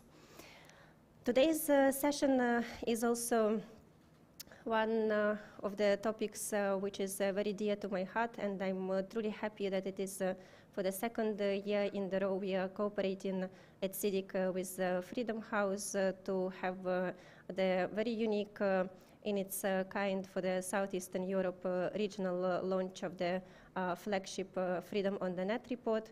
And this is also the report which you most likely have read at least once in your life, or maybe you're waiting for it as much as we are waiting for the release of this report on the annual basis. But this is usually just about either the global summary of the report, the rating, or just the country reports. And it is very rarely that someone knows who stands behind those research texts. And that's why we decided also to put on the spotlight today the country researchers, the people who actually write those reports and who spend, I must say, a lot of time on the annual basis just checking what are the developments happening in their countries in the internet freedom environment, and then combining that all in some rather short summaries compared to all those huge amounts of information that they have to process on the during the year.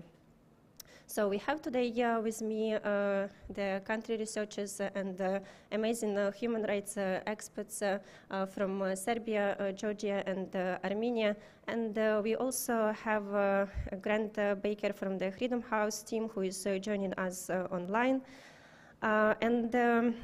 It is also not surprising that internet freedom has declined in 2024 for the 14th consecutive year. It is also has been connected a lot with the content manipulation, and especially related to the elections which have been happening in most of the countries around the world, including in the region of Southeastern Europe. And this is something that we decided which is worth reflecting today during our discussion. To start with, I would like first to pass the floor to Grant, and before that also to introduce him. He is working as a research analyst for technology and democracy at Freedom House, and he covers Europe and Eurasia for Freedom on the Net report. But even more than that, and I think all the guys on this panel would agree with me, Grant has amazing encyclopedia mind, and it's probably like the Excel spreadsheets in his head that he can at any single point give you the comparative analysis of all the countries, not only across the region but in the world, because whenever we talk and he asks any of us something related to our countries, it still takes us time to go back and somehow to remember what was it that we put in the reports. But when you ask Grant, he has all that information just ready in a second in his head.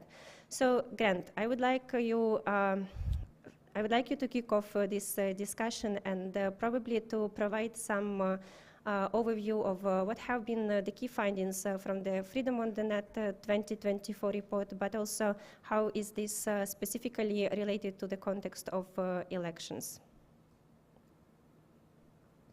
Thanks so much, Olga, for the kind words, and also thank you to Olga and the whole SEEDIG team for organizing this. I was able to join in person last year, but not this year, and I'm sad about that, but glad to be here today. So I'm just going to give a short presentation of an overview of this year's findings, and then maybe talk more about elections later. I want to make sure that all the panelists who are there in person have plenty of time to go in depth on some of the country findings. So without further ado, I'll get started. So you can take a look at the map here of the countries that we cover, and I'm happy to come back to this later. So diving into this year's report, right, I'm sure many of you in the room are familiar with this, but internet freedom is the simple idea that the same rights we have offline should also be protected online. So the Freedom on the Net research process takes about 11 months, combining desk research, regional workshops, and interviews.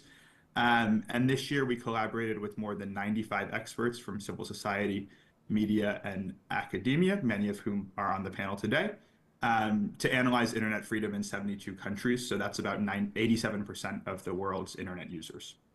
And then for each country, we assess basically the three things you see on the screen: how easily people can access the internet, whether the internet is censored, and how fundamental rights such as free expression and privacy are either restricted or protected, or some mix of both.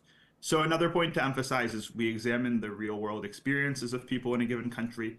We're not necessarily just evaluating the government's performance. And then the coverage period for this report is from June 2023 through May 2024. So some of the events that happened in the past few months have not been covered.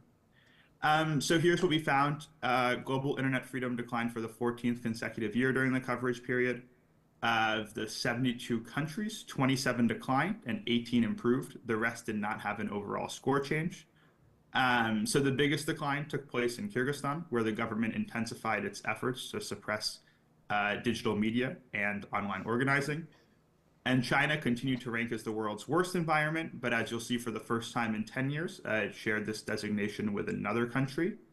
In Myanmar, the military introduced new technology to block most virtual private networks, or VPNs, cutting people off from the tools they previously relied on to safely and securely access the open internet. On the other end of the spectrum, Iceland was the freest, and Zambia saw the largest score improvement thanks to a small opening for online organizing.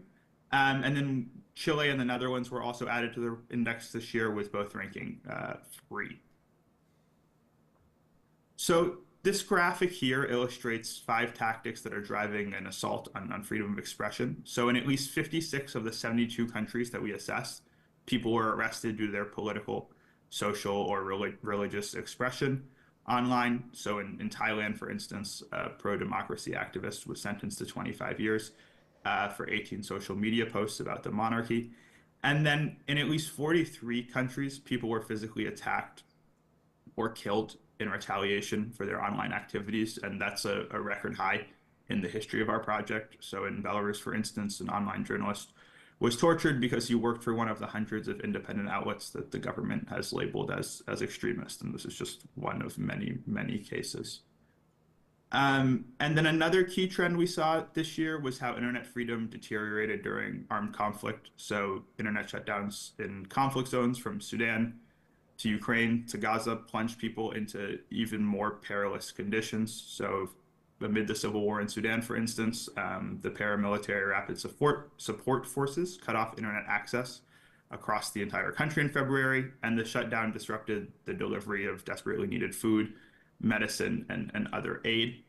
In other contexts, people faced violence or arrest for simply discussing or reporting on the conflicts online. So in Azerbaijan, officials detained several people for criticizing the military's offensive in Nagorno-Karabakh or calling for a peaceful resolution to the conflict. So I'll hopefully talk about some more of our findings around elections later in the panel, but with that, I want to pass it back to Olga and our wonderful panelists. Thank you, Grant, for this overview. And now from these global highlights, we will move closer to our region of Southeastern Europe. And I would like to start then from Mila, who is the local Serbian expert, and she is also the research lead with the Serbian Digital Human Rights Organization, Share Foundation. So we also have seen a lot of information recently in the news that in Serbia there are a lot of cases when the when the information influence is quite significant, especially some alternative means are being used to influence the public opinion, and how do you assess that in the context of the 2023 elections, and do you see any tactics which can be used to kind of push against those information manipulations?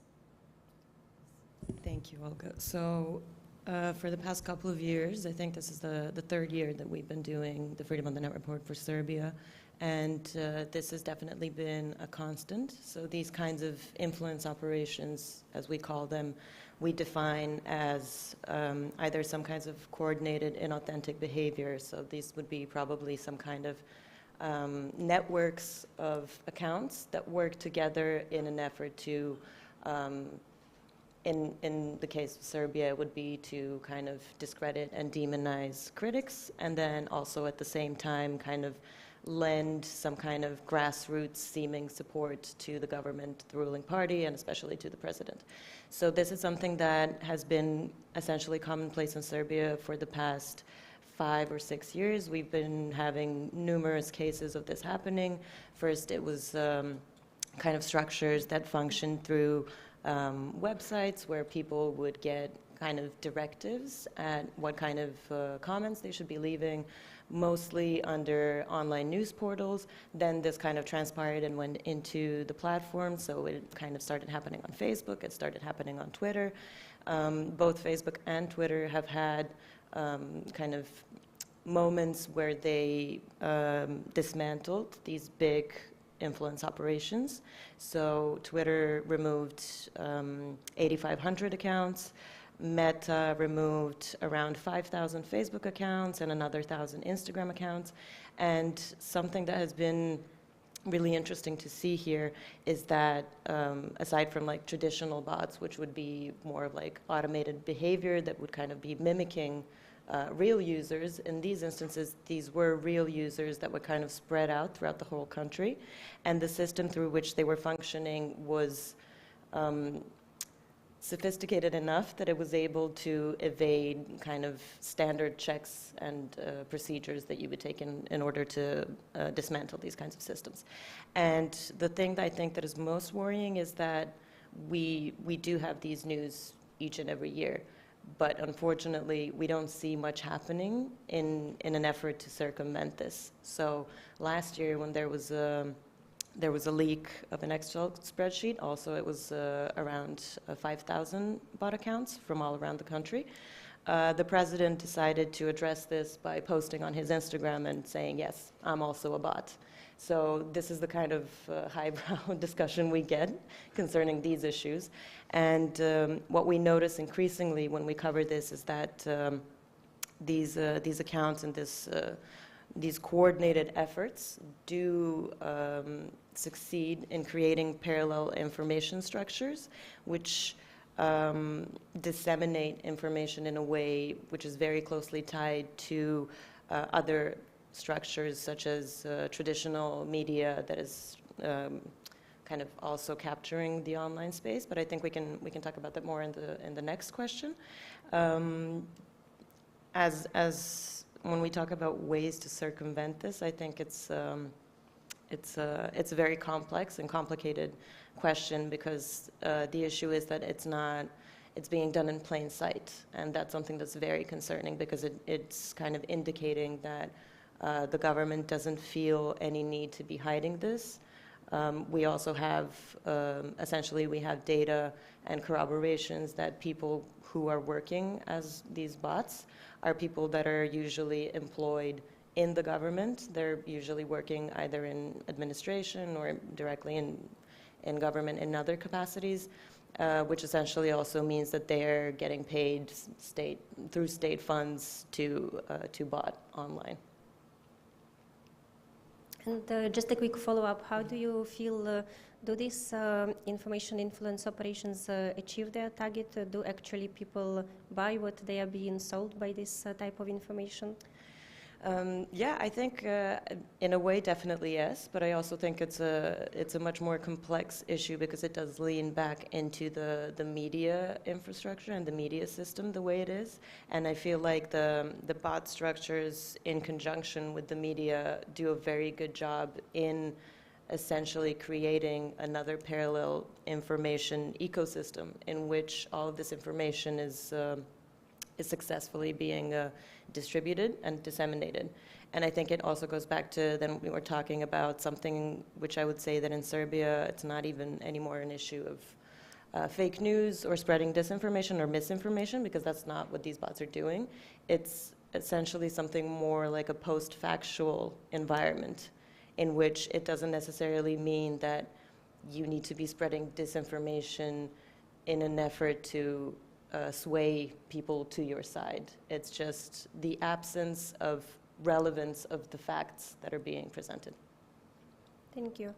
I would like to move now to Teona, who is a Freedom House country researcher for Georgia for quite many years now, and it's unfortunately not so often that we as country researchers can say that we are proud of what is happening in our countries. We would love to say that more often than we actually can, and very often the developments which are happening, they quite negatively influence the ratings of our countries, which is painful, but which is also something that we have to reflect in the scoring. And we know that this has been quite a tough year for Georgia, and what would you say about the situation with the digital freedoms currently in Georgia, and how they have been impacted in the context of elections, and how do you see you as citizens can move forward with this? Hello everyone, I hope you hear me well. Actually it's very true that it was this year was very tough for the Georgian society, especially for civil society organizations, because we had elections this year in October, and actually we have already 1 month passed, and we don't have some kind of legitimacy of these results. Official results of these elections are under question. I would say that as of now, these results of this election does not legitimacy not only from the domestic some kind of stakeholders, meaning opposition parties and civil society organization or activists, but also from international society as well, because of this. Some potential falsification and some of the violations. There is demand from opposition parties and now from international society as well to make some objective and neutral investigation of these concerns from opposition political parties. But in general, to give you background what was happening over the past year, in 2023, the government introduced this bill on so-called foreign agents. It's about transparency of foreign influence in the country, as they call it now.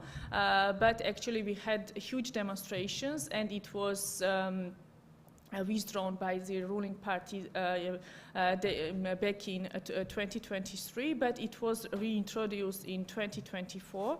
And it was adopted actually in May before the elections. And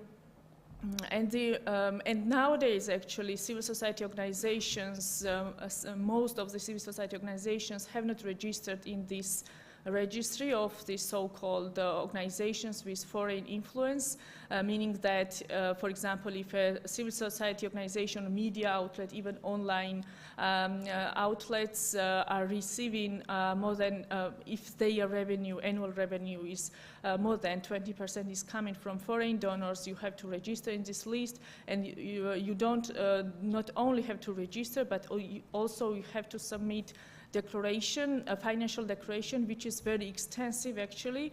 You have to report all the individual transactions and personal data of lots of people actually associated with you and of all the people who are providing some of these services, and also personal data of your beneficiaries as well. And at the same time, Ministry of Justice has the authority to check your activities, for example, for 7 months, once in 7 months.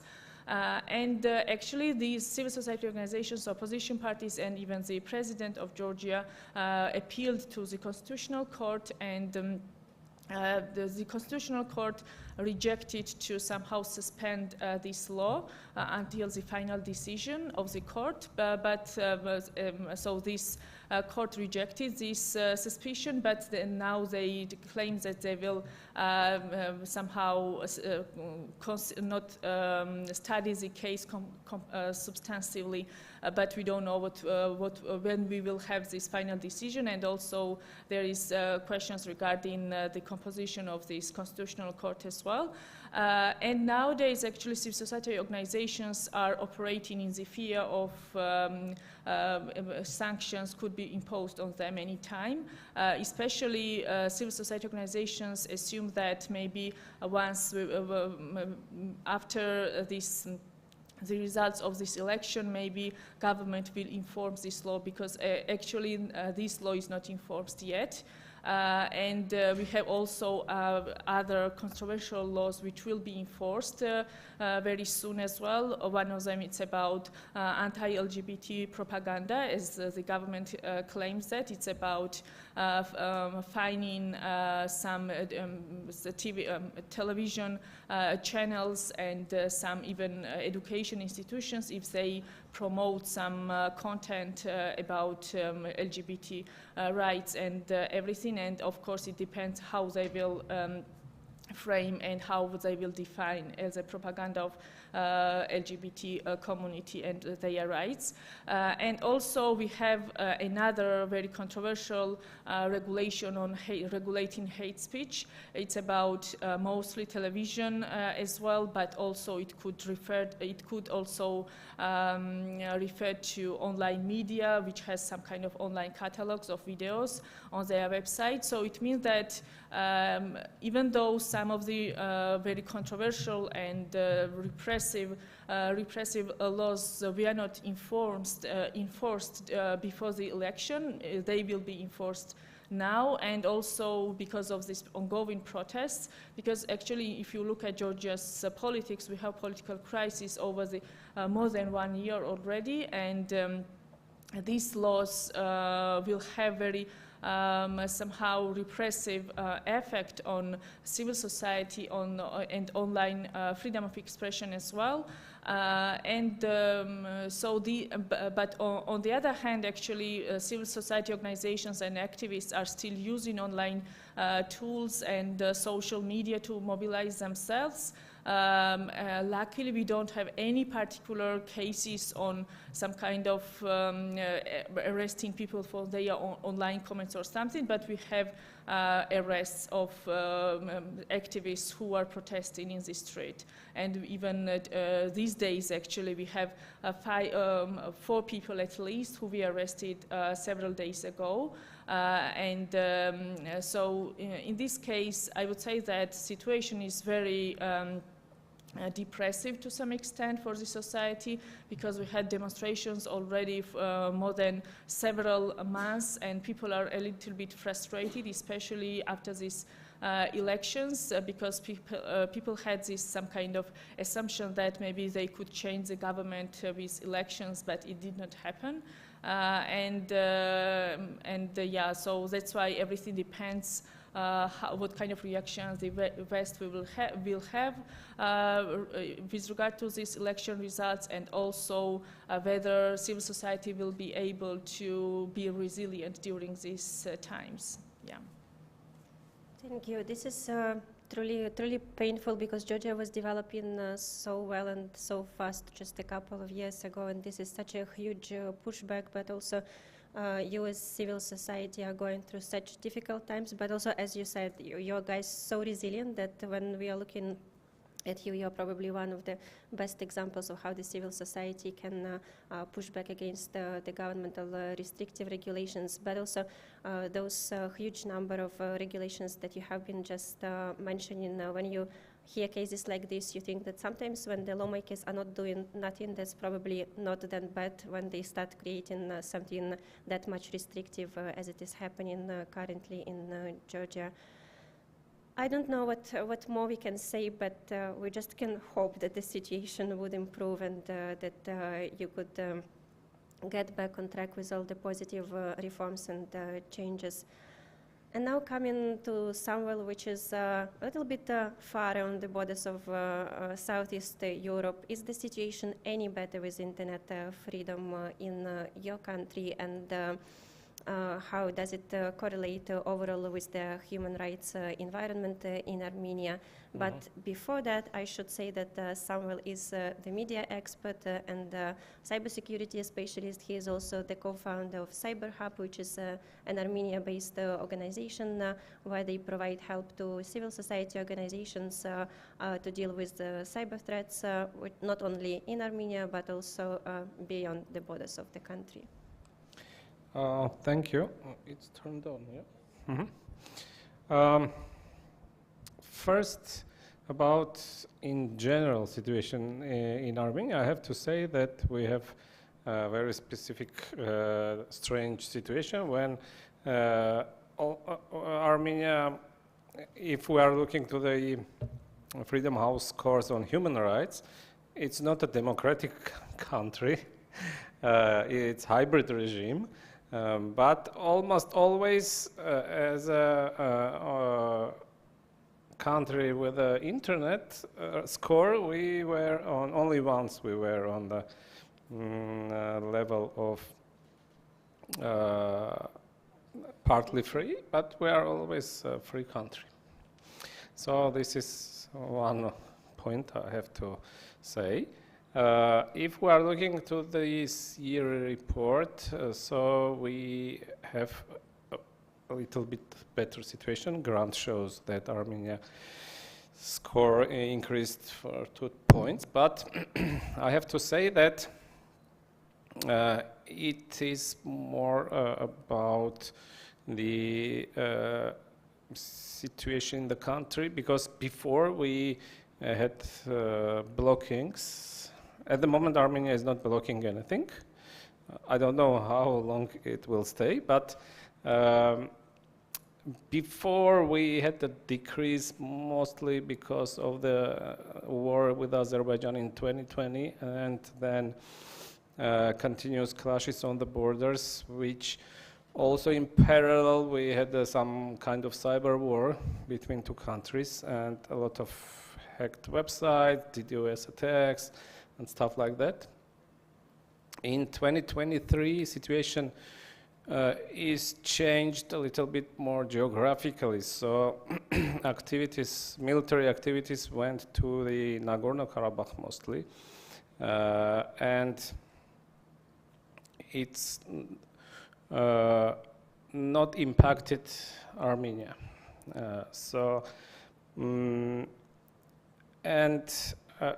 But we have some changes in the landscape, because what we have starting from the January 2024, that Russian state-sponsored or state-related hacking groups started to target Armenia.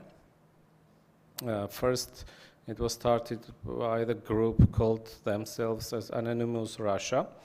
And then another group, Anonymous Sudan, also started attacks against Armenia. And a few weeks ago, FBI arrested some guys from this Anonymous Sudan, and they have some high-level doubts that this group is working for Kremlin.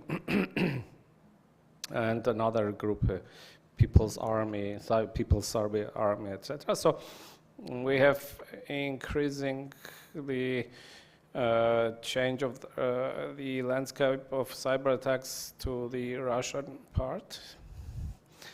because of changes of political vector of Armenia more to the west. So we are changing the places with Georgia at the moment. I don't know how it happened, but it's happening right now, historically. And I have to say that we will have some changes in the new report, because as I told, we had no blockings, but right now, just after we published the report, government, they had intentions to adopt the law about blockings of the casinos and gambling websites. And they adopted it as a decision of the government, so we will see how it will change the situation. But so we're afraid that the government possibly is creating infrastructure for the future blockings of other stuff, because in our region we know how it's starting. The best framework is Russia. They have so-called Roskomnadzor, this internet censorship body, which firstly started to block some websites again, which are advertises suicide among youngsters, etc. So it was blocking for good. Just after 1 year, it degraded to the blocking of everything. And I know that in our government there are some guys which really loved this situation, that you can always block what you want. So we will see, but in general, in Armenia, situation is more or less like with my colleagues' reports, because we also have some troll factories, we also have some other stuff. Good thing that we have no elections this year and the next year. We will have elections in 2026, and I'm afraid that we will have a much tough report on that period. Thank you, Samuel.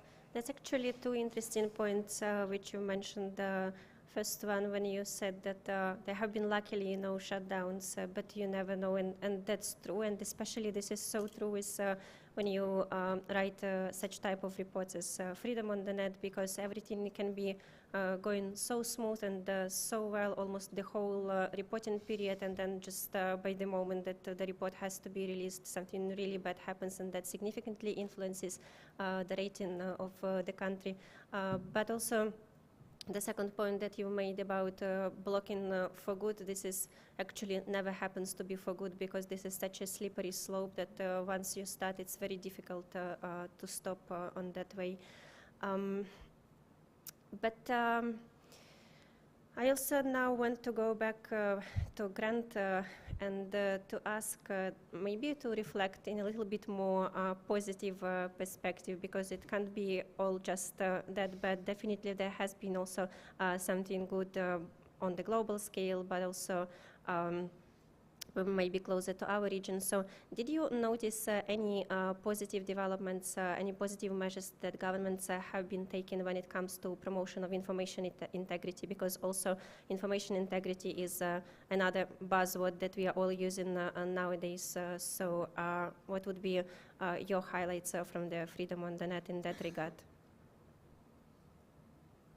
Thanks, Olga. Yeah, so maybe I'll start just with a little bit of the maybe not as good, kind of talking about what we observed around elections, and then talk about some of the positive models we saw. And I think, you know, Mila in her intervention highlighted a good microcosm of a lot of the issues we see. And we didn't look at the elections in Georgia during this report because they happened after, and they'll be looked at next year. So, you know, as people went to the polls over the last year, which was a huge election year, we wanted to try and understand how these elections impacted the information environment. And what we found was that censorship and content manipulation occurred in 41 Freedom on the Net countries that held or prepared for elections during our coverage period, and in at least 25 of these countries, governments blocked websites, restricted access to social media platforms, or just cut off the internet altogether. And in a lot of cases, people in power, they did so to try and limit the opposition's reach, reduce access to independent reporting, or suppress concerns about electoral manipulation.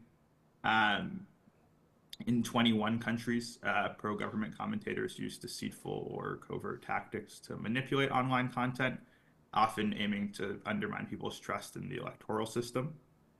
And in last year's Freedom on the Net report, we had looked at the early adoption of generative AI in influence operations, but this year we saw the technology was frequently used to create false and misleading information, but we didn't really understand, and I think the community broadly is still trying to figure out what the exact impact of generative AI is during elections and whether it makes these influence operations more persuasive. There have been studies finding things happening both ways. So I think, looking at positive examples of how governments intervene to bolster information integrity during elections, I think we really looked at three kind of main examples in the report. One was at the European Union level. Even though our Freedom on the Net looks at countries, I think, the EU's Digital Services Act, though not perfect by any stretch of the imagination, it creates some measures that government officials can take to incentivize platforms to make policy changes that can have a positive impact, especially at a time when a lot of platforms are rolling back the number of actual humans working on trust and safety and content moderation. So for the EU to be able to open preliminary proceedings against X or Meta to get them to force changes to comply with the EU, or with the DSA rather, in positive ways is really important. And I think, obviously this was kind of the first year of full implementation. It came into effect for the largest platforms last year, but I think going forward there are a lot of interesting avenues in terms of researcher access to data, and some of the other measures that are still being set up or at least by the end of our reporting period, were being set up in a lot of ways. And then a couple of the other examples we looked at. So in South Africa, the Election Commission worked closely with a local civil society group to review reports from voters about false and misleading information.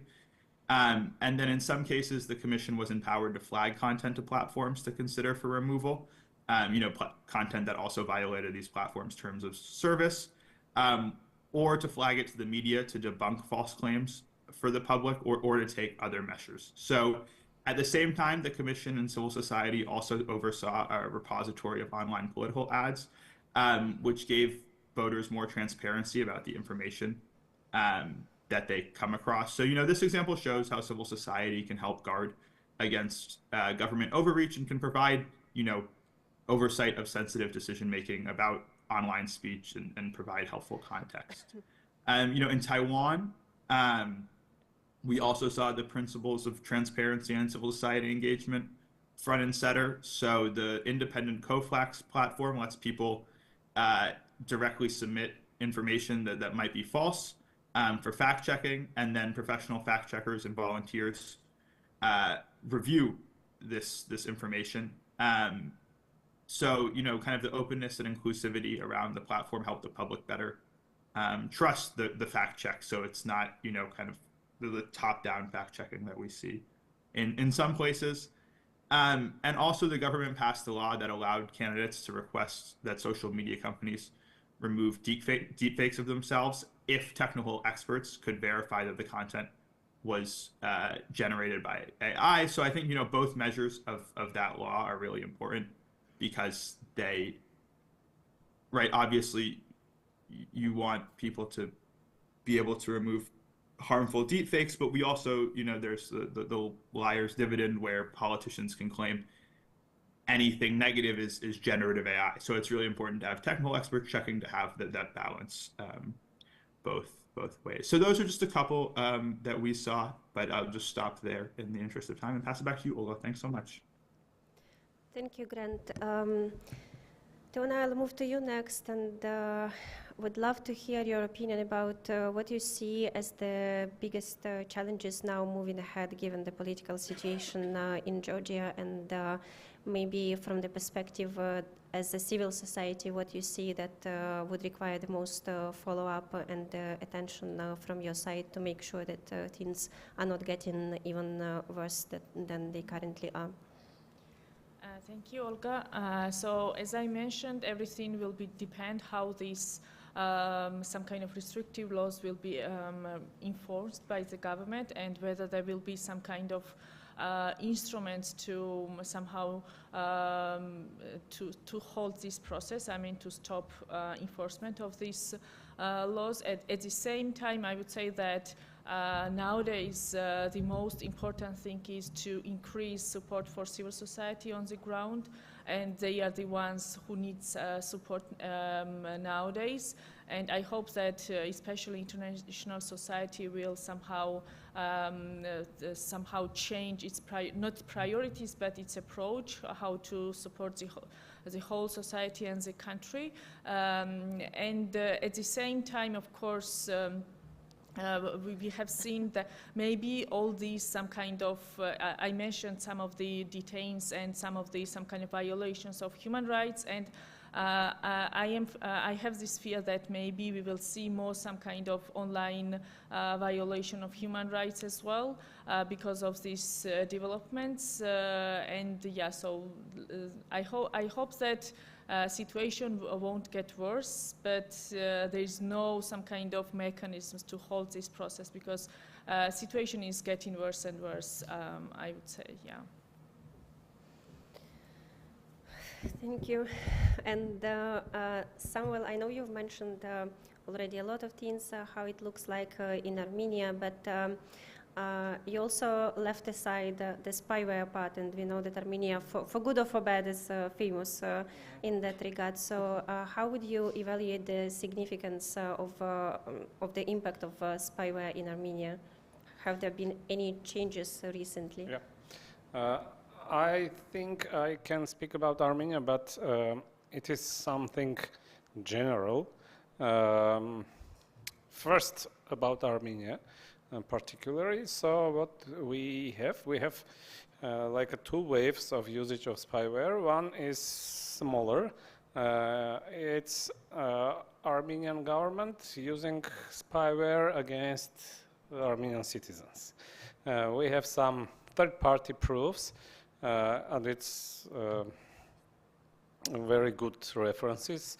It's Meta, it's Google, it's Microsoft.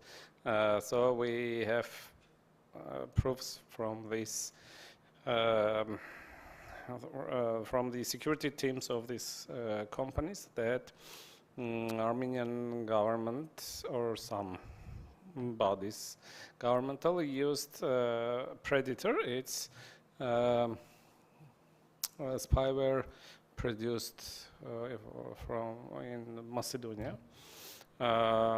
Against some media persons, politicians, and stuff like that. And we have much wider wave of the usage of Pegasus. It's one of the worst spywares on the market. It's produced by NSO Group, Israeli-based company, and Pegasus is used by Azerbaijani intelligence against Armenians in Armenia and in Nagorno-Karabakh. So we published a report on this Pegasus infections. So it started in 2020 during the war with Azerbaijan, and it's first documented usage of spyware from one country against another country during the military conflict. And spyware, which is sold legally for the legit investigations, but was used as a weapon. And it's continuous wave, so we just got the last wave of the how we are getting that people were infected. Apple is sending lucky messages to the people. I don't know, maybe someone here received such a message. People are getting message from the Apple that congratulations. Of course, it's from my side. Yeah, you was a victim of state-sponsored attack against your iPhone. And so these waves are messages from alerts from the Apple are coming usually every 3-4 months. So the last one was just 2 or 3 weeks ago. So again, we found infected phones. So it's continuous thing. So if I will try to generalize this, it's not a problem of Armenia and other countries. It's general problem because we have a market of spyware. It's a really huge market. There are more than 40 companies which are selling spyware as a service to the states for surveillance, and the bad thing that usually there are no any signs to understand that you are infected. There are a lot of videos in TikTok how you can understand that someone is trying to surveillance you, that put some numbers on your phone and you will see that you are under surveillance. It's of course fairy tales. If you are infected by the Pegasus, only professional scan doing by very few group of few people around the world can really find this infection in your phone. And it's on iPhones. On Android, no one will find even if you were infected. And it's very cheap. Of course, it's relatively cheap because it costs millions, but for the governments which wants to know everything about, for example, journalists or oppositional political members, it's very cheap to spend some 2 or 3 millions and to know everything, because if your phone is infected, you can imagine how many things they can know about you, even more than you know about you, because they can even count how much time you were snoring during your sleep. So it is really increasing threat because it's becoming cheaper first, and the next thing, now every government is starting to think that it's a good thing to have somewhere some bunch of spywares to use in a proper moment. So that's in general. It's becoming cheaper, why not? Yeah. And Mila, coming back to you and to situation with digital rights in Serbia, what would be your observations of how is it at the current moment, and also following on what you have been already mentioning about the media landscape, maybe you could also reflect a little bit on the prominent role of traditional media still in the online environment, and how does that correlate with the overall situation with the digital rights and freedoms in the country? Mm-hmm. Well, we have both spyware and elections, so I think we're winning here. That's a combo. Panel. Yeah, bingo. When it comes to elections, I think it's very interesting because, as we know, each year it's getting increasingly difficult for researchers to analyze elections online. So platforms are closing access to databases, to APIs. It's very hard for researchers to get information from the platforms themselves. So what we decided to do at SHARE during the December elections, we decided to monitor 15 of the biggest portals, news media portals in the country, to see what kind of news, what kind of information ecosystem the campaign is taking place in. What we found was actually, I mean, I can use the word interesting. I don't know if it's if that's necessarily the best word to use, but what we did see is that elections themselves were barely, they barely made it to the top news. So it was less than 20% of the complete content that was being published during the campaign season was actually election related. So what this kind of showed us is, especially in tabloid media or government-affiliated kind of pro-government news, which is the majority of news. So it was 13 or 12 out of the 15 news portals that we looked at had discernible connections to the government, either financial or editorial or both. What we did see is a certain contentification of information, of news, which basically indicated to us that these portals were being used only as a medium, and rather than presenting any kind of information on the electoral process, on candidates, on what's going on during the campaign, most of the media time was kind of given to derived information. So for instance, one day the top news would be the president opened his TikTok account, and all 12 media would be kind of showing this as breaking news.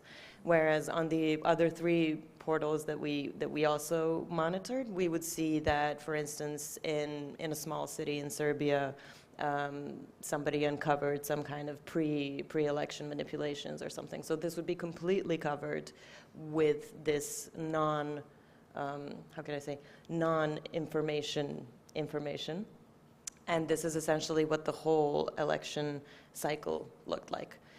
So at the point when we actually got to the election, it was interesting to see that there was no election manipulation in that sense of the word. So there wasn't any spread of disinformation. There wasn't any, I mean, there was a lot of demonization of the opposition, obviously, but it was kind of it was more standard, like an everyday thing, like news that you would see outside of the election cycle as well.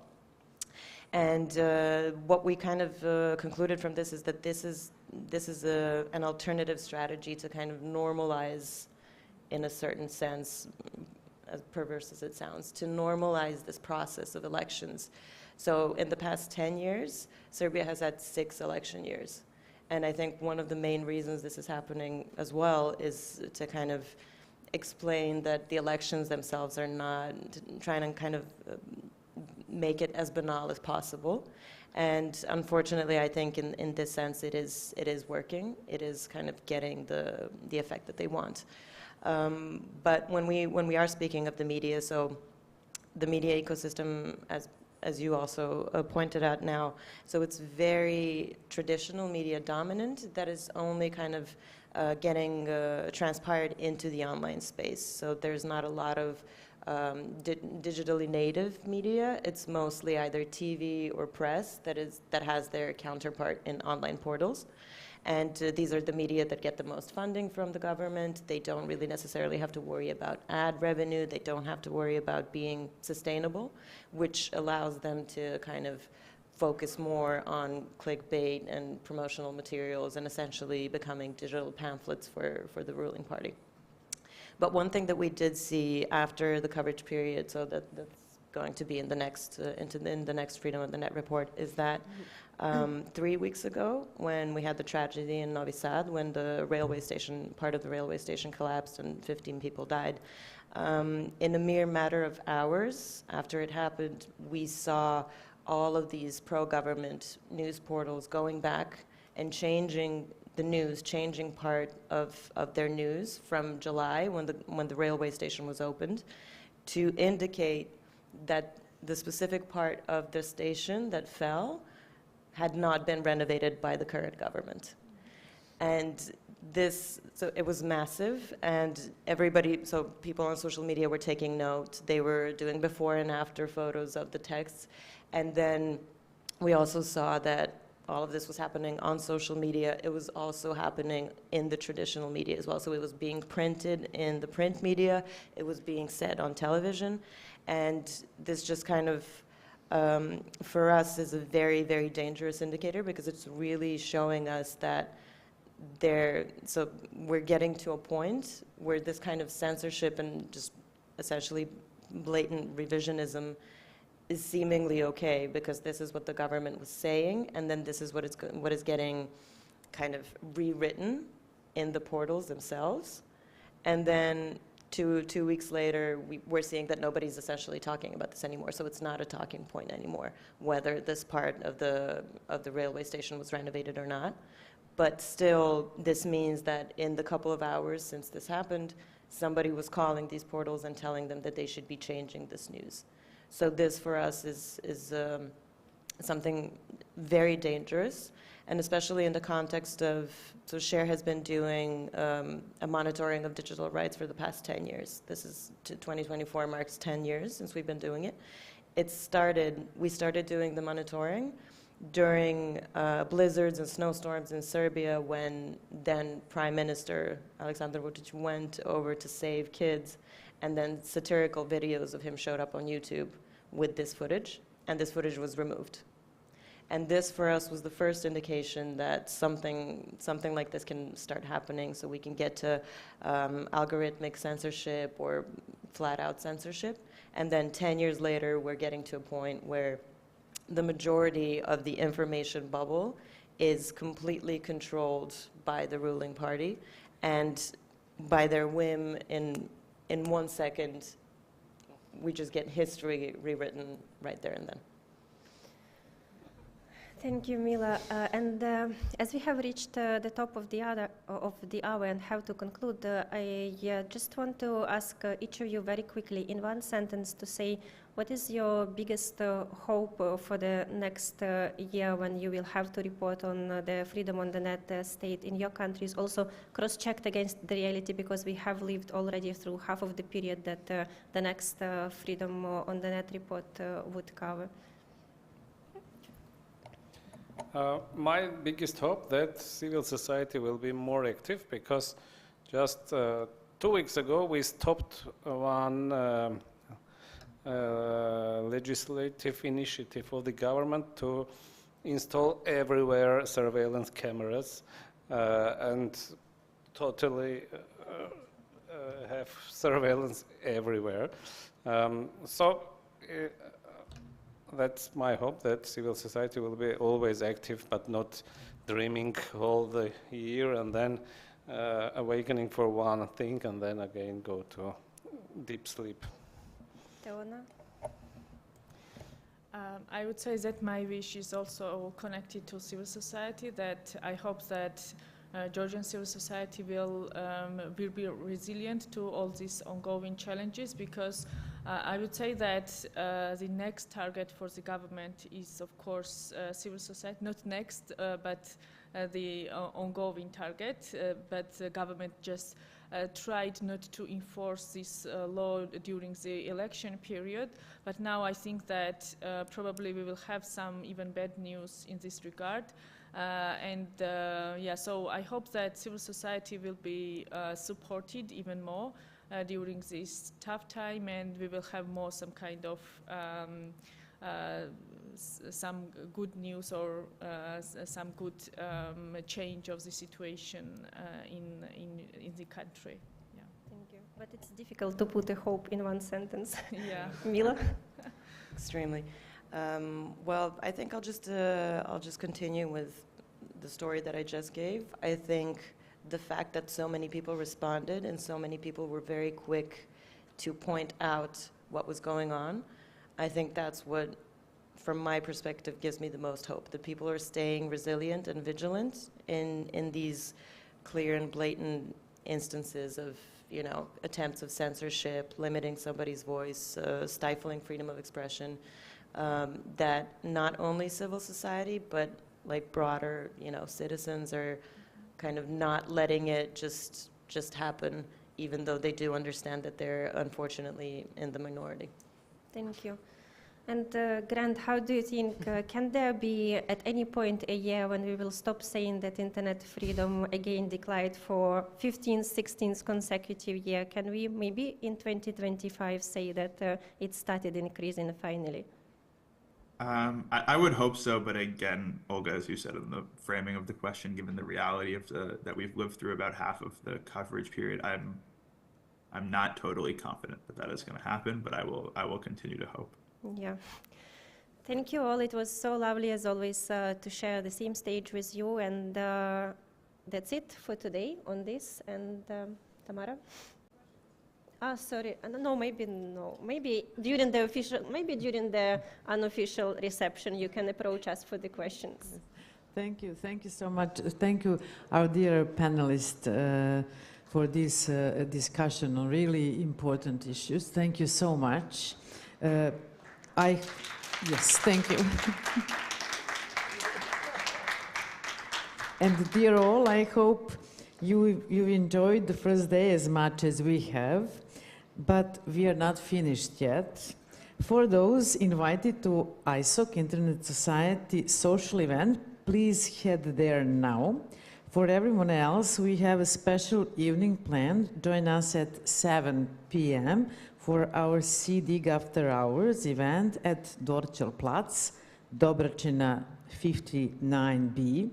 It's just a short walk from here, and you are all invited to the party with DJ. Thank you to our speakers, participants, visitors, organizers, and partners for making today a success. Your contributions have been invaluable. We look forward to seeing you tomorrow for the second day of the event. Thank you once again, and see you all tomorrow.